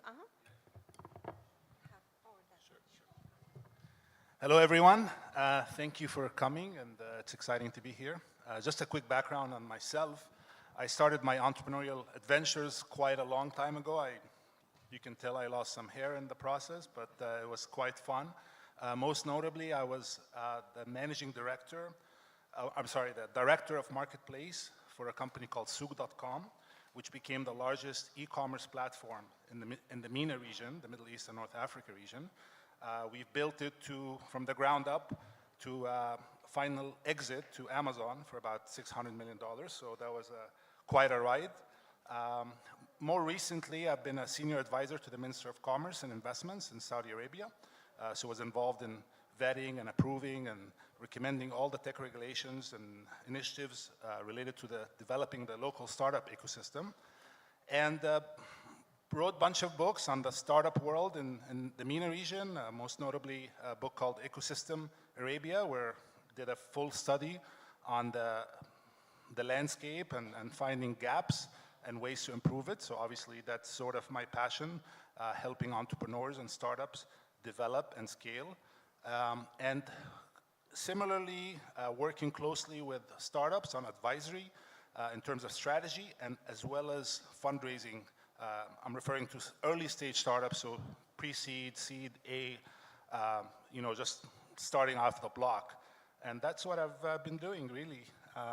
So I'd love to learn more about what you're doing here. If there's something we can help with, be happy to contribute. Hello, everyone. My name is Dumitru. I'm Chief Business Director at Fagura, the first crowd lending platform in Moldova. We've been active on the market for more than 5 years, and we have managed to intermediate until now 7 million euros. And we've paid interest to our investors about 1 million euros. We had no legislation when we launched on the market. Now we have the crowdfunding law. We are expanding now into Romania. We have obtained the EU crowdfunding license, and we are hoping to grow as fast as possible from now on. Thank you. Okay, hello everyone. I am Nihat. I am the CTO of one of the biggest innovations hubs of the region, Caucasus region. At the same time, within our hub, we're working with lots of startups from the branch that we're mainly focusing on acceleration and incubation side. At the same time, we have our venture fund that we're investing to early stage startups. And also we have a venture studio where we're building startups, developing them, testing in the market, and killing them real quick. Yeah, and by the way, I am also an entrepreneur myself, and I am the CTO of the biggest startup of Azerbaijan, which is called Push30. It's a gym aggregator startup. So it's kind of, I have two sides of what I'm doing. The first one is the CTO of the Innovation Hub, and at the same time, I have basically my own startup that I'm working on. Thank you very much. Thank you. I'm Steiner. I'm a founder of quite a few startups. I did 17 startups in the 90s. I did some failures, went bankrupt, learned a lot from that, and I was even able to do some nice exits, so I earned some money from it. And that money actually made me, from year 2000, 2001, to take an initiative to solve the biggest problem in the whole global innovation ecosystem, which is funding or access to private equity funding for early stage startups. That is what is today known as the Seed Forum.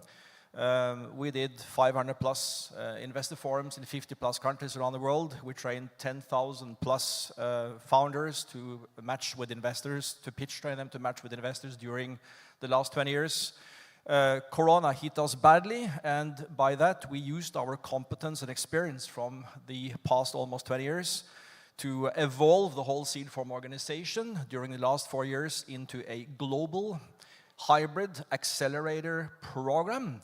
And I'm very happy to be here today simply because we're also currently launching the Seed Forum Global Accelerator Program and looking for the first entrepreneurs from Moldova and Romania. We are certainly as well looking for founders to participate with advanced acceleration out of the whole Eurasian region.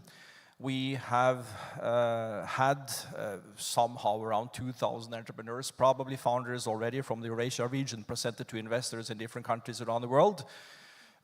So we know that there is a lot of potential in Eurasia, and that's what I'm also looking for when I'm a business angel and investor into companies in this part of the world. Thank you. Thank you so much. Thank you, everyone. Let's kick off with first question. Amir, I would like to ask you first.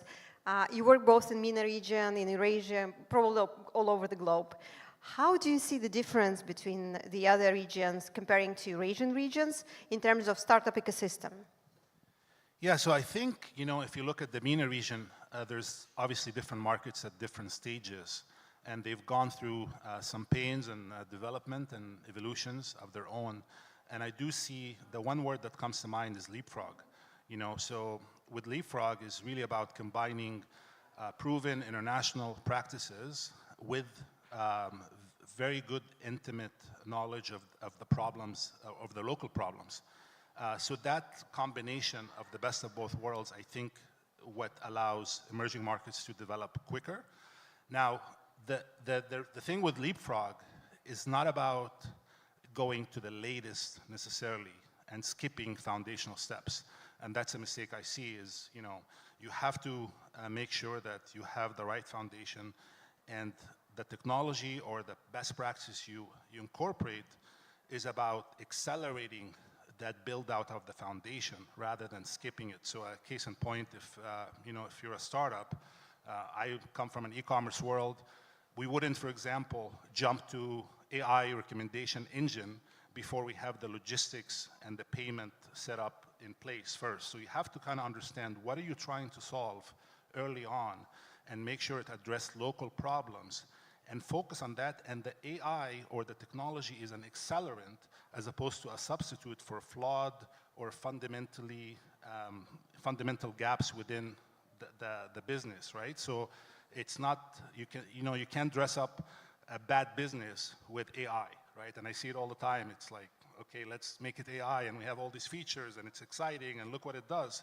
But is it really what are you solving for the right thing? So that's my advice to entrepreneurs, is just make sure you have the fundamentals right, and then use the technology to help you get there quicker and more feasibly and scale quicker. But you're not going to skip steps, so to speak. So I hope that answers your question. Yeah, absolutely. From what you're saying, I see there is a lot of potential in this region, especially in emerging economies like Moldova, let's say. Steiner, a question to you. We were talking in the corridor, and you were telling that soon you're going to launch an incubator and accelerator program for both Romania and Moldova. What makes our startups remarkable in your view? There is a lot of potential in Moldova and other countries beyond in the whole Eurasia region. But it's sometimes very difficult to see this potential. I can give you one example. For instance, in your neighboring country, Ukraine, unfortunately in the condition it is these days, but still remaining in the position that there is still a lot of technologies hidden in shelves and drawers around the country from previous days, which could still be commercialized. This is just an example of a major potential that is never really talked about in Ukraine. This is what we and I have been looking for as an example in Ukraine. In Moldova, this country sometimes promotes itself only about the wine, but Moldova is much more than just wine. Wine is fantastic, obviously, right? But it's a tremendous potential also within the IT sector and energy sector and beyond in Moldova. You just need to find it. We definitely are lacking one unicorn from Moldova, so hopefully you're going to help build one. There's no unicorns yet created by Moldovans. But anyway, let's continue and speak about the Caucasus region. I know you, in your innovation lab, you do have a VC studio. You invest in startups. You help them grow, but also together with the corporations invest in them.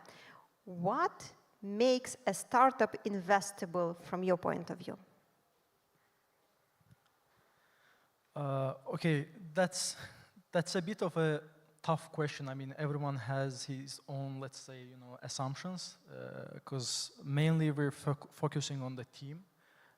In the regions like Caucasus, the whole MENA region and Central Asia, the team is really important. The talent retention is a huge problem in these regions, and everyone is leaving the countries for for a good opportunities.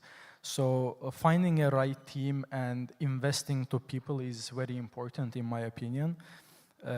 So whatever we're doing is mainly comes with the team. So there are some global examples. Whenever someone exits for some amount, they're getting investments really quickly specifically because of the team and their capacities, capabilities.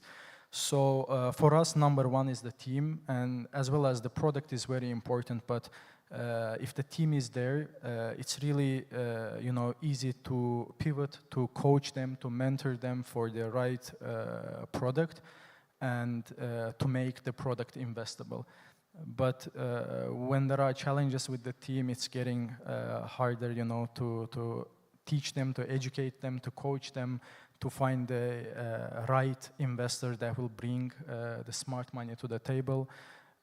So whatever we're doing, the first thing that we're mainly focusing is the talent. That's why we have our own school, and we're currently building our own university as well, which is mainly focusing on entrepreneurship to create people with the right mindset, to make them investable from day one. Thank you. Both of you, you're mentioning talent, but I would like to ask everyone now, besides talent and the team, what else a good investable startup should have? Just feel free to answer who feels first. What do you think should an investable startup or an attractive startup for an investment should have besides having a good team, if there is anything else? I'm just going to say quickly, so I think it's, you know, if you look at the mindset of an investor, whether it's an angel investor or a VC, they're looking for the outliers, right? So they're looking for outsized return, meaning they're not looking for a company that's going to grow nicely and provide a good lifestyle for the founder and the team. They're looking for a company that's going to grow 10x, 50x, 100x, or more. And this is called the power law. The power law is where they invest in a lot of different companies, knowing that many of them are going to fail, but the one or two or more, hopefully, that actually succeed will make up for the losses. So in that sense, you have to be building what I think of as a rocket ship, or at least planning to. It's not a business that's going to be a nice, fast car or even a plane. Maybe it's a plane, but it's something that has the potential to be very big, that's going to take over a big market. And if you're in a smaller country, you have to think multiple markets at the same time because your market might be too small for an investor. So you have to build that, or you have to think of that right from the outset, knowing that you have to cross over very quickly and adapt to the local, you know, not just product market fit, but your whole company has to be able to localize in every function of the business, right? So the branding team, the marketing team, the product development team, who you're hiring is going to have to adapt to a new local market. For example, in the MENA region, you know, Saudi is the biggest elephant, so to speak, right? So if you're building a new UAE and you've built for the UAE, which is a little bit more Western Americanized type of environment that's different than Saudi and Egypt, which are the two biggest markets, then you're not ready to grow into those markets. So nowadays, the startups there, they start in the UAE, but they're building for Saudi. They know that what they have is going to also work in Saudi, and it's just a matter of proof concept, get the money, and then quickly go to Saudi. So you have to put yourself in the mindset of the investor and show scale, show the possibility of scale. Amazing. Anyone else? Yes, Steiner, and then I'm regularly looking at two things being a business angel, and those two things are not different from Eurasia to the rest of the world. And those two things are mainly their revenue stream model. Basically, if one could do things a little bit differently in a new way, that creates fast growth. Right? That's what all investors are looking for, the so-called super profit investment opportunity, that basically by definition is to be able to at least fivefold the money in less than 3 years, right? Even early stage, right? Okay. I'm not saying that there's many who actually are capable of doing that, but that's what all investors basically are looking for. And additionally, I'm looking for team. The challenge is to find people basically that are able to think big enough, to kill modesty, to be stayers and have the ability to bootstrap, to understand that it's painful to be a founder at the early stage, and it will last for a period until you either have donor or equity funding up and running, right? And it's one more thing perhaps which comes, and that's about geography and legislation. The problem, and I'm saying problem, in this part of the world is that you have all these Delaware and Estonia registration that is not good for the countries. You need, with the local governments, to evolve the company legislation so us as investors from the outside feel well enough, and that lowers basically the political risk as well about the different countries. So, okay, 3 factors. Wow, that's almost everything. Dmitry? I'll try to speak from the perspective of a startup. Probably we've all heard those stories from 15, 20 years ago when startups were raising money just with a PowerPoint in Silicon Valley. Well, it's not available anymore. Yeah. We've evolved to when investors are looking very much into the team, so I want to confirm what my panel colleagues say. And more than that, they are looking very much to the figures. They want to see the track record, and they want to see that you're making money. At least this is our case. We've raised more than €1 million until now, and we feel that most of the questions that we've received and we are receiving, it's how much money do you make, what's your MRR, what's your projection in 3 or 5 years? If you say 0, of course, you will not, it's not a business, or maybe you have a good idea, but you haven't proven anything yet. Prove something, show some figures. You don't have to be on break even or on a big plus. But you need to have traction. But you must have cash inflows, show your investors that your team is good, can manage the money, can make money, and after that they think about investing in yourself. Thank you. Dmitry, let's stay with you. Or you want to add something? Yeah, I was just going to actually add to what you're saying. Absolutely agree. I would also add, looking at your unit economics, so your cost, customer acquisition cost, lifetime value, and looking at customer engagements. You know, are the customers love your product or love your service? Are they coming back? Are the word of mouth is strong enough? Companies now do not scale if companies merely like the product or service. They'll get disrupted by someone else whose customers love them. So I think these are the metrics they're looking for, the investors are looking for, especially if you've looking for, I would say, Series A, where you already got funding before, and now they're really expecting you to have had the traction. If you're pre-seed, then yeah, it's the quality of the team, the vision, the problem you're solving. But at later stages, you're looking at traction and path to profitability. I certainly agree very much with you two, both gentlemen, certainly. The question is just simply in which level of the involvement of the startup you plug in your investment. And I was talking about very early stage. That's kind of my step, our level as a business angel. The question, the whole point here is at that step where most startups are, is how do you make the startups, for instance, with assistant, experience and competence of business angels, as I am, for instance, ready, willing, and able to be able to create traction, to move forward, right? And that's what is called acceleration. The problem with acceleration these days is it is a big difference between doing the right things and doing things the right way. Because it's so much unnecessary things which is done for startups early stage, which is not necessary to do, right? And you know, we had a discussion back in 2010, 12, where it was a lot of international criticism on incubation, right? So that's why, you know, someone invented a new understanding of the whole world, acceleration, right? So acceleration is basically fast speed. That's why it's called acceleration, progression into traction. That's the whole point. And it's not incubation. That's something that goes slower. So the question is, how fast can you, as a business agent, I am, for instance, assist on making the companies ready, willing, and able to get to the level of a Series A? Nihat, the question to you. Are you a successful accelerator? Yeah, all right. So actually the question is a bit different, following to what Steiner was saying. What is your secret sauce in being a successful accelerator? I mean, I would say, like everyone else, yes, we are. But there are obviously some realities that I totally agree with you, like in a sense of we switched our concept in our acceleration and incubation in a several ways.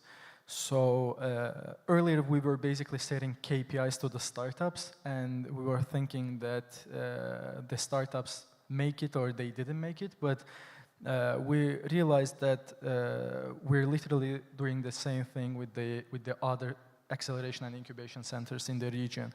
So that's why we try to set those KPIs to ourselves, and basically we try to make them investable.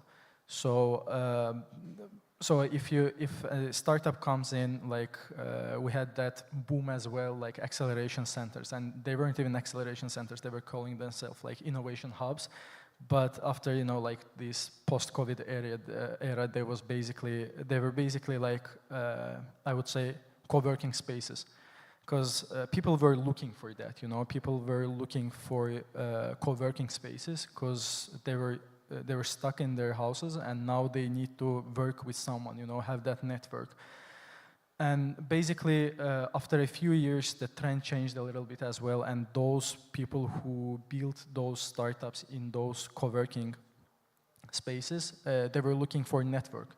They were looking for help. They were looking for B2B partnerships, you know, some collaborations. Because, okay, like within the co-working space, they built their product, but they can't actually sell it. So how we can help them?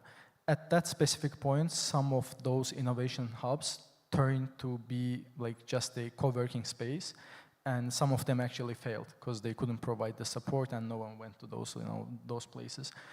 I think the most important part is to stick to the trend, to understand what really startup needs, to support them in an early stage, because like early stage product is very fragile. You know, if you wouldn't help them in the right time, if you couldn't bring the right network in the right time, the product might fail. You know, the team can be demotivated, and they can just, you know, they could just go away. So that's why I really think that as a success of acceleration and incubation centers is coming from the network, it can be some government network to land some B2G deals, some corporate deals to land some B2B deals and get that, you know, first clients.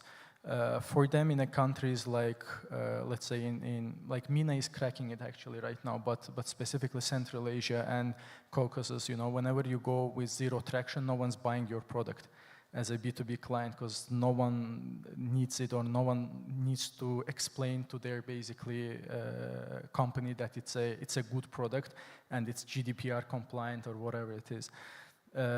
So what I would think is a good network of companies, B2B deals, good network of B2G deals, and make them basically land their first, have their first traction in order to make them basically investable. Because with basically being a, let's say, co-working space, you're not gonna help those startups, and no one's gonna invest, like realistically speaking, to a startup with zero revenue.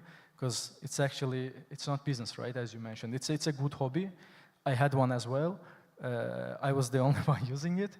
I mean, that was a great hobby, but obviously you need clients, and clients are coming in those kind of regions are coming from the acceleration centers, because they basically, you accelerate in terms of product, in terms of network, in terms of revenue, and etc. You had out of 10 startups that you accelerate, how many of those go to the, let's say, next round of funding or have successful traction that you can name a successful startup? Yeah, so basically we've started to build the whole ecosystem, right? Because when we started as the incubation and acceleration center, we saw that they need, let's say, they need to talk to VC. All right, we're connecting them with like global VCs, you know, we have our own angel club and etc. But in an early stages, we didn't have that. So basically, we saw that there is a block. So we have created Azerbaijan's first angel club as well. At the same time, it was a good timing because the first VC of Azerbaijan also launched, which is Caucasus Ventures. And they really also supported to our startups as well. We created our own investment day, which is a 2 days, you know, event that our startups and, you know, global startups are attending, and they're getting funded.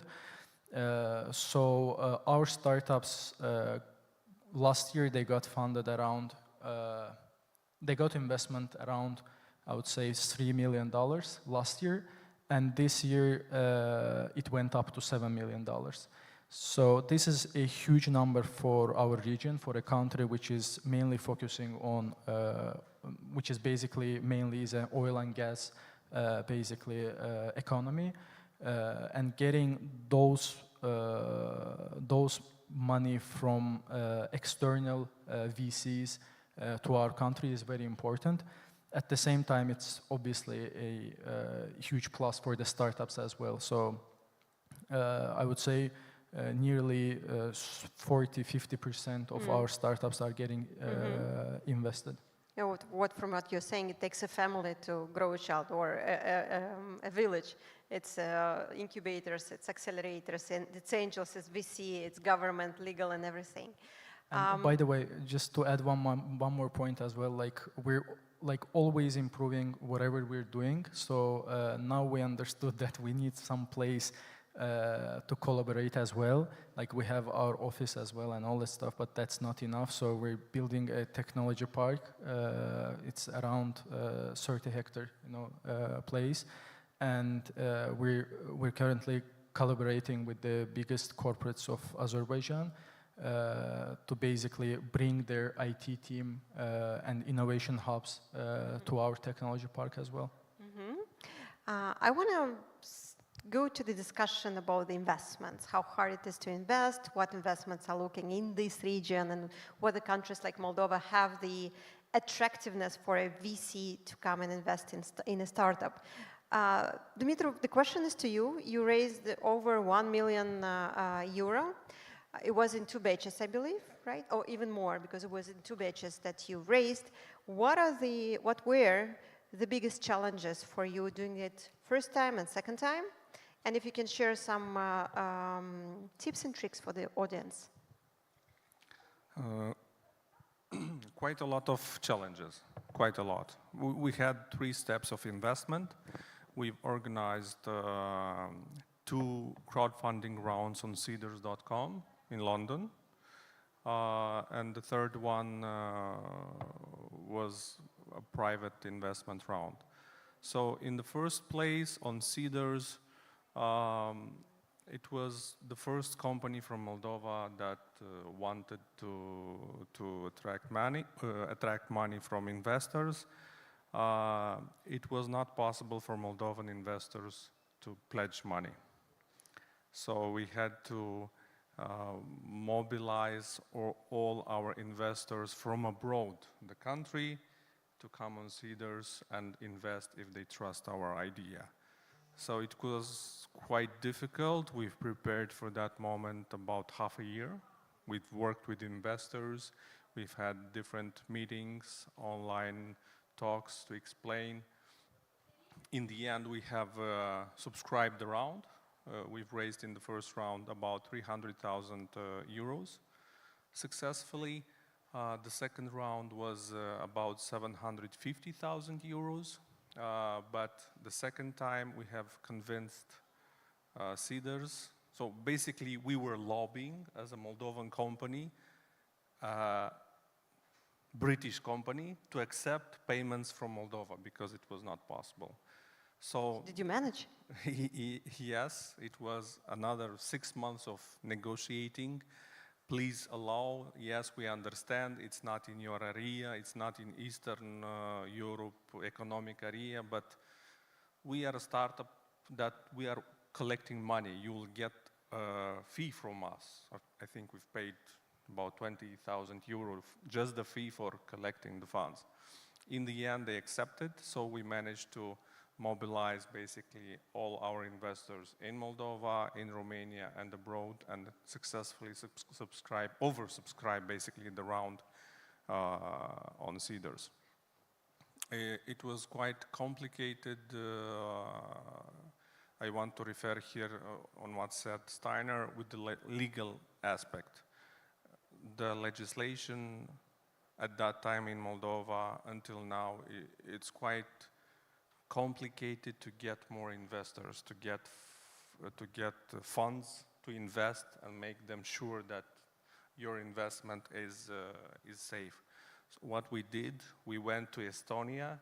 We've registered a company, the mother company in Estonia, so that we could prove we are a trusted company with the public data, with a law system that is known, that is more or less okay, and it's safe for investors.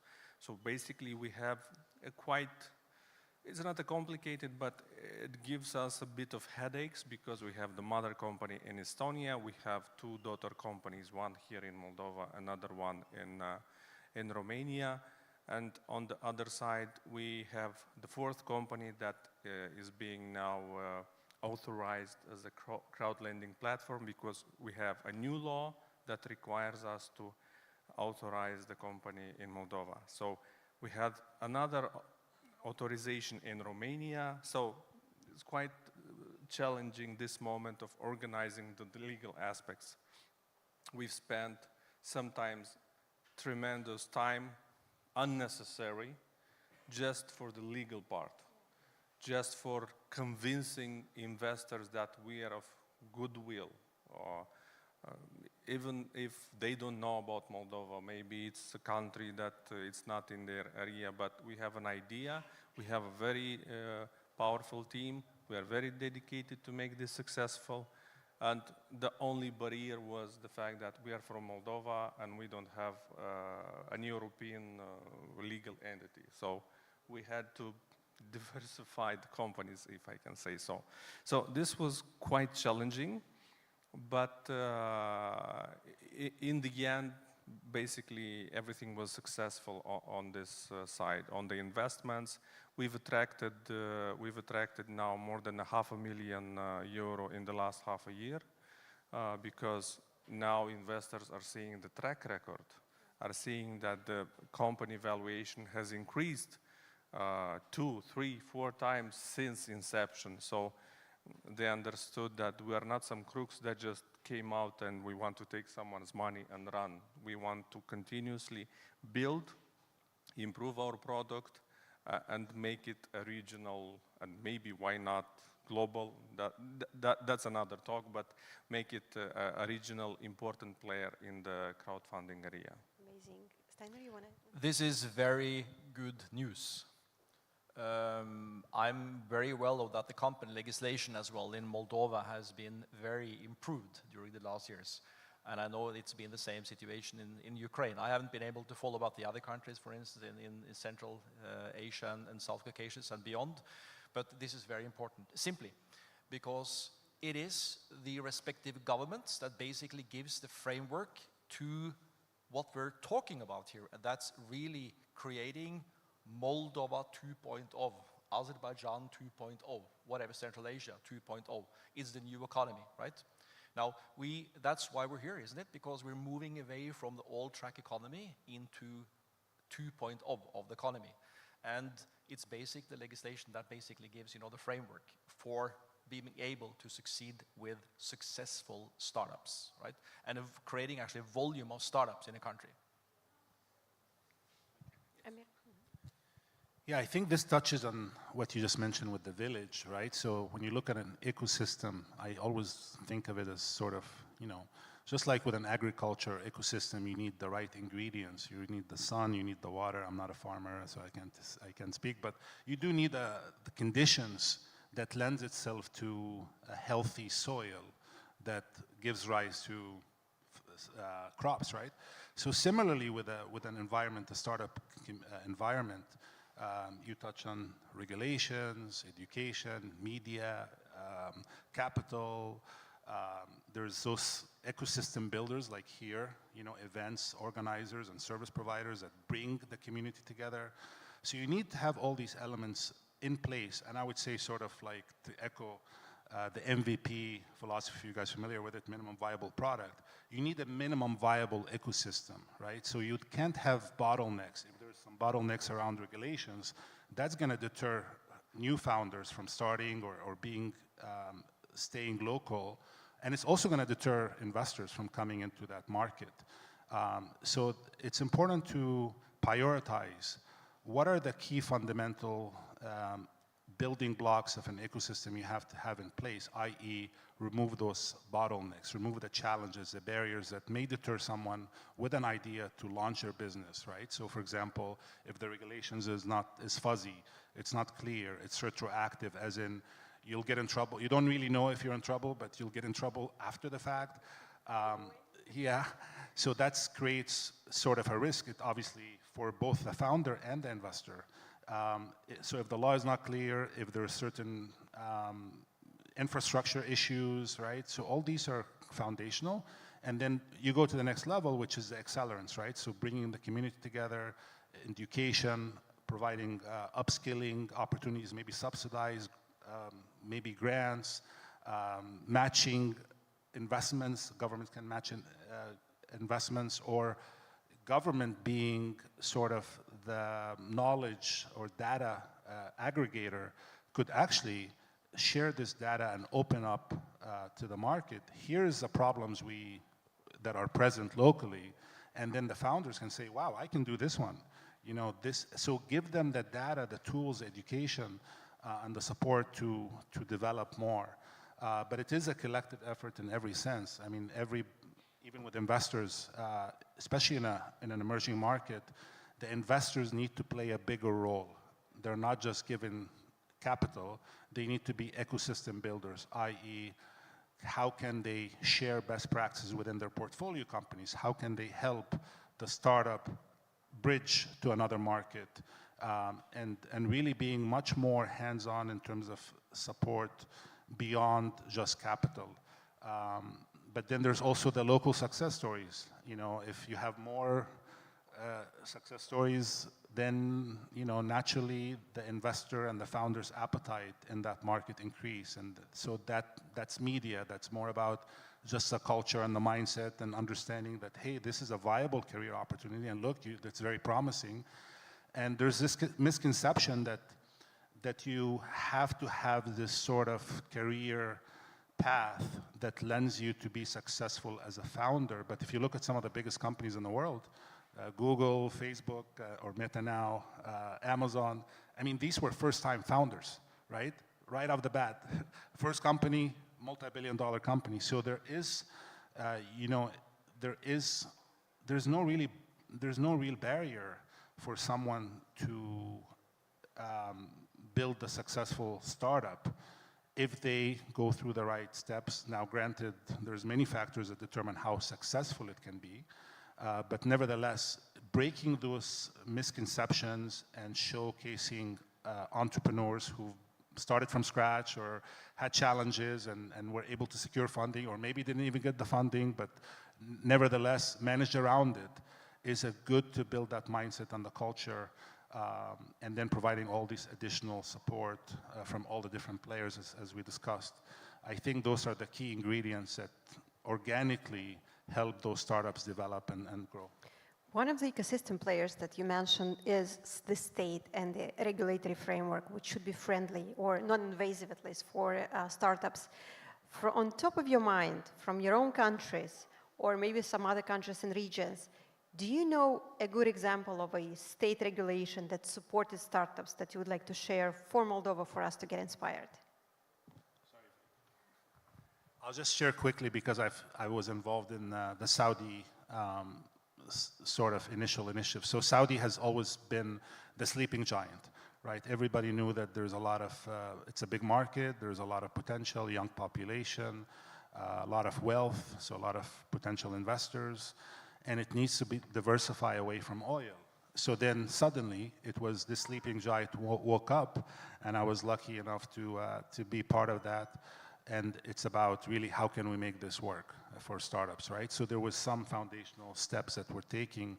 I mean, most notably, it's like a no-brainer, basically. How fast can you start? How fast can you register a company? It went from being a complex process of weeks to literally going online and registering a company within a day. So those initiatives obviously makes a difference, right? If I have an idea and I'm thinking about building something and I'm confused and I have to pay lawyers thousands of dollars to figure things out, then it's going to slow me down.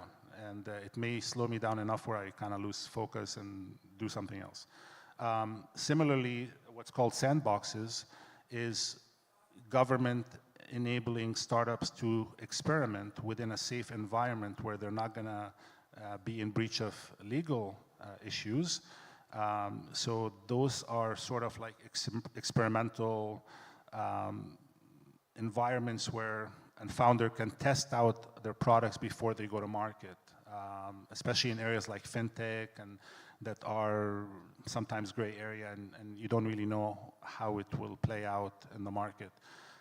And then finally, I would say just government in Saudi has been, and I was involved in this quite a bit, is really listening to the startups and the founders and understanding their pain points. So that dialogue is very key. You cannot be in silo. And then the founders also need to be vocal and say, look, this is my challenge. Can we do it better? Or even present ideas. That collaboration is key. Otherwise, they're building something they think the founders need, but it's not really critical. They have other problems that they're facing and they're frustrated. So that collaboration between the private and the public sector is key to focus on the right solutions.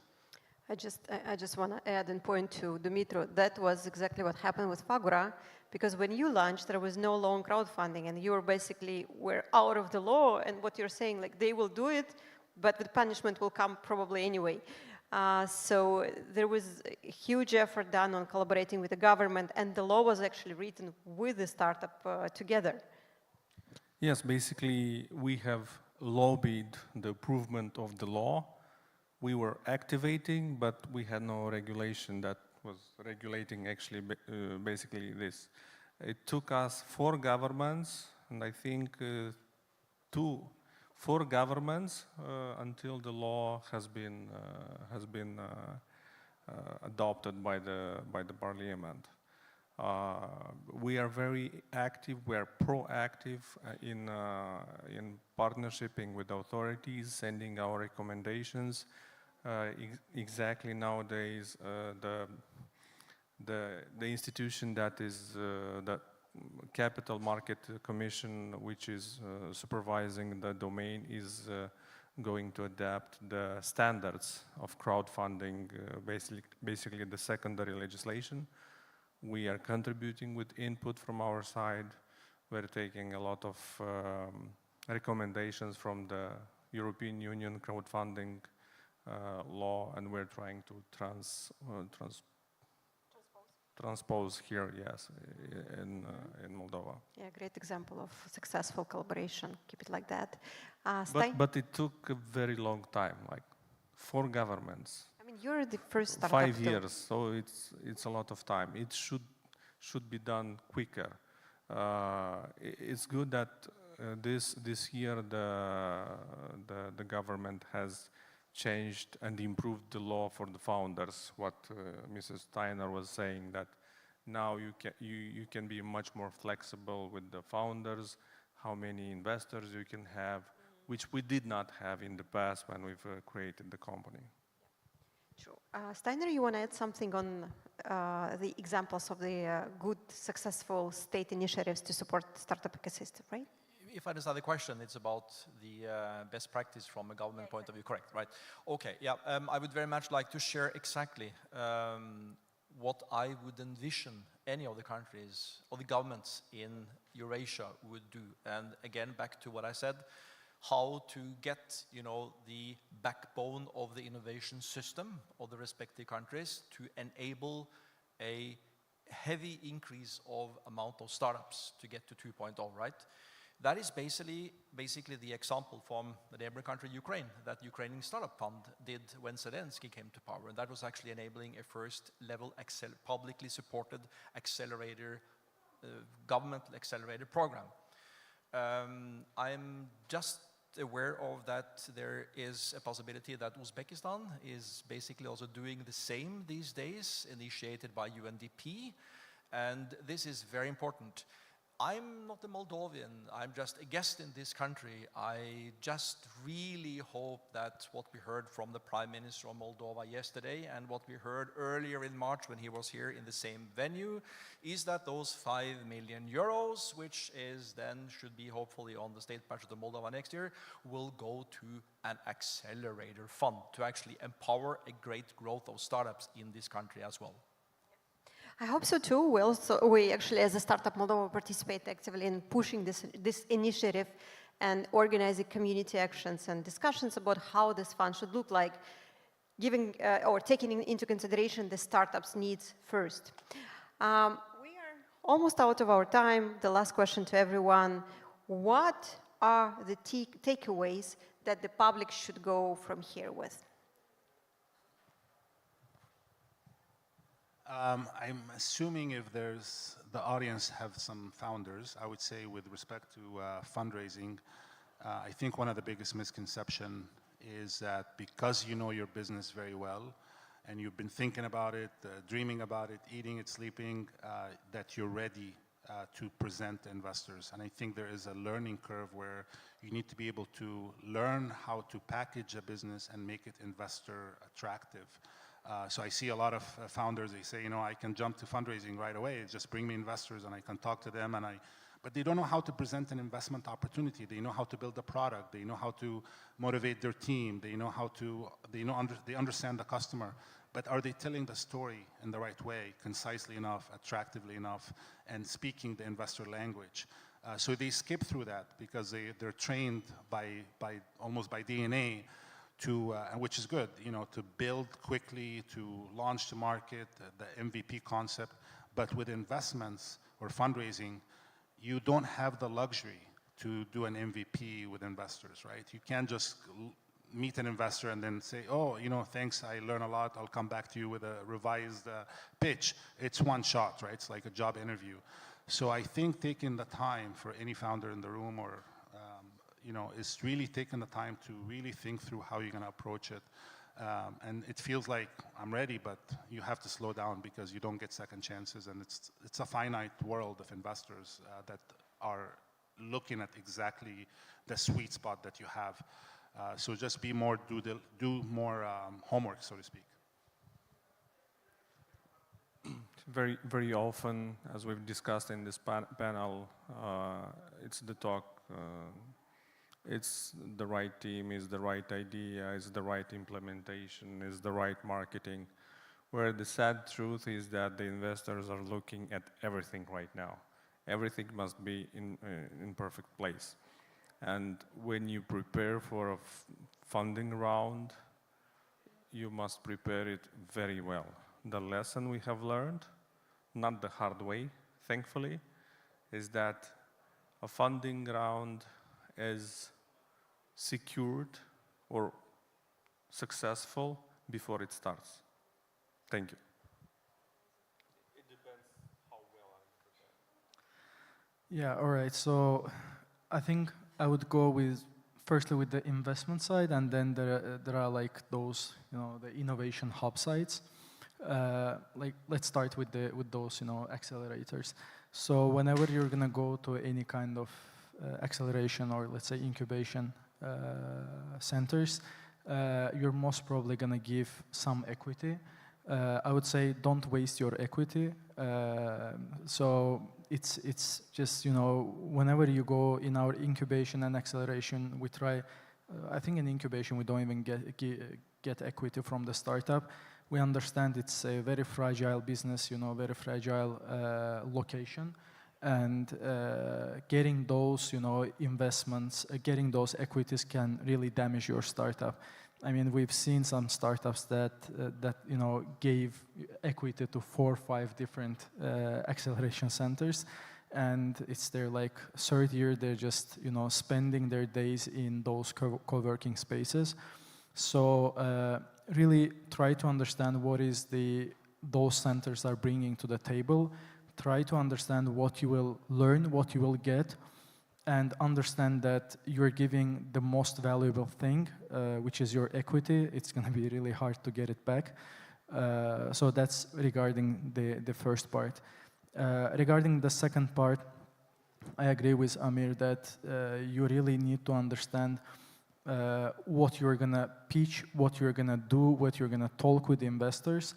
You don't really have the second chances. You need to understand what the investor wants. Are there like early stage startup, pre-seed, seed, or like, I don't know, they're investing to only mature, startups. Try to understand what you want to get from that investor specifically. And you have one like opportunity for one specific VC or for one specific investor. So whenever you're meeting with them, try to be as precise as possible, and even if you couldn't land any kind of deal, see it as a kind of learning opportunity to meet other investors. Thank you. To all the founders in the audience, it's your decision if you want to continue to stay small or if you want to become something bigger, to grow, and even to grow fast. Then it is your decision if you want to grow fast, or at least to grow and not just become a lifestyle company, to think big, kill modesty, and stop improvisation and start acceleration. Thank you. Amazing. Thank you so much. I enjoyed it a lot.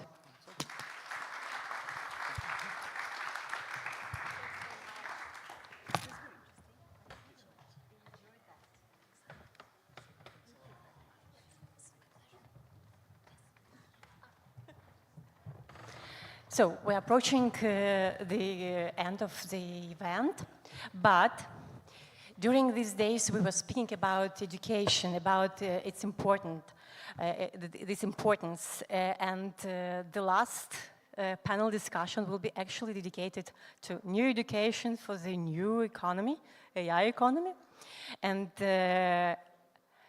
also we will discuss about traditional academia and corporate initiatives which are appearing. So technologies, especially AI, nowadays are revolutionizing education across both academia and corporate initiatives. And during this session, we will discover how nowadays universities are integrating, embedding different AI solutions and implementing in their curricula the AI elements, and also about different initiatives that are taken by different organizations helping people to learn more and get more competences, skills, and even through new media, how to overcome barriers in nowadays world. And I would like to invite to this panel discussion Anatol Poyata, Chief of Data Science Department at AC Technologies.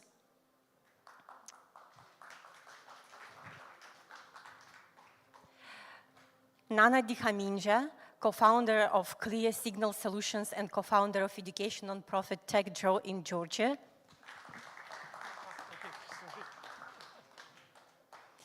And Jenny Romano, co-founder and CEO of The Newsroom.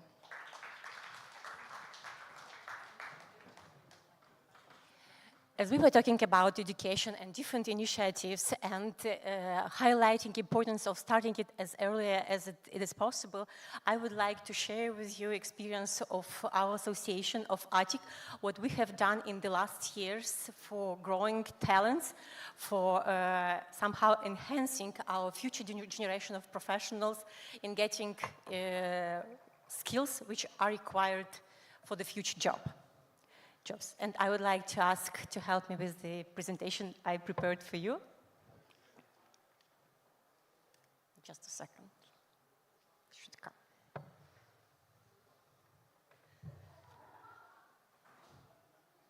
Here we are. So, the TechWheel Center was opened in 2017. However, association started its activity in 2006, and this year we celebrated 18 years. And during the last at least 10 years, our focus was on growing human capital, able to join IT sector, and somehow enhancing this development to bring this potential for the sector so it can boost and had a high impact on economy, which we can record nowadays. Therefore, we tried to cover all levels of education, starting with K-12. So, and developed TechWheel in every school program, which included development of the platform, comprising 10 courses, and you can see them on the screen. It's including artificial intelligence, web design, mobile app development, graphic design, video storytelling, digital education, entrepreneurship, emotional intelligence later on was included, and generative artificial intelligence as well. So, during 4 years of implementation of this program, besides the platform developed with these 10 courses, we have succeeded to train over 3,000 of teachers all over the country, covering around 500 schools, which is half of the total number of the schools in Moldova. And nowadays we have like almost 80,000 of children who passed at least from one of the courses developed on this platform. Sometimes they are passing already, taking 2 courses. And besides this initiatives, this platform, we also organize competitions, national competitions on regional and national level. So children can present their skills, present their competences learned during these courses, how they can apply and what can be done in partnership with the local authorities, local companies, and developing solutions which are required in the region. These are shortly. Another program we are running, it's after-school program for children in Chisinau, Belts, Cahul, Comrade, Techul Academy Kids. It's academy for children, helping them to test the most important directions in IT, and then discover different areas and potential for every child. Also, we're trying to develop the main skills required in 21st century, and to transform their passions into future profession, because sometimes we can see children, playing on mobile phone, but how can we transform this addiction or hobby into interest area and furthermore maybe future profession. Also within this academy we have a Robo-Rangers team of small talents getting different prizes on international competitions. Another project for vocational education is called Youth Maker Club. And on top of the professions which students acquire in vocational institutions, colleges, professional schools, they can learn and can take over the most required competences for the industry, for present industry. And the project is run nowadays in 3 locations. Very soon we will open for the 4th one, and covering the courses like electronics, 3D modeling and working on CNC machine programming, 3D modeling and laser cutting, 3D modeling and 3D printing, drones and robotics. And besides the courses, we also offer them activities like repair cafe, to be more environmentally friendly, how we can repair goods instead of throwing and buying new ones, but we can repair something and take home or bring from home something defected, and then we can, with support of mentors, to fix it.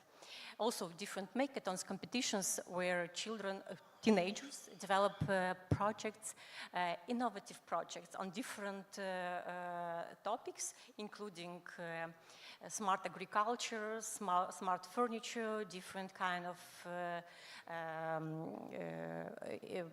devices which we can use in our houses and households.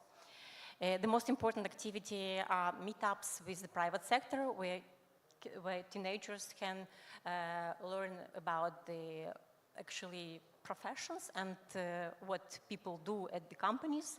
So they are not afraid to finalize, to graduate from the school and then to join the labor market. But in this way, we succeed even to create these bridges between companies and the project, so children, we call them children, got employed afterwards. Another area of our intervention was collaboration with universities, supporting them to grow capacity of professors, and also offering to the students possibility to take over international certification on different specializations like Java fundamentals, SQL fundamentals, or Cisco, and thus promoting them to integration into the labor market. Also, we support different initiatives launched by professors at the universities, so they can implement something very in short time, promoting ICT career, promoting different initiatives which otherwise would need, a longer path to be approved by ministry and integrated into curricula, but thus they could implement different short-term small initiatives. And also we contributed to capacity in promoting ICT professions, because this was also a huge gap at the universities. We were helping running, to update curriculums, to train professors, but the topic of promotion, how do we promote ICT specialties, was a huge problem. And another entity that we developed was lifelong learning department called TechWell Academy, and actually this was one of the first ones because in 2017, when the center was opened, there was a huge gap of labor force in the industry, and the industry required over 2,000 of professionals in short time to join the companies. However, this was not possible due to the quite restricted number of students at the universities. And nowadays we can actually say that the total number of students graduating from ICT in Moldova is around 1,500, which is already a huge step forward. There were developed different types of training courses, and the mentors of these training programs are professionals from ICT companies, which is also very important element in the whole this story, because when you receive information from the professional, so you are sure that this was already somehow tested and the person has experience, because sometimes universities are still based on the theory and less on practical exercises. Nowadays we can say that the situation is getting better and better from day to day. So also is assured the promotion like this assistance program to graduates, helping them to be employed within the IT companies who are members of our association, and not only. And another program I would like to mention, because today we will speak about this, about women empowerment and the valorification of women potential for ICT sector. As we had this huge shortage of human capital in the sector, there was a decision to focus also on attraction of women and bringing them closer to technologies. Therefore, there were developed different programs helping them to acquire different tech skills, and together with the soft skills, being able to join labor market either as a freelancer or professionals in different companies. These are short results. Also, we would like to mention that since 2018, ARTIX supported the community of tech women professionals in ICT to create their community, and since 2021, this community was institutionalized, and already since 2019, we have early event called Tech Women Summit, and this year it will happen almost in a month, on 12th of October. So, thank you very much, and I think this is a time to continue our stories with our panelists. And I would like to ask every of you to present your organization, your main values and activities you are implementing to achieve the goals you have set. So, Anatoly?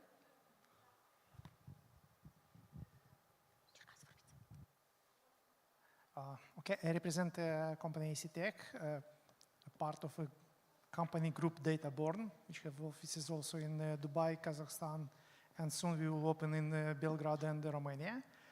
So here in Moldova we have like a sandbox, it's a small office, but we are developing different projects, so it's small projects, special for our markets, and specialized in fintech, so the products for bank sectors and financial organizations.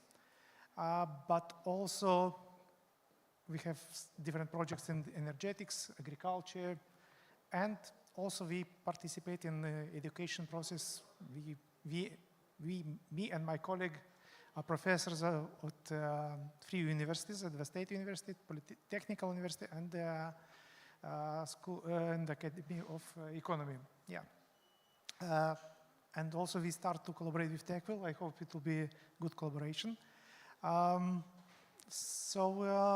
Yes, we have a lot of ideas and proposals, and We already take a part of this subcommittee of governmental consilium, economic consilium, which is working on elaborating of AI strategy for Moldova. So we are involved also in these projects as well as our colleagues from different institutions and companies. So we have a lot of, not so many time to sleep and hard to work. Thank you. Nana, can you continue with your experience and what is your organization actually is implementing and doing and changing in Georgia? First of all, thank you for inviting me here. Your presentation was very impressive, and we probably will need to talk about it, how to share this experience. So I have many hats, but my main job is a company which is based on Silicon Valley. It's a small research engineering company which we established with my co-founders after I left Missouri University of Science and Technology, and basically the algorithms we were working there, we commercialized it. But at the same time, when I was living in US, I was introduced to this huge opportunities of volunteer programs for school students and university students, where they were attracted to STEM throughout very interesting programs like robotics, and I've become volunteer robotics coach. And when I returned to Georgia for 4 years, from 2017 to 2021, I started actively collaborating with universities. I was teaching in several universities, and I started different programs like that.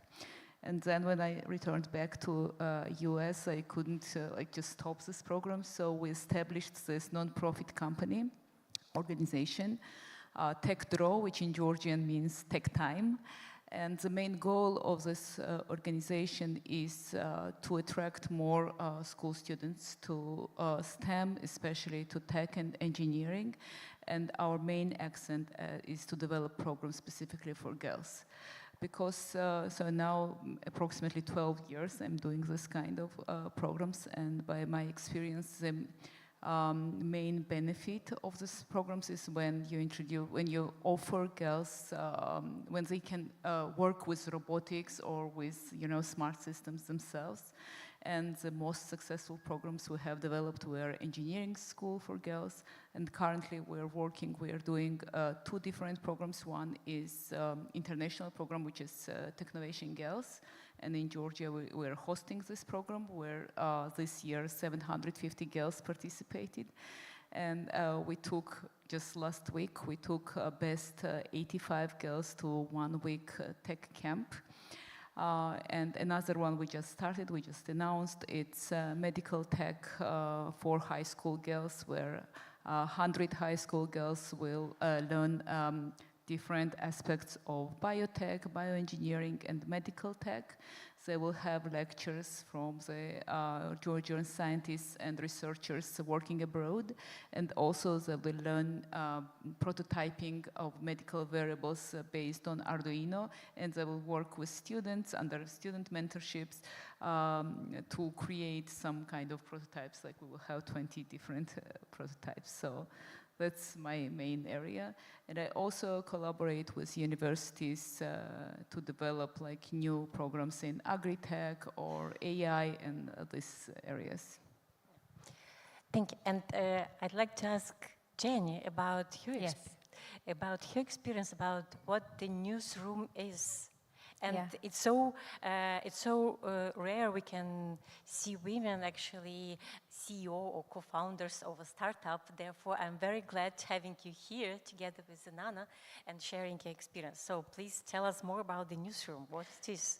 So it's actually pretty easy to be a CEO. You incorporate a company and you're pretty much done. It's one step only, so I encourage everyone to try it. So what the newsroom does, so it's a 3.5 years old company that has changed shape many, many times. Always at the core, it was about applying AI to journalism and to basically help the news industry bring AI into how they analyze and digest information, and most importantly, bring transparency into the mix. And so that's exactly what we do. So we built a technology that right now is helping newsrooms around Europe for now. first of all, identify information across various sources, be they other media companies, but also institutional sources, like government reports, official reports from companies, and so on and so forth. So gathering a lot of information to basically decide what the next story is. But then on the other hand, that same technology is able to cross-reference information. And so we help journalists validate and show very, very soon in full transparency where a piece of information is coming from. So in a nutshell, we apply AI to streamline and augment the processes in the news. I am not an educator by training, very far from it. I'm an economist. So you may be wondering why I'm working in AI, and I'm happy to tell you about that later. But I sort of stumbled upon education in the sense that the more I work with the media, the more I realize that if we actually want to get AI right and apply it correctly in the industry, there is a lot of demystification to do, a lot of education to do, and that's part now of our core. So the newsroom now is split in two, if you may. There is a product element, which is very tech-based, and an education element, which is very, okay, what is AI? Let's start from there and then bring it into the processes. Well, we will come back to continue your story. But now I want to ask Anatoly about you have a wide experience in data science, in machine learning. You even have a book on this, handbook for students, and not only. And how do you think traditional academic programs in Eurasia should evolve to prepare students for AI-driven economy? Are the university adapting sufficiently fast to the new demands of the labor market, to the industry's demands? Well, we should speak about education in a large aspect, not only at the universities. And we have to understand that AI and machine learning is not only IT. So it's not limited. It's not a computer science. Artificial intelligence, machine learning, data science, it's interdisciplinary. So it means it's affect all areas, from news to biochemistry to physics, astrophysics, and so on. So we have to teach students not only from IT department, from computer science, but from all institutions. Of course, people from IT are more prepared for this, and we develop AI products. But we should consider the entire community of students.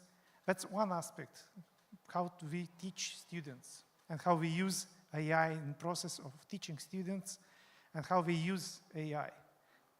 Other aspect is to train the trainers, so to prepare the professors, the teachers.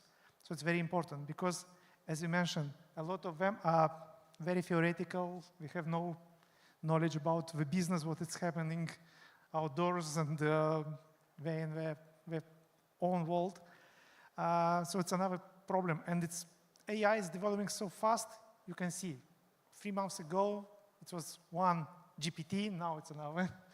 Its paradigm is changing and everything is changing. So we have to adapt the curricula, the notes for as soon as a peer, and for old style teachers it's difficult to adapt and it's difficult to be in time. Plus, of course, the process of adoption by the ministry is not so easy. You have to prepare a paper to go and to wait at least half of a year, maybe 1 year, to change the program. So it's a waste of time, in my opinion.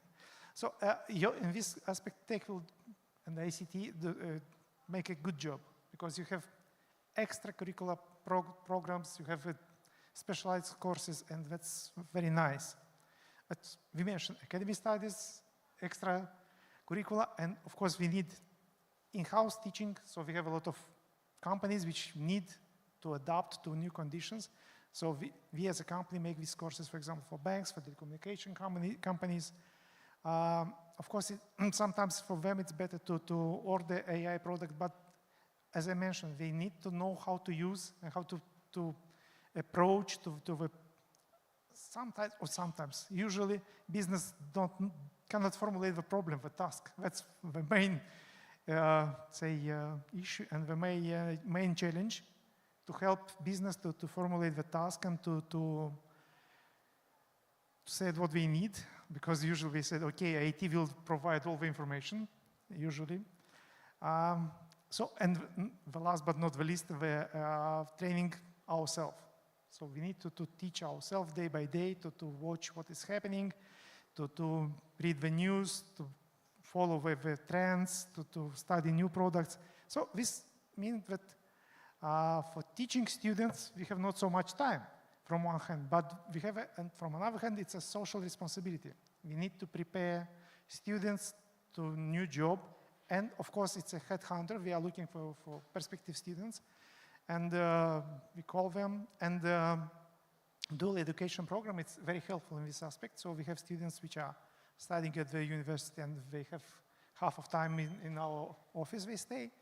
So, and we start an initiative, and I think Tech and ICT support us, as I know they support us, to create AI laboratories and AI hub together with universities.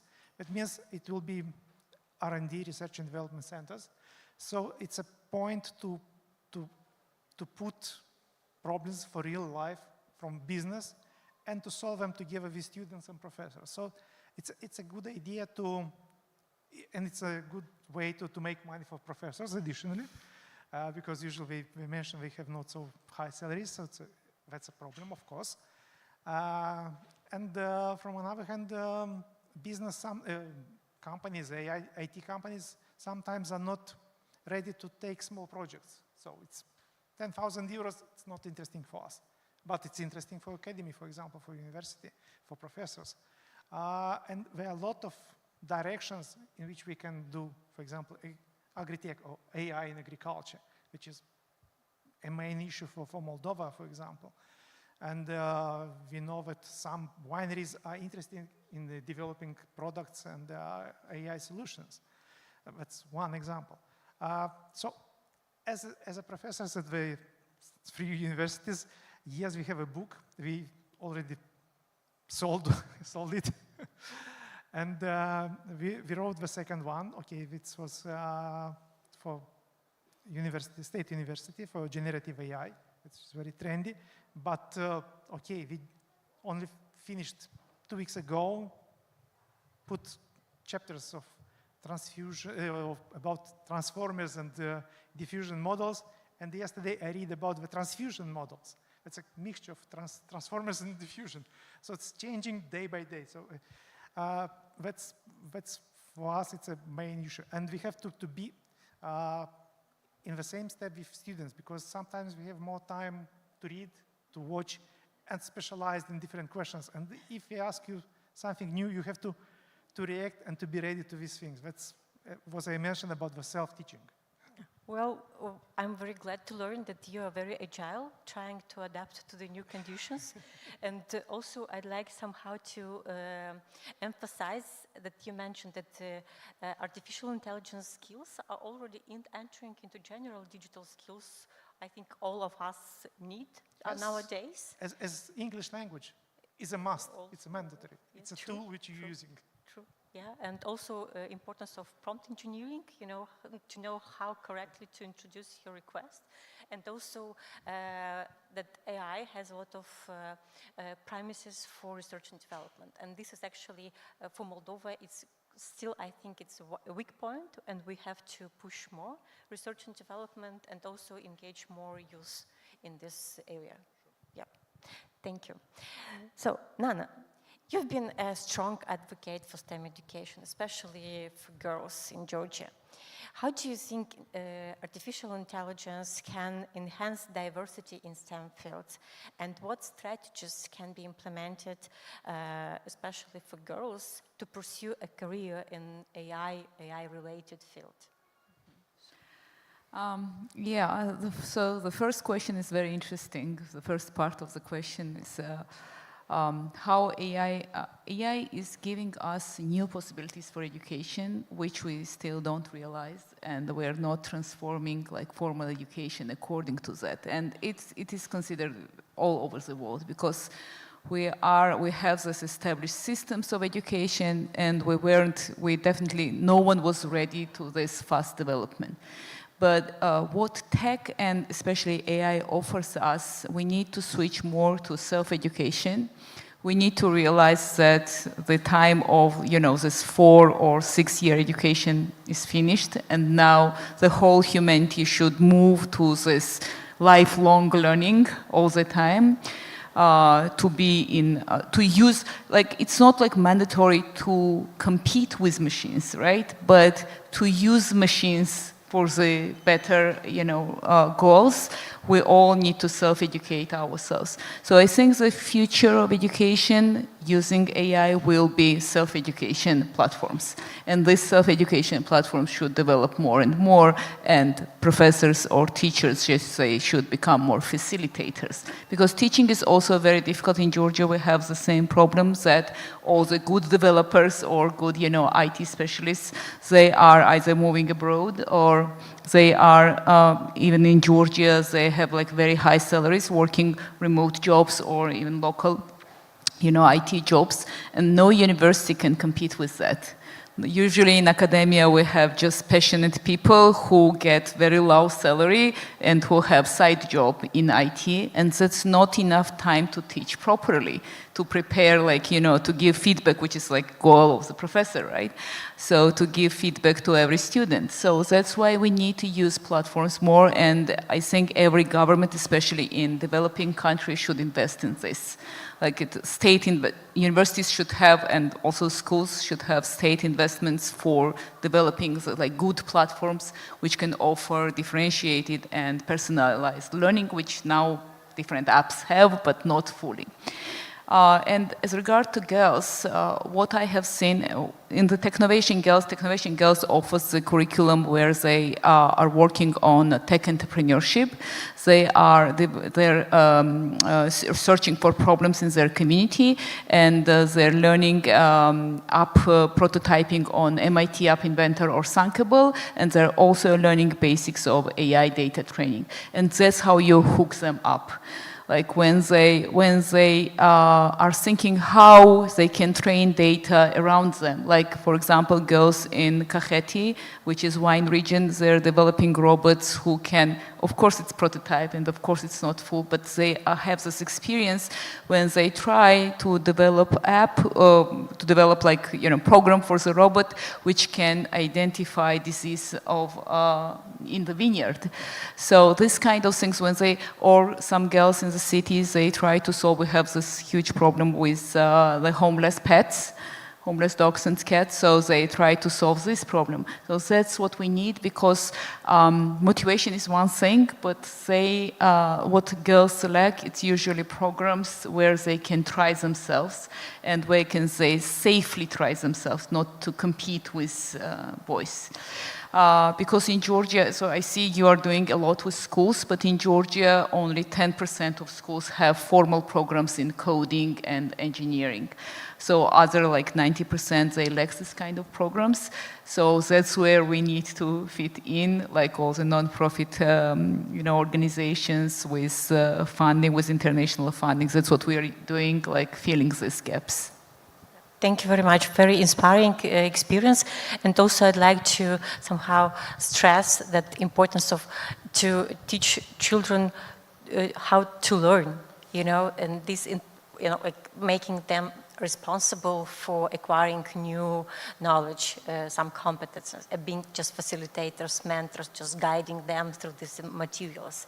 And yeah, I think that's the future. And we had our organization had programs for teachers also to learn this, not AI algorithms, but how to use this modern AI platforms. And it's so much easier with school students. Well, this prompt engineering is much more it's the same with computer usage or any office program usage, right? When I was young and when I was student and we first saw Word and Excel, we need to be taught that. But now school students, for them, it's very intuitive if you don't move up to formulas in Excel, but just using these programs on the basic level, it's very intuitive. And the same with AI platforms. Prompt engineering is so much easier for them them, and we need to plan for that too, that it's the things we are learning in my age, for them it's like more natural, so we need to direct them how to use it better, how to use it for their self-education. Yeah, completely agree with you, thank you. Jenny, with AI playing a crucial role in combating misinformation, and the newsroom is somehow also working hardly on this, how is your organization, your company, using AI tools to shape media literacy education? How can these efforts can be integrated into educational curricula to ensure students and professional development in area of critical thinking and media literacy? So we are not working directly with schools on media literacy. However, we are partnering with organizations that run media literacy programs to give our technology so that they can leverage that whole analysis and cross-referencing piece. How the two go hand in hand is, on the one hand, you need to have media literacy in curricula, which is something that is very often missing in the first place.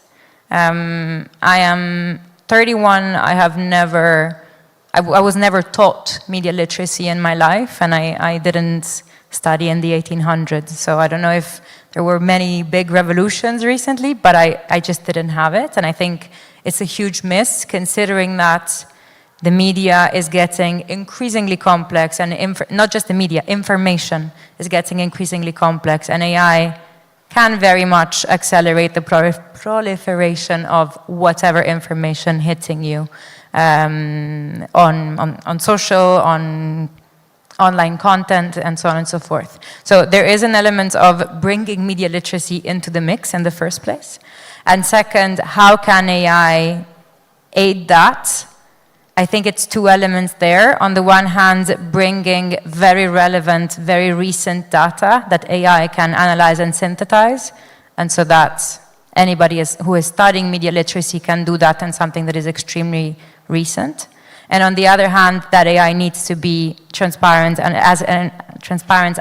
explainable as much as possible. Because if you do not understand the whole mechanisms behind it, it is incredibly hard to first of all, to understand it, and then to trust it, especially if you're working with children and teenagers, but honestly, with every generation, as transparent as an AI system can be, honestly, the better. The question there is always, how do I avoid overwhelming the user with information? I can't tell them how the whole system was built, but bringing transparency into the mix, I think, is absolutely fundamental. So how do we work on that? Giving our technology to media literacy organizations, and specifically the ones that I'm referring to do a lot of train-the-trainer programs, so they then inform teachers on how to best bring media literacy into the classroom. But I'll give you an example. I am from Italy, and an organization in Italy that is doing media literacy, they are basically spearheading media literacy in Italy because, as far as I know, we do not really have it in the curriculum. It's a voluntary thing that teachers do to bring media literacy to schools, which I think in this day and age is completely insane. May I ask you somehow to open the brackets about media literacy? What do you include in this discipline or this curricula? What topics would be, included? You start from how you analyze a piece of content, how you look for sources behind that piece of content, how do you validate a piece of content. So the very simple act of there is something stated in a sentence or an article, just go and Google it, or go and use whatever tool you want, but go and look for other sources that back that information, and spot the trends in the sense that if you look at, for example, a piece of news, you're probably going to have very sensationalistic type of language, very biased type of language, and just teaching people how to start looking at those things, identifying what is sensationalism, what could be bias. Normally in a biased text you have much more adjectives than nouns. I'm oversimplifying, of course, but like being able to analyze a text that is in front of you and thinking twice before saying, oh yeah, that is totally true. And yesterday I was speaking with another of the speakers from yesterday, and we talked about the importance of humanities. I think in media literacy, having training on humanities is absolutely crucial. A lot of the stuff we're talking about, we're not really reinventing the wheel. Media literacy is about understanding a piece of text at the end of the day, and a piece of text comes from the humanities. So going to the basics, it's okay, something is served to me. How do I ask myself the questions to understand, can I trust this, can I not? And can I just go out and validate it? Thank you very much for your extensive answer. Jenny, I have a question about literacy, media literacy. It's a tricky question, of course, because it's a question of trust and belief. Yeah. Because if two persons discuss about how the man was, how men appear, you will have two opinions, creationist and evolutionist. So it's difficult to convince each other. And if one candidate in president said that in Springfield immigrants eat pets, I think at least 10% or 20% of people in America believe in this. Because their education or their experience says we have to trust this person, or we are trusting these persons. And media literacy, it's inutile in this case, because we don't want to change their mind. So that's the problem. And critical thinking, of course, it's one of the key factors. We have to teach them in the schools how to be critics and to analyze and to have possibility to change their opinion. That's the problem.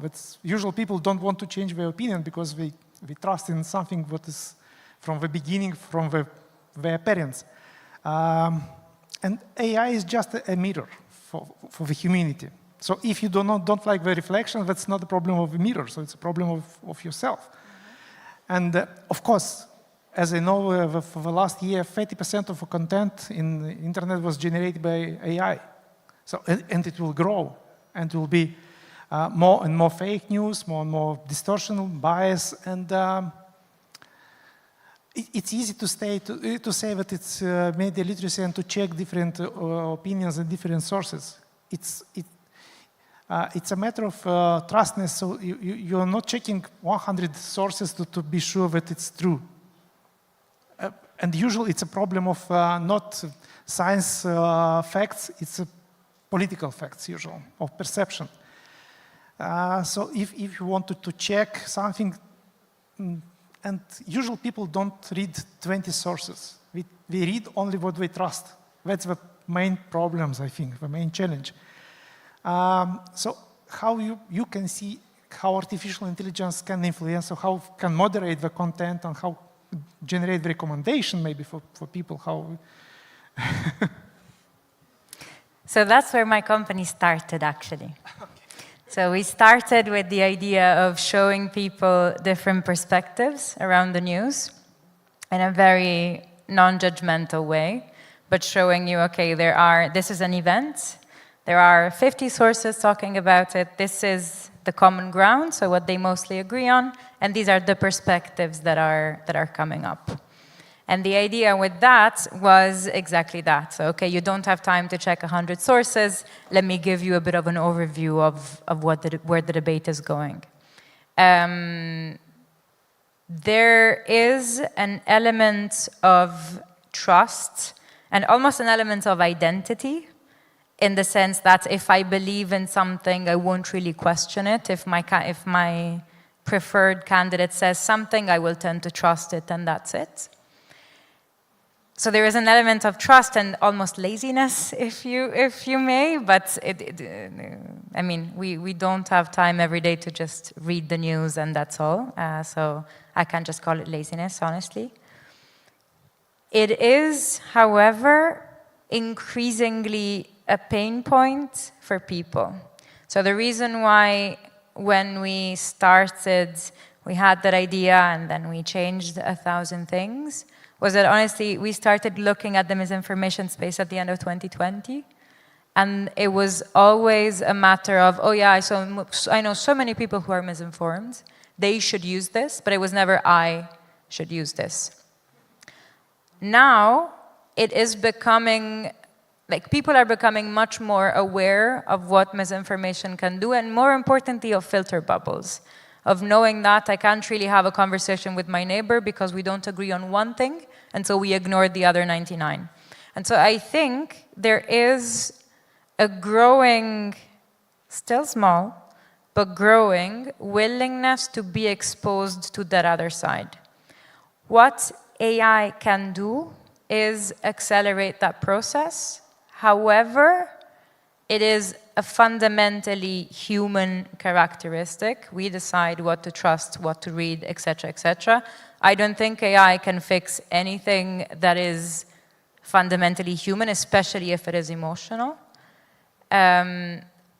But it can act as an amplifier in these cases. So I'm showing you different perspectives. I'm bringing transparency into how I deliver information to you. This being said, I don't think AI alone can do anything, like, very frankly. I just want to add like two main points. First of all, it will be very, very important, become very important, and you know, scientists are discussing it, and people that we need to use AI to develop fact-checking platforms. There is opinion and there is fact, right? And also there is some kind of agreement between scientists, right? Also, so, and we need to teach that science changes, and there is like what is current agreement among scientists, but also we need fact-checking platforms. And at the same time, we shouldn't forget that still generational AI, it's large language models. So they're just giving significant, you know, statistically significant answers, but not really true answers, right? So we need to realize that and not trust fully, but also control the systems also. So this is like from two-side problem. No, and actually, I'll just add one thing. So something that was super interesting about this year, so this was the election year, like almost 4 billion people are going to vote by December. And there was a massive fear around AI-generated misinformation and the impact it would have on elections. Turns out, a lot of people end up not trusting human-generated information because they think it is AI-generated. And so that's why I'm saying like media literacy and AI literacy need to go hand in hand. Like by now, very often I can tell if a text is AI generated. I don't think that is reflective of the whole population. There are patterns that you can look for. The very simple example with images is if the eyes are fixed and the face changes, it's a very elementary way of saying, okay, that's probably AI generated. But if you end up in a scenario in which people don't trust information that another human has prepared for them because they think it's AI generated, we were looking at the problem the other way around. Yeah, it's very challenging, I would say, issue we raised here during our discussion about, whom to trust, human-created content or AI-created content, and we already need this critical thinking, another soft skill also, which should be somehow trained and included in this media literacy, I think. So let's continue our discussion, and I'd like to ask you, Anatol, about your experiences of the projects you integrate in the different curricular disciplines you are teaching at different universities, what you have succeeded to experience with your students or organize different experiments with artificial intelligence in different fields. So if you can share a few examples, it would be very interesting how we already apply this in the university. It was an interesting experiment last year. If you can be very brief. Yes, sure. When I permit them to use GPT to prepare the exam, and we just send the exam question to GPT and copy-paste the answer, and all of them mark 2 from 10 because we cannot explain what they copy. So that's, I think it's very important how about the ethics of usage of artificial intelligence platform and special GPT in the educational process, how it should be used. So in this aspect, I think the universities should accept or publish the ethics concept of usage of AI in the educational process, and each student have to sign that it's his responsibility how to use it. That was, for me, it was a very interesting experiment for them also, for students. And this, I think this is one of the main mainstreams which we have to discuss and to think about how ethical it's to use the artificial intelligence in the educational process, what are the limits of usage, and I think this is a mainstream now. Okay, a lot of discussions about ethics and AI and humanity centering. We are trying to trust that the artificial intelligence have the same psychology as a human. That's not true. So we have to accept that it's absolutely different from the human.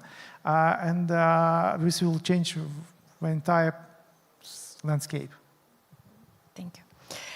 Nana, I'd like to ask you, what do you see as the most important factors in changing this educational landscape through the perspective of AI, and what should we focus on in the future? Just a few points, what you would consider the main directions we should focus on the educational side in, getting more knowledge in AI. So with AI now we have a lot of opportunities. First of all, whatever was very difficult to do in science, it become easier because now we have new data analysis tools. But the thing is that, are we ready to use these tools or not? So I think that's how we need to look into it.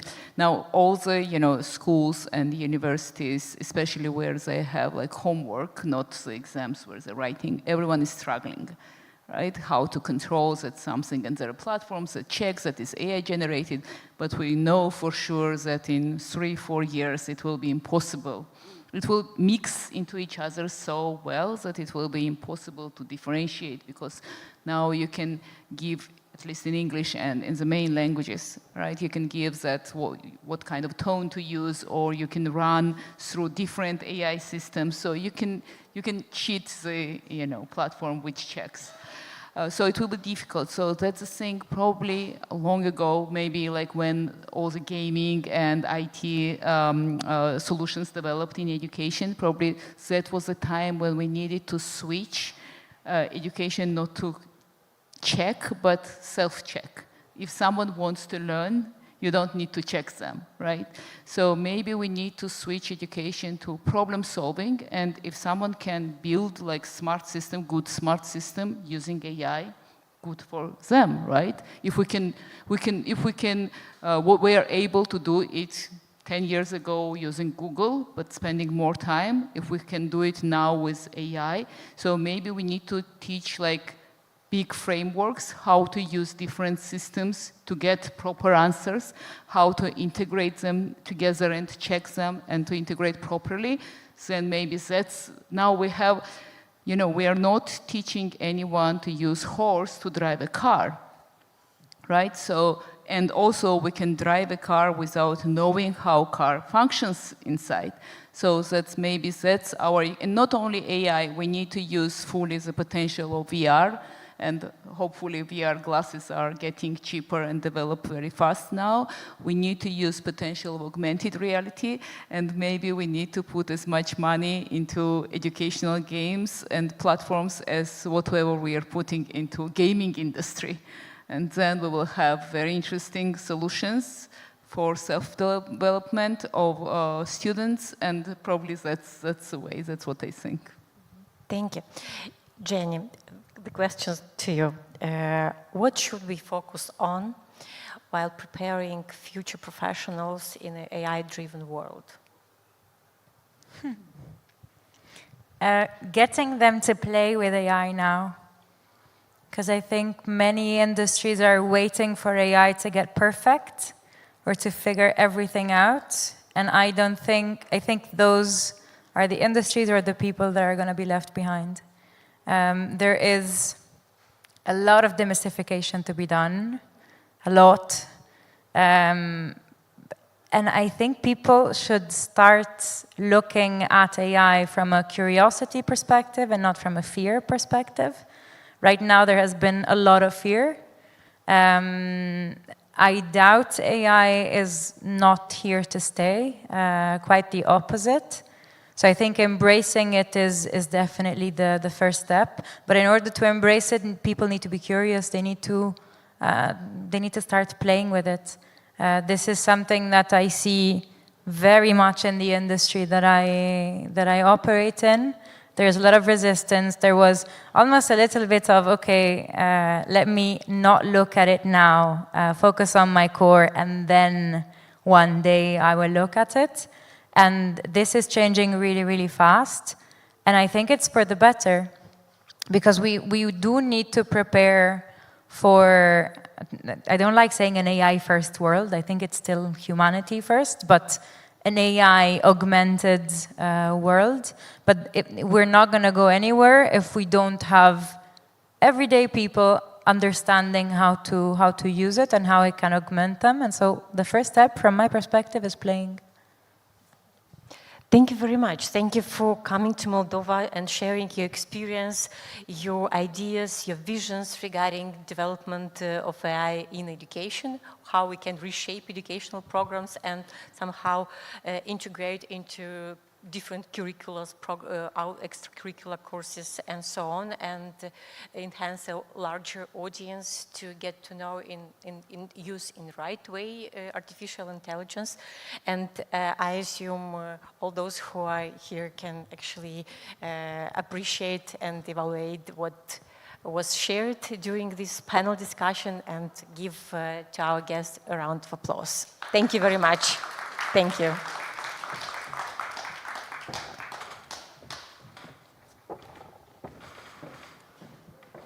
Thank you, Irina. I could not have imagined that it would be so live, the discussions, like it went back and forth. Super cool. Thank you for the moderation.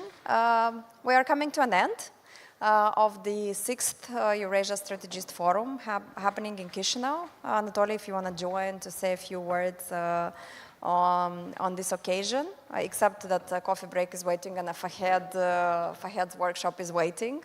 We can have a 15-minute coffee break, and then come back if you're okay with that. So we'll be back if anybody wants to stay for the workshop. And Anatoly, as the president of StrategEast and the main co-organizer here, a few words. Thank you, Anna, and thank you again, all of you, for surviving this forum. But actually, thank you for all our speakers. It was really exciting, and it was exciting to hear your insights, but also to see you all here together. And at the end of the day, the aim of this forum is to bring different ideas together, to share the best regional and global practices, and also not to let other countries to reinvent the wheel. The wheel has been invented, and that's important message. But in Moldova, I think was also important to see here people from Central Asia, from Georgia, from Azerbaijan, because Moldova as an IT ecosystem deserves much more attention. And I think that some of those companies, I spoke earlier with the head of IT Park in Kyrgyzstan, with guys from Kazakhstan. I think that they have new ideas what they could do together. And again, collaboration is always the best way to compete. So thank you again. Congrats and thank you. Let's have a coffee and then be back, those who want to be here. Thank you. See you next year somewhere else. Yeah? Where? In Baku. Okay. 16, 15. Okay, 16, 15. Yes, 4:15.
don't think it's needed. I think we'll get people to come to the front. Or maybe they need it for live. Yeah, I'm going to speak through this mic. So if I stay here. Yeah, I'm talking through it now. Do you hear me loud and clear? Super. If I walk off, if anybody sees me walk off, remind me to come back to the mic.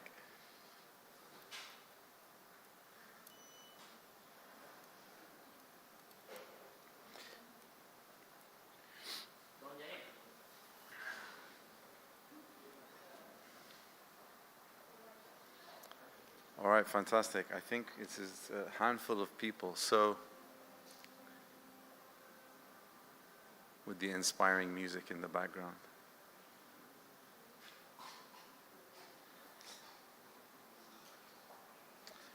All right, I think let's just start with who we have in the room.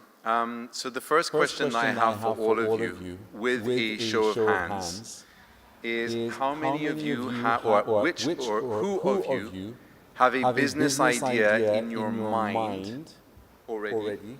It's something that you've thought about at different times. Sometimes maybe you're in the shower and you're thinking about this business idea. Sometimes you're driving the streets of Moldova and you're thinking about this business idea. And one day you'd like to turn this business idea into an actual business. If you have a business idea in your mind, please can you put your hands up? And keep your hands up just so I can see. Irina, do you have a secret business plan in your mind? She does. All right, so we'll include her in the list. And then over here, business plan in the back row. Madam, do you have a business plan? So you're just going to be watching. And the man with the very healthy beard and glasses in the background. Do you have a business idea in your mind? You do? Fantastic. All right. So what we can do, let me see if I can get this set up for you. Let's just see if it's possible. Dorian, can you do something for me? Can you visit training.fahad, this address? You can do it on your telephone, it's not a problem. And just try to log in with the username. In fact, you know what, I can do this. Let me stop being lazy, I'll do it myself. Because if we can log in, let's see, so 01, or is it 001? I think it's 01 at, I forgot what it is, you know. And then, let's see. What's the password? What's the password? Maybe na.com?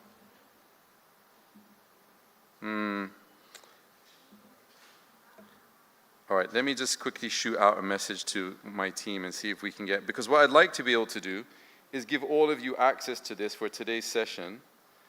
And then come back to you. And that way you can all do this with your business ideas, and all of you can develop your plans in this session. And then I'll keep you with access until tonight so that you can finish it in case you can't finish it now.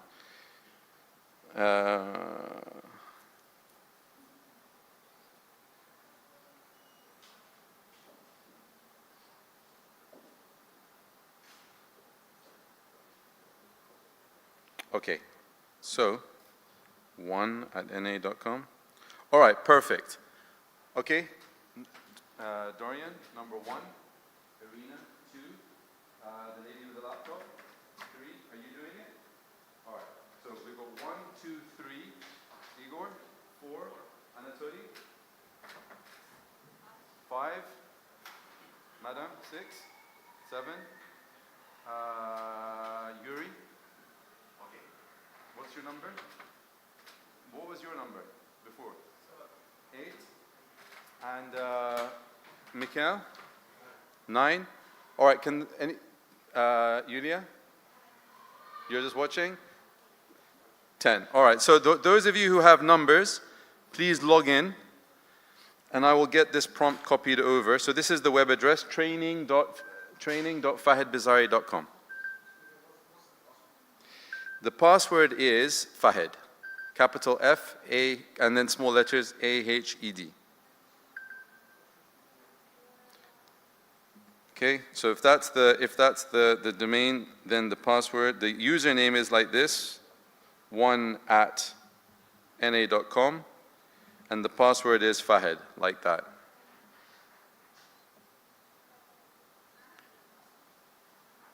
Do you have a business idea in your mind? All right, your number is, what's his number? Your number is 20. So go and log into this web address here, training.fahedbizari.com. Your username is 20@na.com. And the man next to you will be 21. All right? And the password is Fahed. Are you all logged in, everybody that has a number? Yes or no? Yes? Okay, perfect. So I'm just going to jump over to another page for a second so that I can grab the underlying prompt.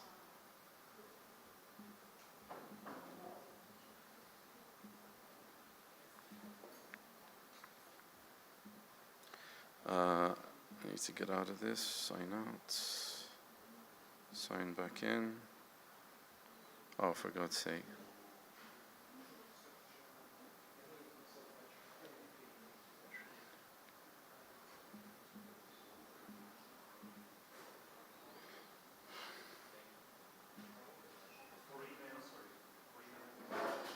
The email is yournumber@na.com.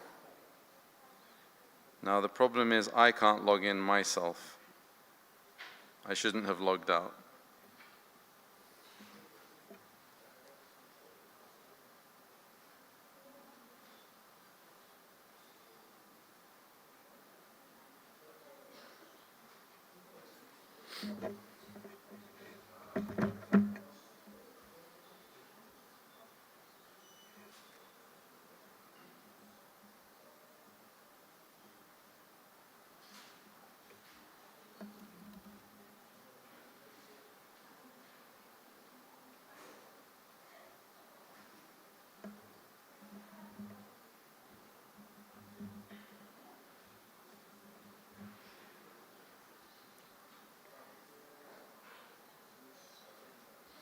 All right, I'm gonna get the ball rolling okay, I'll tell you what, whilst I'm waiting for my team to come back to me with my password, I want you all to take a picture of this.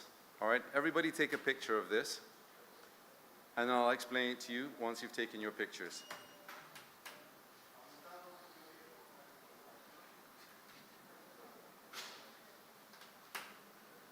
All right, so today's session is not a training program.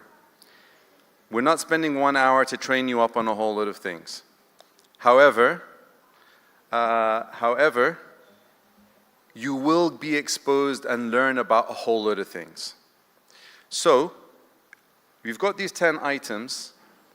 I want you to be on the lookout as we go through this exercise, as we go through this workshop. I want you to be on the lookout for these concepts as we move forward. So take 2 minutes to just read through them. This applies, even though we're not using ChatGPT, it all applies to ChatGPT. So take 2 minutes to read through them so that your mind can be looking for them as we go through this process.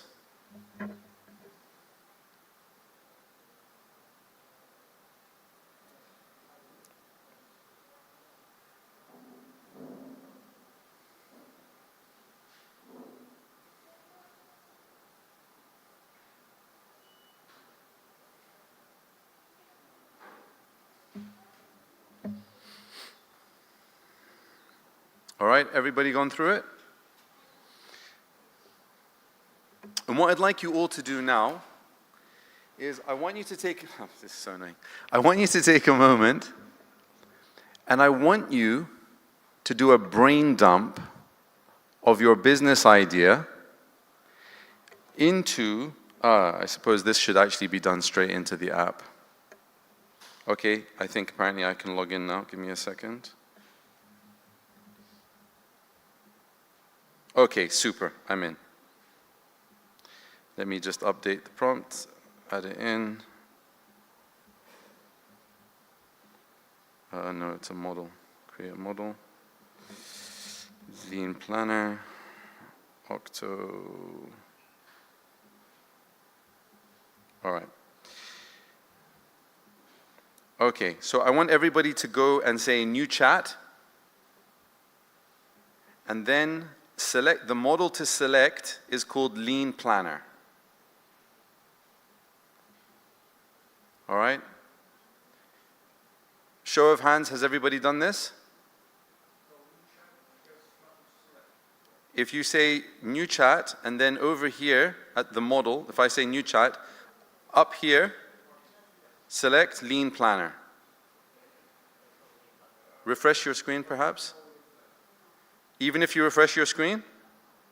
All right. Give me a sec. It's there? Refresh your screen to see it.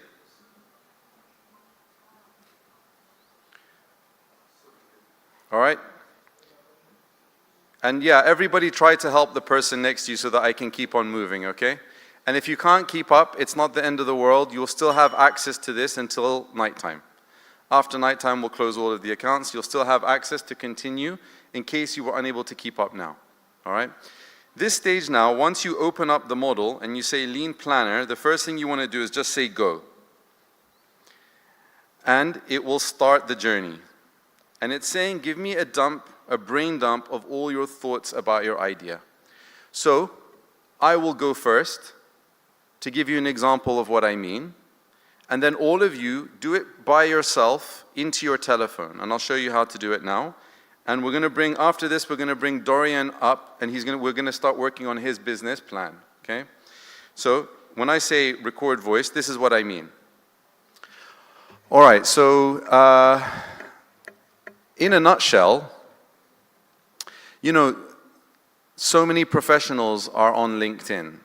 And so if you think about it, there must be some scientific way of approaching LinkedIn as a salesperson and being able to sell effectively.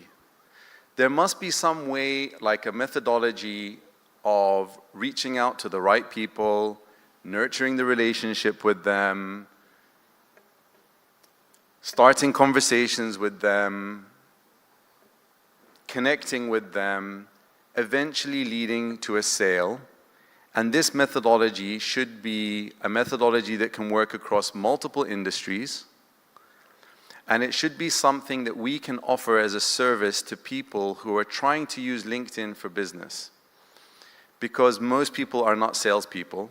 So the idea of the business is that they would effectively be outsourcing their LinkedIn sales efforts to us. Okay, that's what I mean by a brain dump. I was just all over the place. I was trying to capture the spirit of my business idea. Even I don't know how to explain my own business idea. Because the nature of us as human beings is we have thoughts that are just flying around in our head like a crazy hurricane.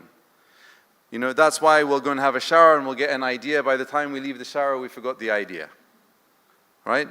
We're so excited about something, and then when we sit down to do it, we can't even remember what it was. So if you see over here, it's been transcribed as best it can. Now, what happens next after we submit is it is trying to confirm with me its interpretation of my business idea. So let's take a minute to have a read of what it said on the screen, and you see to what extent it has done this well.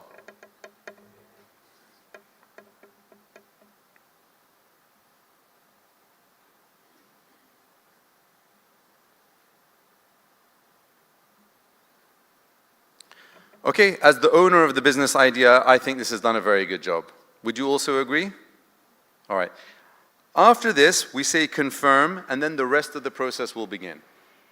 So, if all of you can take a minute, those of you who want to participate and who have logged in and everything, take a minute to just go ahead and give your brain dump in response over here. It said, go ahead and give me a brain dump. So go ahead and give a brain dump. Dorian, if I can bring you up here now. Come up. So we're going to start this again, this time with Dorian as an example. And you don't need your laptop anymore. Now you're with me, Dorian.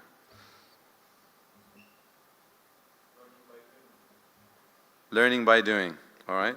So we're going to take this as an example, all right? You do a complete brain dump. Whatever his business idea, if anybody else in this room does it, don't do it, all right? I'm Dorian. I'm a young entrepreneur from Moldova, And as a storytelling, from 2023 till now, I've been present at more than 150 events. And the goal of the events is me to gain value from the events, target the right people, and make sales and develop my startup. So the problem that I saw at these events, that people do not connect and interact with each other, thus leading to missed opportunities, lost in sales, and in general not receiving as much value from event as people come and wanted. So what I want to build is an application that will help professionals connect each other, network, filter the interest by each other, find opportunities, connect, and exchange contacts.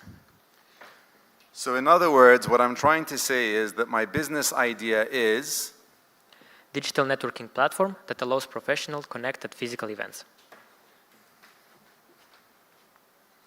All right, now the reason why I did that was because I saw Dorian speaking to the crowd, as opposed to speaking to the AI. All right, that's why I did that, and I wanted to actually stand in front of you and go like this so that you couldn't see them, but I also didn't want to freak you out, so, okay. All right, so to summarize, your business idea is to develop a digital networking platform at physical events. It aims to facilitate meaningful interactions, interests, find opportunities. Are we on the right page? Right. Okay, so can everybody take 1 or 2 minutes to go ahead and do exactly what I've done and what Dorian has done as best you can. Do not worry if what you say sounds like junk. The AI is better at articulating than we are. The way in which AI works, it looks in individual words, it attaches weight to the words, and then it will reconstruct it in a way that makes sense. So can you all, now that I've done this, let me just see with a show of hands, who's still with us to do this? All right, so you're going to be doing it? All right, can you all take, we'll say 2 minutes. Do your best. If you want to walk around the room, go ahead, walk around the room. If you want privacy, whatever, get it done. You've got 2 minutes. And you stay here.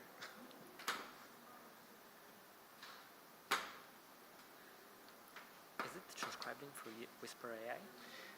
It has, there's an open source version of Whisper, which is about 95% accuracy. Okay. And that's what this one is using. It's not using OpenAI's Whisper. Okay, and you said it's open source, so you don't have to pay? You have to pay because it's using Meta Llama, and Llama, you know, you have to have, it's very expensive. Yeah, so right. there's inference platforms that host the open source AI, and they charge per token, well, per million tokens. So it depends how much you're using. What's the name of this? This one is called Open Web UI, and in the background is Llama 3.1.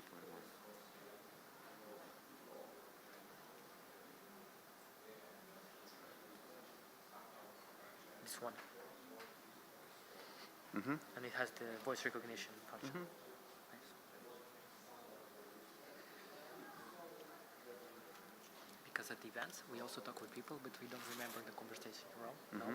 And it will be useful for it to be like a networking assistant to summarize the chats. That's why.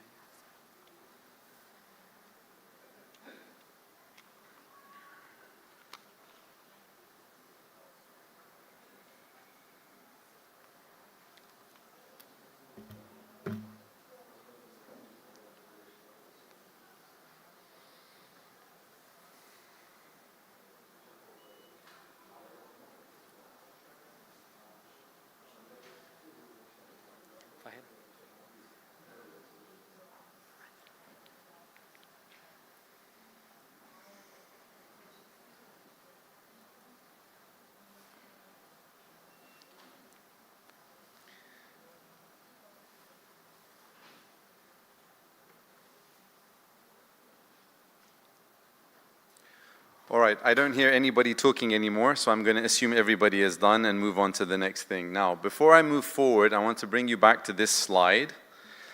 And let me just see. Okay, there's one that I should actually put on here, which is articulation. All right, for those of you who have gone ahead with this, what do you think about its articulation of your business idea? Who, by a show of hands, who's moved forward to the next stage? Mikhail, I saw you two. Okay, 1, 2. There's only a few people. Those of you who are moving forward to the next stage, Mikhail, can I bring you to the front just so that it's easy for me to see who's who? Yep. Yeah, anywhere here is fine, just so I know. Is there anybody else that's doing it in the back? All right. Like I said, you still have access to it later on. How was the articulation for you? Great articulation. At least I understood my idea and brought me another ideas which I asked. But it managed to articulate the idea well, right? Fantastic. Irina, how about yourself? But did it articulate it well, your idea? Pretty well. All right. And yourself, are you still with us or we lost you? We lost you. All right, no problem. All right. So now let's go to the next stage. So over here, we're going to confirm for Dorian. Yes, confirmed. Now, the next stage, it says to us, please share your current outline and we'll identify the first empty section. So now what we're going to do, go copy this whole thing. You know what, I'm doing this workshop on the fly and I get the feeling that it might be better that you guys just watch what we do. Can we do that? You've got this far, you have access. Now just watch us do it and then later on you guys can do it by yourselves. I think that's going to be a better use of the limited time we have, okay? So let me just go here and copy this, 1 second. All right, so it's asked me to give the outline of the plan and what we've done so far. All we've done so far is nothing. As far as our plan is concerned, all we've done so far is nothing. So we're going to give it the outline of the plan, which has nothing inside, and I'm going to submit. Now what it's going to do, it's going to see that the first empty part, 1 second.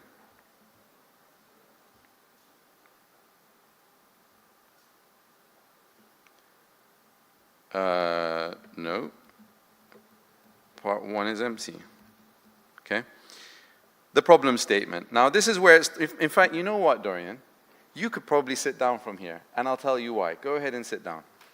Can we get a mic for Dorian? Tech, can we get a mic? An extra mic? Microphone. Can we get an extra microphone? Can we get an extra microphone? All right, super. All right, this is where the whole exercise starts to get wild and crazy. So what did we get from Dorian? We just got his brain dump. Right, Dorian? Yep. Okay, super. So now it's asking me, I'm going to tell it, go ahead with Q1. Ask me Q1. All right. Dorian, can you tell us about the pain points? Can you give us a general answer to this question first before we move forward?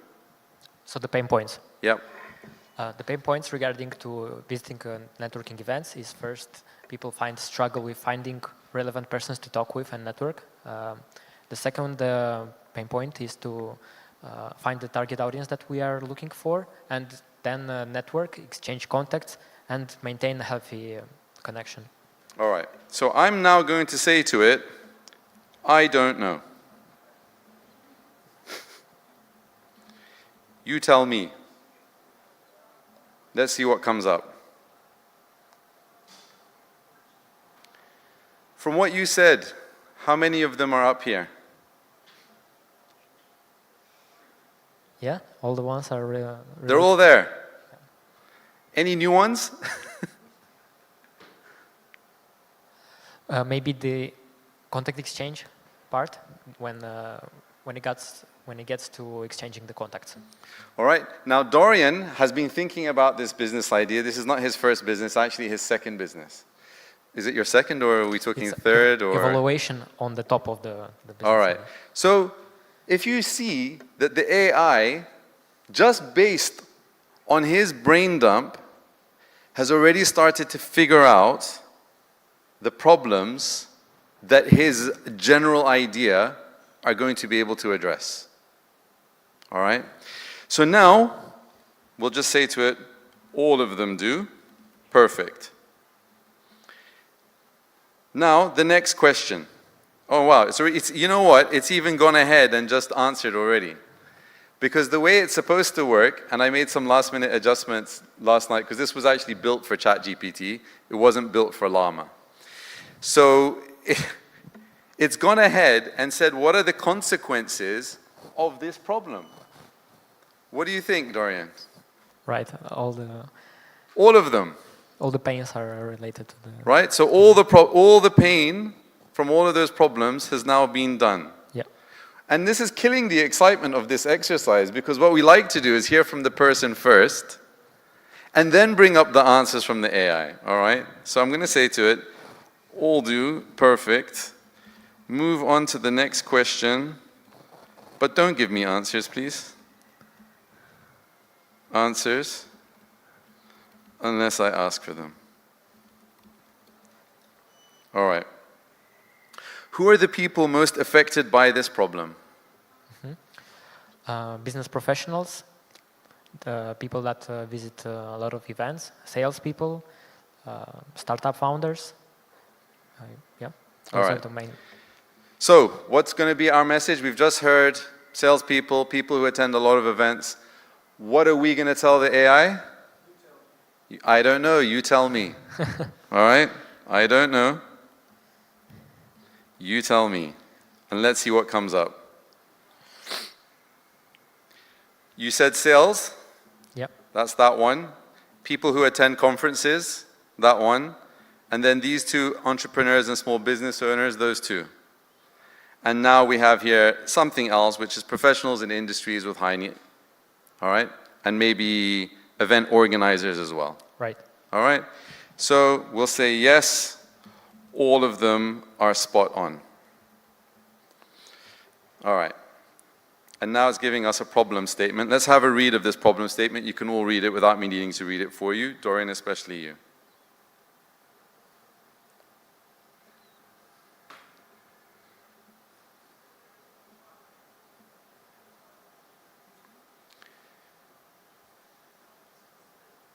What do you think of the problem statement? Yeah, it hits directly in the... It's good, right? Okay. Right. Now, I'm going to ask you a question. Each one of you are only allowed to answer once. So if you answer once and you get it right, the next time I ask, don't answer, to give everybody a chance in the room, okay? Can you see any of these things that we've done so far? If you can see it, shout out the number. Who said something? Number 2, structural communication. Where did you see structural communication? It says here using Markdown. You saw the Markdown? All right, perfect. So let's go back into here, and we go up. And you can see that these are titles. Why? Because we're using Markdown. These hashes indicate that this is a heading level 1. One hash means heading level 1. If we were to go in deeper and we say like that, that means heading level 2. So now we are communicating structure to the AI. Now what we're going to do you remember up here where it said, share what you've done from the current outline? Remember this? And we shared with it, and it was empty. Now what we're going to do, we're going to go down to the bottom. We're going to grab our problem statement, we're going to copy it, and go back up.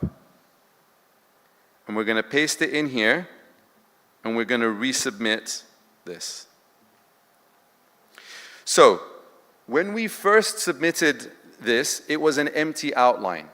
All the AI had available to it was what? Dorian's mind dump, brain dump. Now what does it have? Tell me. Starting point. It has what? Starting point. Entry. What's the starting point? The idea. We know that. When we started it off, it had the problem statement. The first time we submitted, it had, the brain dump. Now what does it have that it didn't have before? Yeah, the problem statement. The problem statement. So the first round that we did with the AI, all it had was a general idea of what was in my mind. Now what does it have? It has a general idea of what I had in my mind, and now an articulated problem statement. What does this mean? It means that the level of understanding of the AI around my business idea has just moved up a level. When it was just an idea, that was level 1. With an articulated problem statement, it's now moved up a level, which means its intelligence has gone up and its ability to help me moving forward has gone forward. Now, if you look down, the rest of the conversation has disappeared. Does anybody understand, or can anybody guess why it's important that we got rid of the rest of the conversation?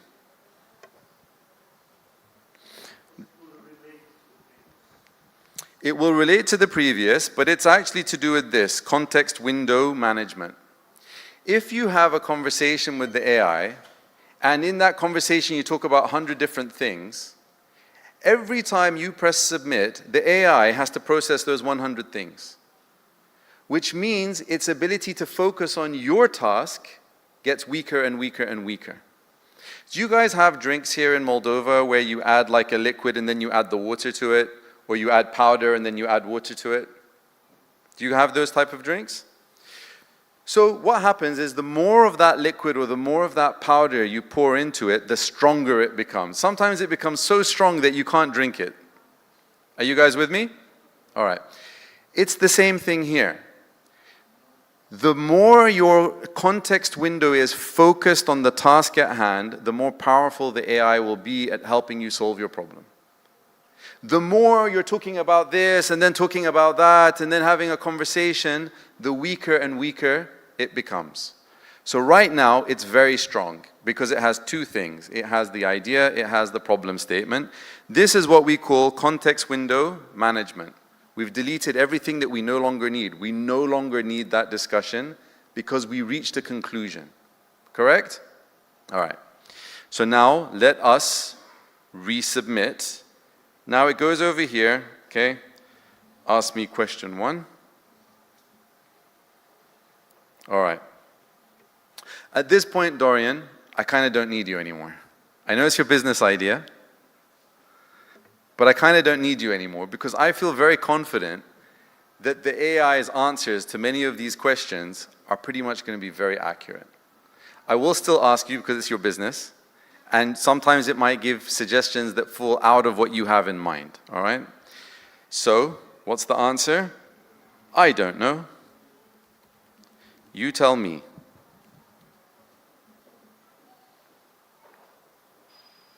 So the question is, what are the most important characteristics? And it's suggesting job titles, company size, location, event types, age range, interests.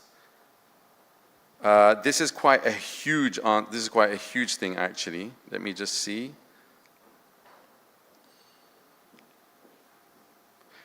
Are you targeting Moldova and Eastern Europe or? Yeah, I'm starting with this. All right. And the event types is correct.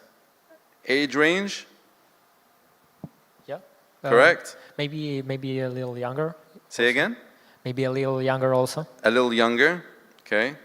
So age range, starting point should be a bit younger, like what? Let's put it 18. 18? 18? Yeah. Okay. How old are you? 18. How convenient. All right. And I don't think, I mean, personally, I wouldn't bother with interests. I don't think it's relevant to the fact that they go to events is pretty much it. And then don't bother with interests. But otherwise, good. Now, I'm going to come back to this, and I'm going to cross off this one, because this is one that we did. Let me see. All right. Number 4. Does anybody want to try and explain to me what number 4 is in light of the example that we're working with now? Somebody volunteer. Somebody. Other than Dorian. This number 4, where are you seeing this now? In the work that we're doing, where is this example? All right. It's a part of I don't know. There's two parts to it. One is, normally when we talk about using ChatGPT and AI, people always say that we have to give it the best prompt. We have to ask it the best questions. In this exercise we're doing, who is asking the questions and who is giving the prompt? The AI. We've flipped the script. We are not prompting the AI anymore. Now the AI is prompting us. So that is this part over here. Okay? So let's cross that out. Then we're asking it to suggest the answers to ourselves. And this, just so that you know, this will transform your use of AI. This point number 4. Please take note of it, what we're doing today. This will transform your use of AI. Going from us prompting it and asking it questions to it prompting us and asking us questions is transformational. And then helping us with the answers takes it to another level altogether. Now, in museums, art museums, traditional museums, all the pieces of art that are in there are chosen by somebody called a curator. The curator's job is not to paint. The curator's job is not to do pottery or anything else. The job of the curator is to decide which pieces will be a good fit for his or her museum. Right? What you're doing now, what we're doing in this exercise, is curating, not creating. Trying to sit down and define the problem statement of our business from ground zero is an effort of creation. And the way creation works is inside of our mind, we're trying to connect all of these thoughts. We have to make this problem statement, and it's so difficult, it's so frustrating. You know what? I'll do it later. And that's why most people start businesses without a business plan. Because the effort of writing a business plan from ground zero, when you have no experience in writing business plans, even if you have experience writing business plans, the effort of creating is so challenging. Especially when you have another 1,000 things on your mind. So now what we've done is we've shifted away from creation, and now we've moved to curation. And in this situation, take this as an example. It suggested these items here, and we curated it by saying we don't care about interests, and we want 18 years old instead of 25. But now the rest is good. Okay?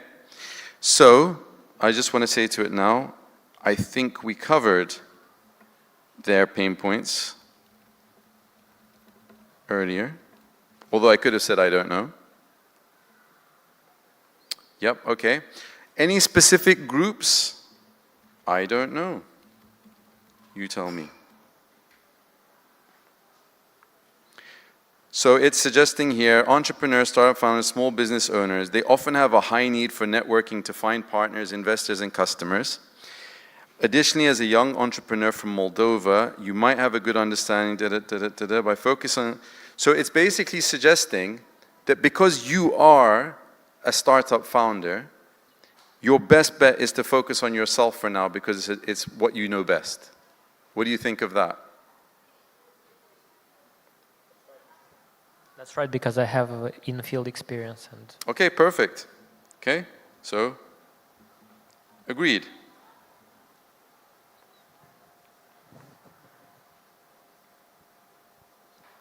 All right.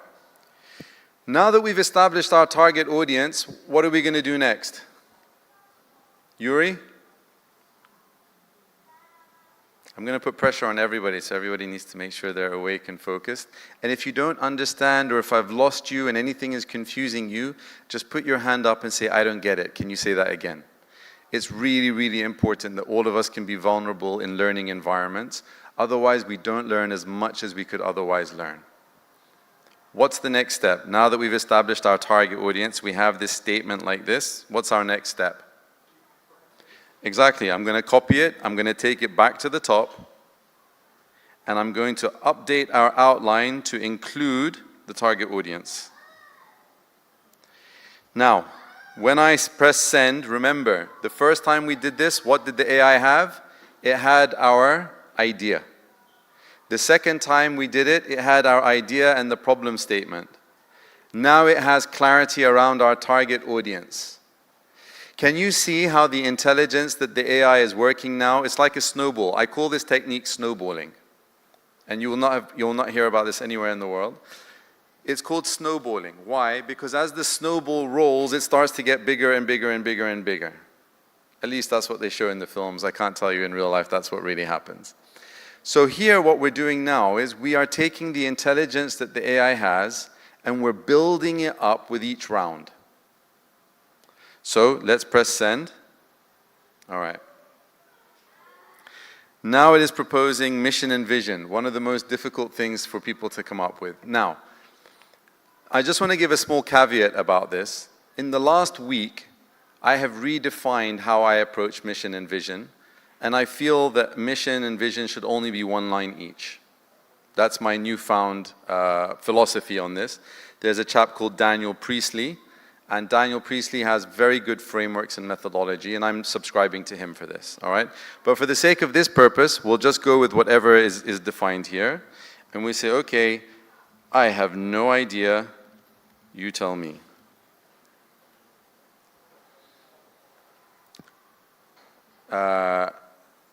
Dorian, this is your business. What do you think of these mission statements? It's written with other words, but it's the same concept as in my vision mission plan. Could you talk a bit louder or bring the mic closer? Yeah, I have the mission and vision in my canvas, and it's written with the same. It's written with the same goal, but different words. All right. So over here, what we have, you have a canvas for this platform? No, I have in my Figma. All right. So, empowering professionals to make meaningful connections and accelerate business growth through seamless event networking. Right. Number 2, revolutionizing the way people connect to events, making it easier to find valuable relationships and opportunities. Helping entrepreneurs and professionals build a stronger, more supportive community through digital networking at events. Right. The second one. The second one? All right.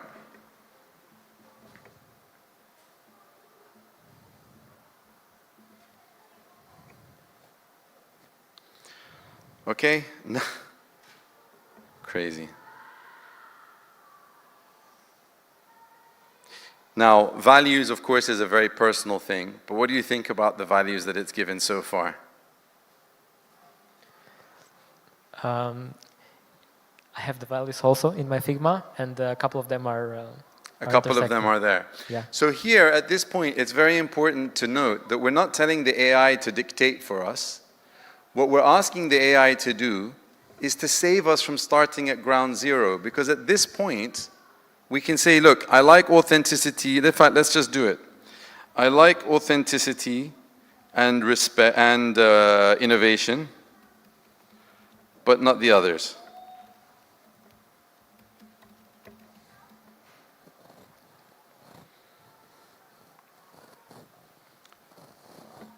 I wanted more. No, okay, let me just stop this conversation 1 second. And let's go back up here. Suggest alternatives. Proactivity, so it's suggesting efficiency, personalization. All right, this is starting to go off track. What do you have? In the principles, in the values. Values. Yeah. Resilience. Resilience. Resilience. Okay. Courage, discipline, competitiveness, and honesty. I think, okay, these are internal values, but these are not values that your customers will care about. These are all internal values, yeah? Yeah, I'll try to translate my values. Yeah, I'm with you, I'm with you. I'm just going to go with these two for now, just for the sake of time. All right. And now it's saying, okay, the long-term vision for the next 5 to 10 years. And these are what it's proposing over here. A vision should be inspirational for you to push you forward, right? So what do you think about these visions? The first vision is what we put in at 5 years. So this is the first one, right? Yeah. Okay, so let's go with this.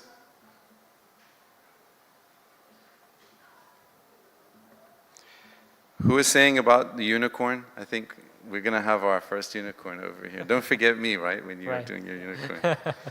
Okay, so mission, vision, values. Okay, so we have mission, values, vision. We will take this and we will copy it and we will go back up. So as you can see, the actual business plan, the lean plan, I forgot to tell you at the start, oh, that's why values is not actually a part of this. I'm taking values out. That's why it caught me off guard, to be honest, and that's why, but it wasn't asked for in the first place, okay? Now, let's go back over here and let's just see. Can anybody see any of these for us to check off of our list? Let me cross this one off now. Has anybody seen any of these other items for us to cross off? Which one? Number 7. Can you explain?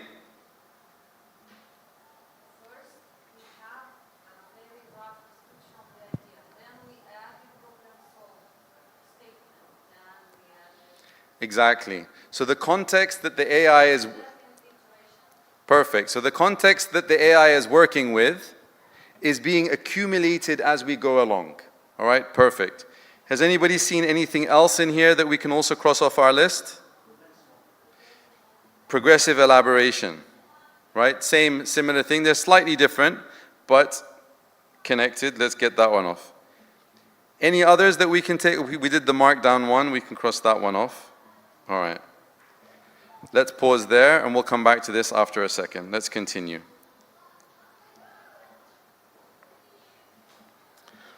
All right, so value proposition. Here are the questions for section 4. I think we already covered it in the intro, but it's okay. I don't know, you tell me. And let's just copy this now. Okay. We already know that it all works. This is a good one, measuring the ROI of your networking efforts. I don't think this was there before. Right? Because the first time it did this, in fact, let's just have a review of it. The first time it did this, it did it based on your idea.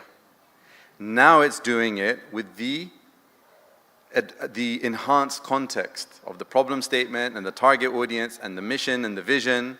So now that it's doing this, it's doing it in a more sophisticated way because it understands the concept more deeply, right? So, I think all of these are actually probably better than the original batch.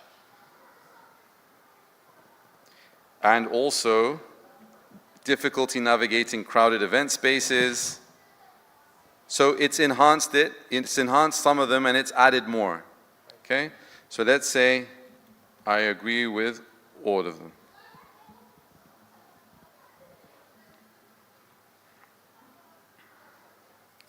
So our value proposition is, our platform helps professionals attending physical events connect with relevant individuals. Oh, it's turned this into a bit of a laundry list, actually. So what I'd like to do is say to it, give me another version. Oh, what unique benefit? I was just about to say, give me unique, right? So let's do the same thing. I don't know, you tell me. All right, now it's asking what is going to be unique about this. I'm interested, Dorian, these unique ideas, were any of them ideas that you have not come up with before? Let me check. The AI-powered matchmaking, personalized recommendation, they are already in the field, so okay. Our competitors are already doing that. Okay. Virtual meeting spaces? I didn't cover that. All right, gamification and incentives? Yeah, there were some rewarding points in other apps, but it's a new concept in the field. All right, so it's a new concept. And then integrating with management tools, I know that you already thought about that. Yep. Interactive event maps, making it easy to understand where they can find each other. Yeah, there is that thing. Right? Push notifications. So I'm just going to say all of these. Now, one thing that you can do that I haven't done so far is you can say to it anything else. So let's go back up here. Let it finish writing. And let's just go up here and say, can you suggest any more? Yeah, because all the concepts are repeatedly in other platforms, so it doesn't give me a competitive advantage. That's true, but in Moldova, all of these things could be very unique, right? So, but now look at how crazy it's starting to get. So just because the AI suggests you a list, that doesn't mean that's the end of the list. You can say to it anything more, and it will give you more. And you can say anything more, and it will give you more. And you can say anything more, and it will give you more. However, you'll get to a point where it will start repeating the same things from earlier on, but using different words. So if your mind is asleep, you'll just say the same things multiple times. Your mind has to be awake during the process to avoid this, okay?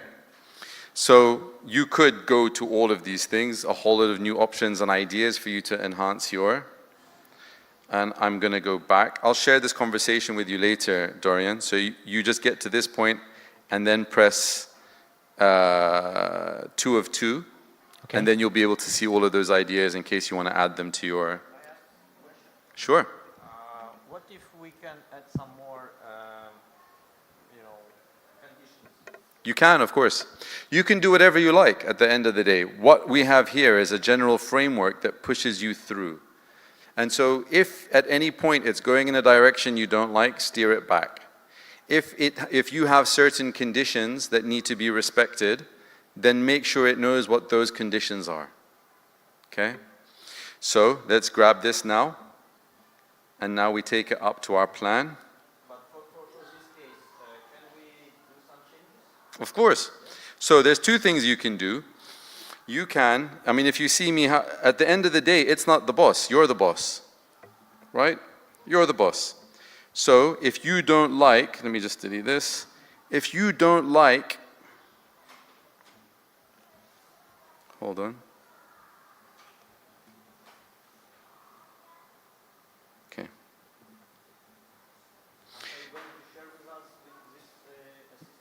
Dorian's, the one that you're using, you'll have access to it until tonight, and then we'll take the access away. I mean, if we can copy and try to make by our own assistant. You mean the raw prompts? Yeah. No. No. All right, so now we've got to this point. Let me send it, and whilst it's doing its job, let's go back to this. Any more items that we've seen? Ability to extrapolate information. Which one? Which number? 10. Which one? 10. 10? 10. Yeah. All right. How to use AI's ability to infer and extrapolate information. So, I was giving Igor this example. Sorry, not Igor. I forgot your name. Yeah. Again? Adrian. I'm sorry, Adrian. If I came to your house and I said to you, oh, I'm so hungry, what will go on in your head? What will you do? You'll go to the kitchen, you might cook something, you might bring some chocolates, you might tell somebody else in the house, make something, we have a guest, they're hungry, do something, and so on. I didn't actually want you to do any of those things. I was just saying that I'm hungry. But you have inferred that the next step to take is to help alleviate my hunger. This is what we call inference. So if I go back to one of these prompts over here, well, I've deleted it now, so okay, over here, and I said, if I said, let's say over here, can you suggest any more? That's a direct instruction, right? If I said, is that all you can offer me? What will it infer from that statement? I want some more, right? And this is one of the powerful things, okay? It seems like I fell a bit short, all right? And now it's gone ahead with smart badges, mood-based matching, whatever the hell, micro-networking sessions, all right? So this is such a powerful thing that the more context the AI has, the more it can infer about what's next. And this is why in the AI world we talk about inference, and it's the most powerful feature of AI, is its ability to infer, okay? So let's go back here, and let's cross this one out. We already did this one earlier, so let's cross this one out. Okay? Can anybody else see any of these?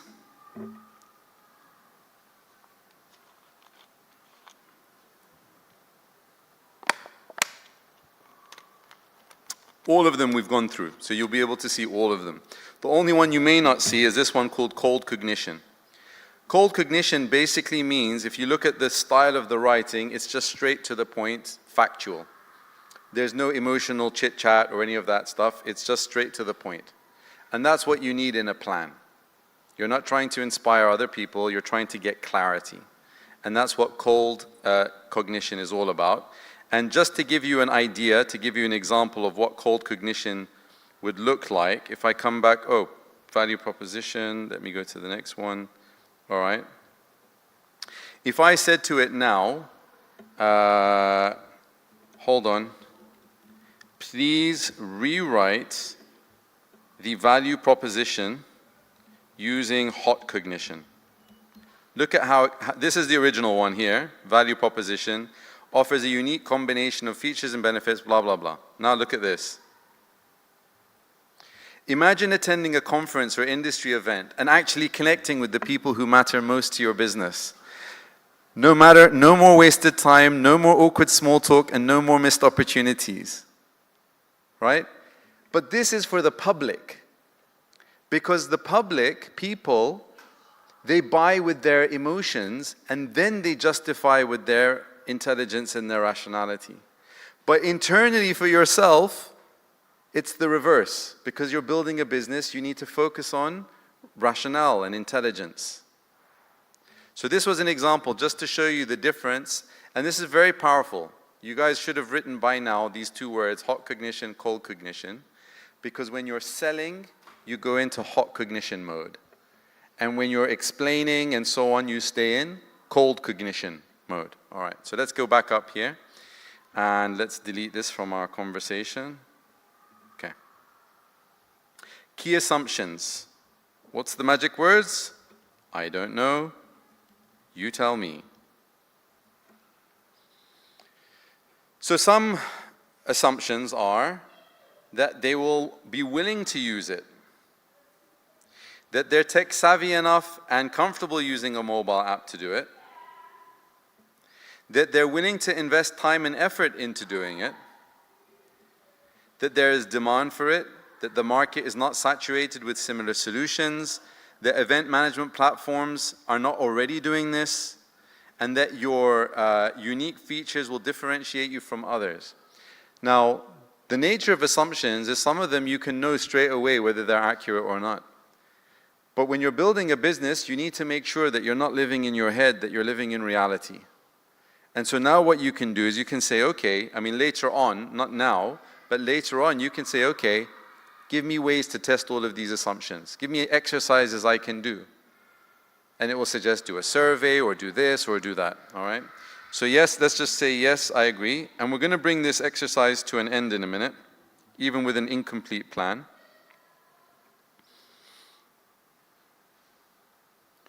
All right, now we're going in, we'll do the revenue streams one. All right, 'cause that's the interesting, I can see you shaking your head, like, okay. So I'm not going to bother taking it up because it was only one message. So let's just say, I don't know, you tell me.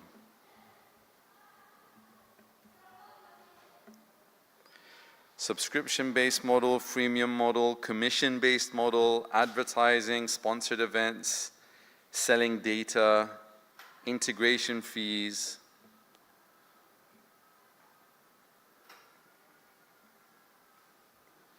It's suggesting that these are your final, basically the ones that make most sense. Now we could also do something interesting, which is, hold on, please think out of the box.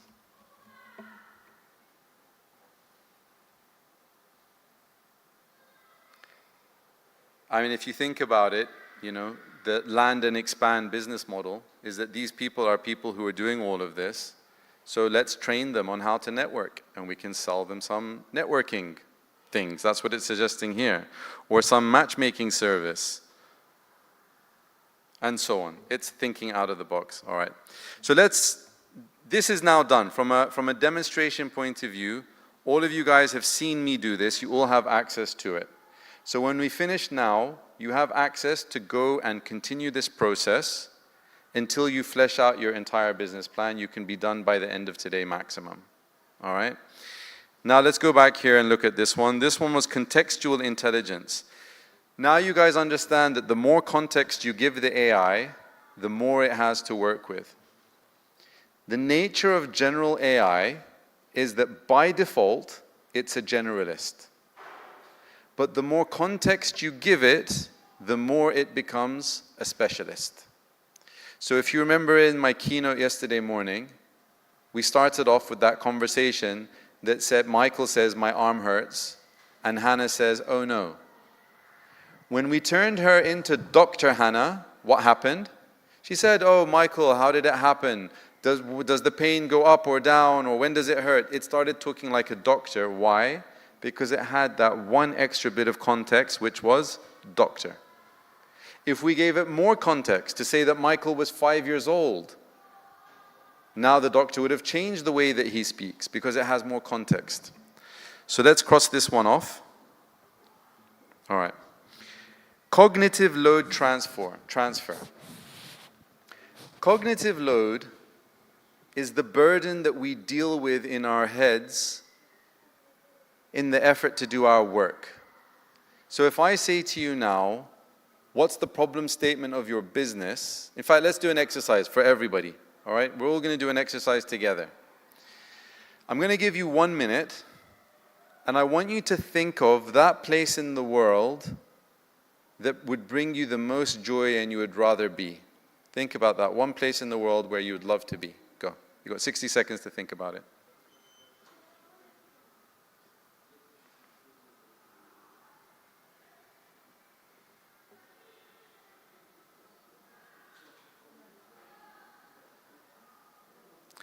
All right. Now, I do this exercise all the time, and I get to watch you guys. I saw some of you looking like this. I saw some of you looking like this. I saw some of you looking like this. Where are you looking? There's nothing there, or anywhere else. But now you have a burden inside of your head. You need to put your brain to work in order to find the answer to the question. This is called cognitive load. It's now a burden that's on you to try and figure it out. And what we've been doing throughout this entire exercise by saying, I don't know, you tell me, what have we been doing? We've been offloading it to the AI. So the burden has been passed over, but the final selection is with us. It's a bit like assigning work to employees and they come back and you say, or just imagine you're doing like a wedding and the wedding organizer goes off, figures out a whole load of things. They come back with options and you say, I like this one and this one, but I don't like this one. Go and bring another. Yeah, exactly. That's the reality, right? If you're a manager, imagine working with your delegates. If you have a manager, imagine the work that you have with your manager. It's the same thing. Because effectively, and it's not covered here, but it's important to know, I mentioned it in the keynote yesterday morning, the big paradigm shift of working with AI is the paradigm shift of moving from doing to directing. All we've been doing in today's exercise is directing the AI, but the heavy loading, the heavy load has been carried by the AI. And that's what allows us to move so quickly. So let's take this one out. And we did cold cognition, and now that one is out. All right? So this process here, let's just see what's left because we're not going to be going through the rest of it. We had left these remaining items. The people that you could partner with, different strategies and tactics, the indicators that you would use to measure your success, the milestones, and the potential risks. And you just go through it step by step. Doing it by yourself, the first time you do this, without me, like if it wasn't a proper workshop with you, with your laptops and so on. And by the way, I would never do it with a workshop with this many people. The only time I do this workshop is with a much fewer people, or we put them in groups so that they can help each other. And that is effectively how you do an AI-enabled business plan. And as a result of this business plan, let me tell you, I've structured it now. The first time I did it, there was no structure. It was just a conversation between myself and the AI. Dorian, can I take that mic from you?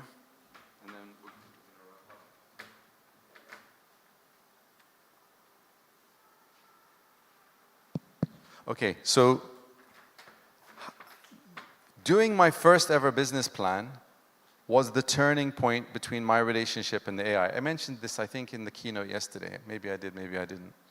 It took a 30-day business plan down into 3 days. Now I can bring it down to 3 hours, and if I'm by myself, I'll do it in 1 hour, okay? The story is, I was going from London to Manchester, I was working on a non-profit project, and I told myself, in the hotel every morning whilst I'm in Manchester, I will finally put together the plan for this non-profit because I want to raise some money for it. If I didn't have to raise money, maybe I wouldn't have even made the plan.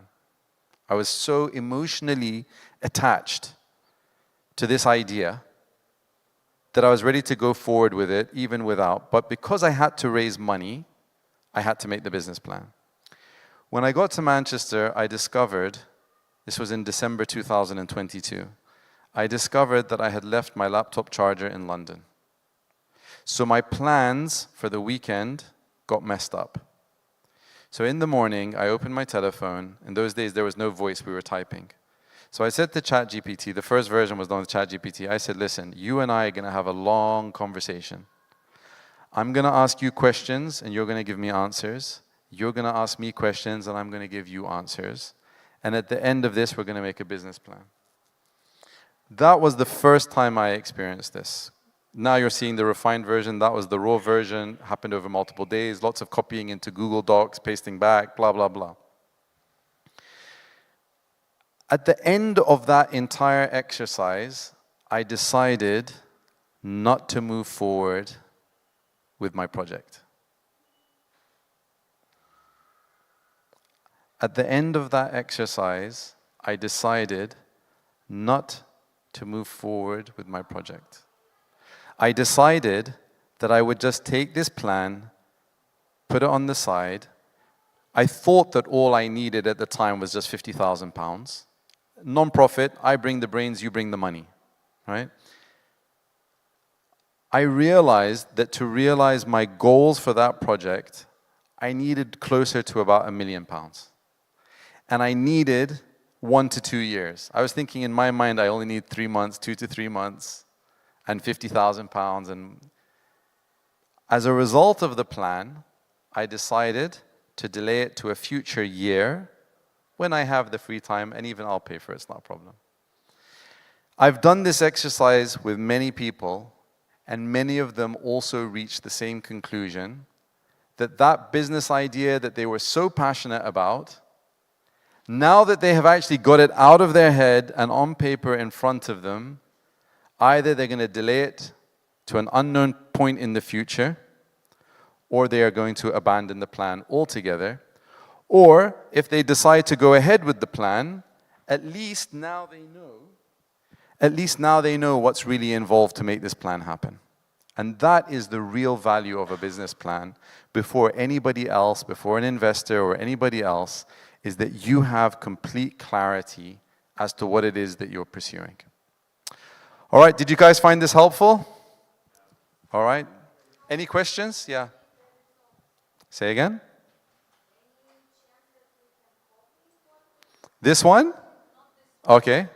Yes, so the platform that you have access to now, when you finish it all, there's two things you can do. You can just copy this because you've made your plan, and so now you can just copy it and put it into a Google Doc. Because what you're doing, you have to remember, it's not one long conversation. You're reaching a conclusion, then you're bringing it back up like this. So the plan is building up as you go along. Once you're finished, that's it. Copy and paste it into a Google Doc or anywhere else. Any other questions? Yeah, you can do the same thing on your laptop. When you go back, log into the same place, remember your number and my password, And from there, you can do all of this from your laptop. I agree with you. It's not easy to do it from your telephone. Do it from your laptop, and then copy it from your laptop. Yuri. The first item is just a starting point. It doesn't mean anything. Oh, here? Okay, yes. So this, what we did in this one, number one, which is one that we missed, we gave it a framework. This is another power, another weapon, I don't know what the right word is, of working with AI, is to work with a shared framework. Because if you don't have a shared framework, it could go in that direction and you want it to go in that direction. If I said to it a business plan, that word business plan could be defined in 1,000 different ways. But here we've defined it as a lean plan and we gave it the headings. And so now it knows that our goal is to start filling out all of these sections. Without that, it could have gone rogue and gone anywhere. All right, any other questions?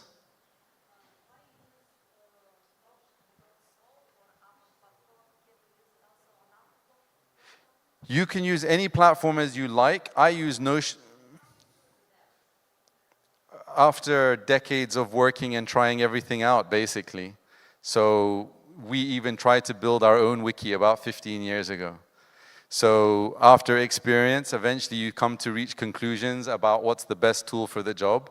And for us, our internal wiki, organizing all of our knowledge, Notion is the winner. It's just that. Possibly, I don't know. Whatever works for you. Eventually you...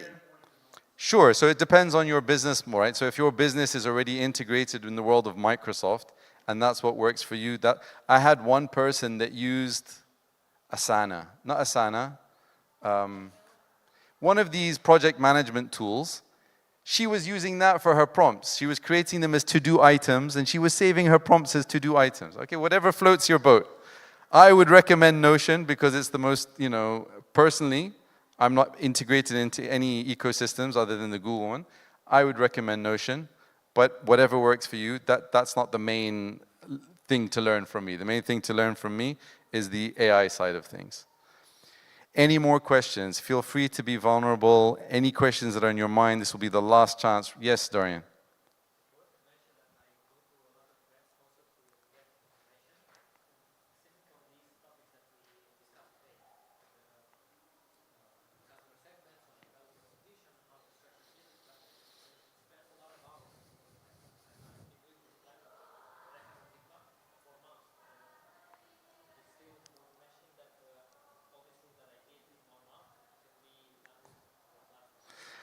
All right, so what Dorian just said, for those of you who haven't heard it, is that he's been a month or more than a month?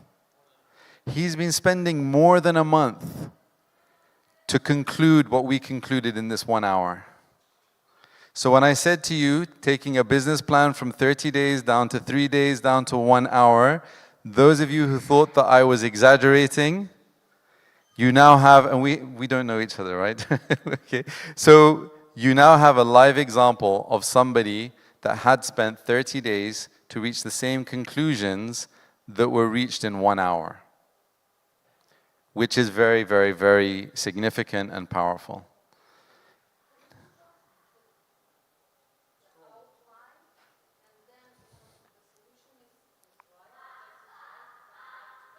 You want me to show you how to do it? You can. What you can't do in ChatGPT is delete. You can edit, but you can't delete, right? So let's say, for example, if we go into ChatGPT, so let me just go ChatGPT, and then say, let's just say we say, I love Moldova, okay?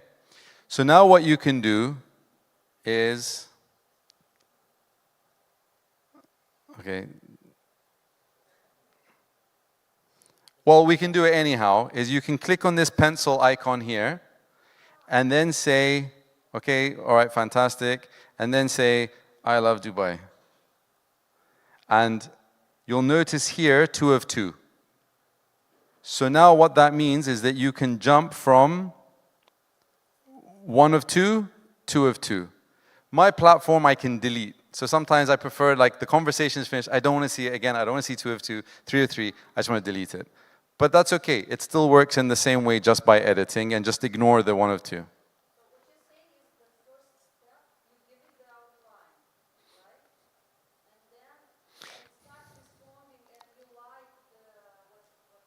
You go back up and you edit. No, you add the updated version of your outline. So if you see over here, this is the outline, right? So the original outline, it was all empty. So now we're just filling in the spaces.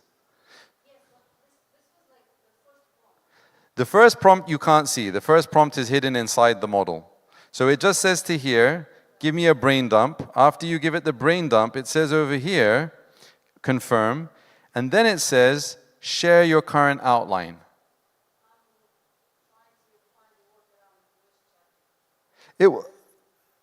That's another story.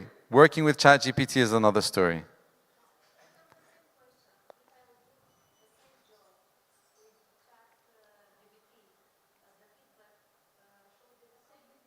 No, it will be different, especially if you don't have the underlying prompt. Because the underlying prompt is something that I've refined over many, over a very long period of time. But it's the same concept. You could say, let's say, I'll give you a demo now, if we still have time. I'll give you a ChatGPT demo of a similar topic. All right? Is this working? Okay, hold on.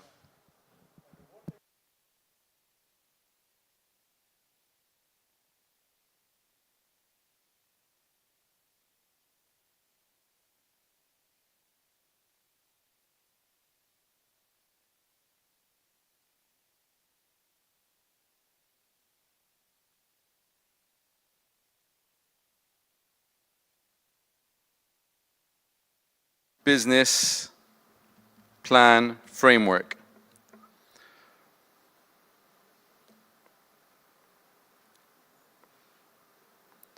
Okay, I'm going to stop it. Let's go back up here. It's not the right one. Let me think of an example. I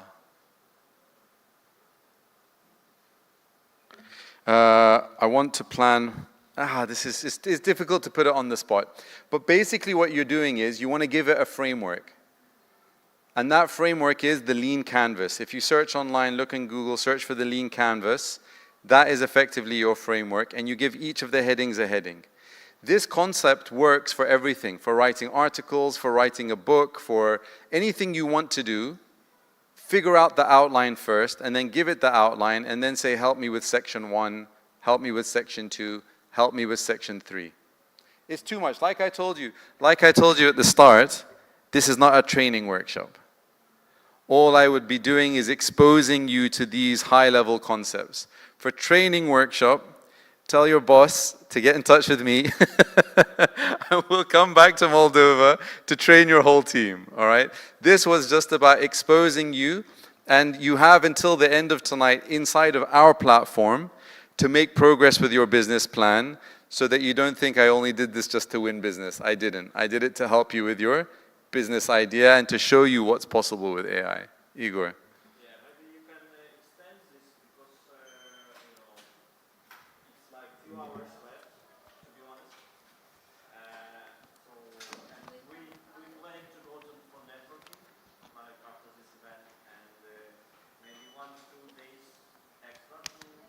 What do you guys think about Igor's suggestion?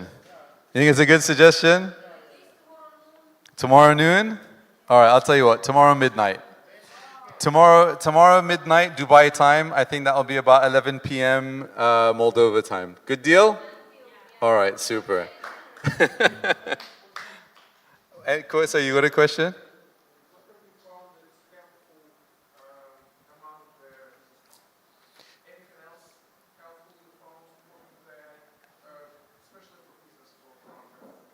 Everything that your brain can do, AI can also do. I know it's a very sad reality, sad conclusion to reach, that pretty much everything your brain can do, the AI brain can do as well. So you have to get in the practice. We call this time to AI, is that when you start doing something by yourself, think, hold on a second, maybe the AI can help me with that.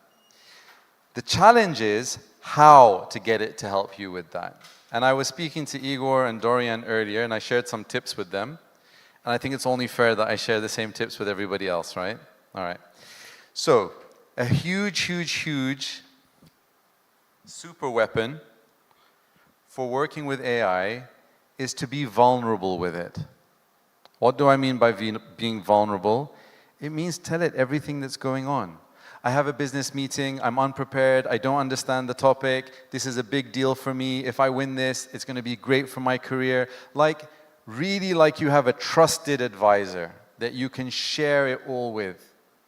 Because once you do that, it now understands you and your situation very well. The big problem that everybody has when they're using tools like ChatGPT is they'll just go in, they'll start a conversation, and they'll say, how do I win this business? It's like, it doesn't know who you are. It doesn't know what the business is. It doesn't know what the client is. It doesn't know what your challenges are. It doesn't know what your strengths are. It doesn't know what your weaknesses are. And now you want it to give you some useful advice?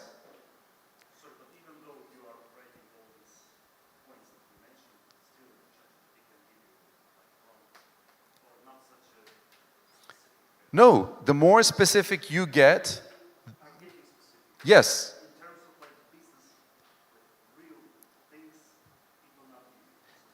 Then you are not using it. What I'm telling you now, that you are not. There's no way. What I've done in the last year, I've done more in the last year than I've done in the last 10 years because of this. So I can tell you with complete certainty, unless you're a mathematician, because AI language models are rubbish with maths, unless you're a mathematician or do things that are very heavily number focused, it means that you're, with all respect to you, that the techniques, etc., that you're using are maybe not as developed as you think they are.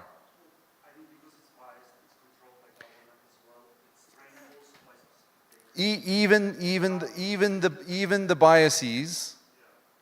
biases, when you start to understand what the biases are, you can now counteract those biases.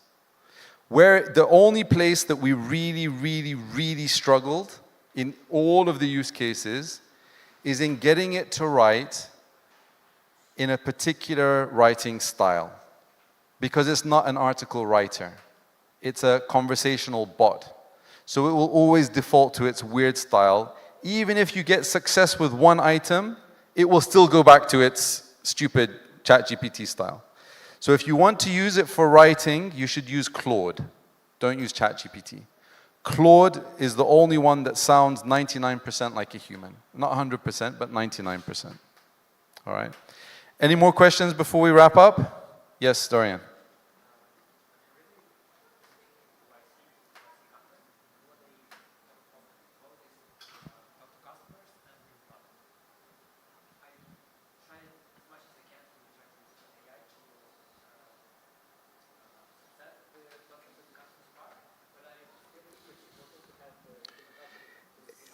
It's absolutely, but let me tell you. So what Dorian said is that YC basically say that you need to be speaking to your customers, okay? But he also said it's not so easy to speak to your customers. All right. So there's two ways that you go about this. I'll show you in our platform. Is this the right one? Chat. Let me show you what our customer looks like. Where is it?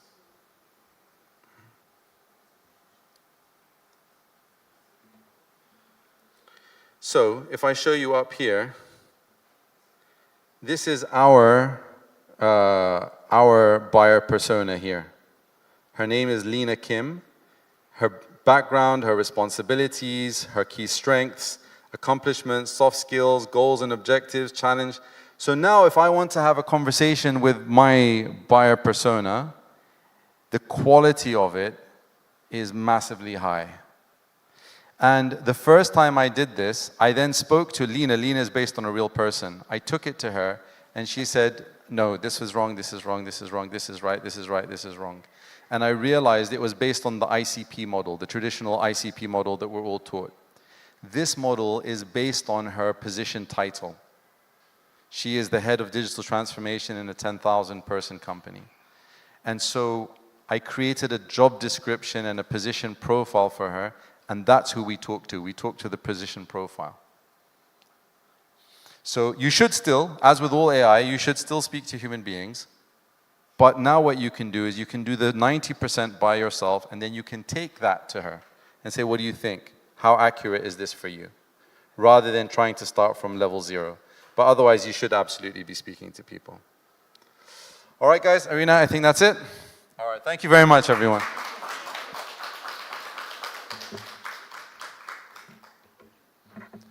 Pleasure.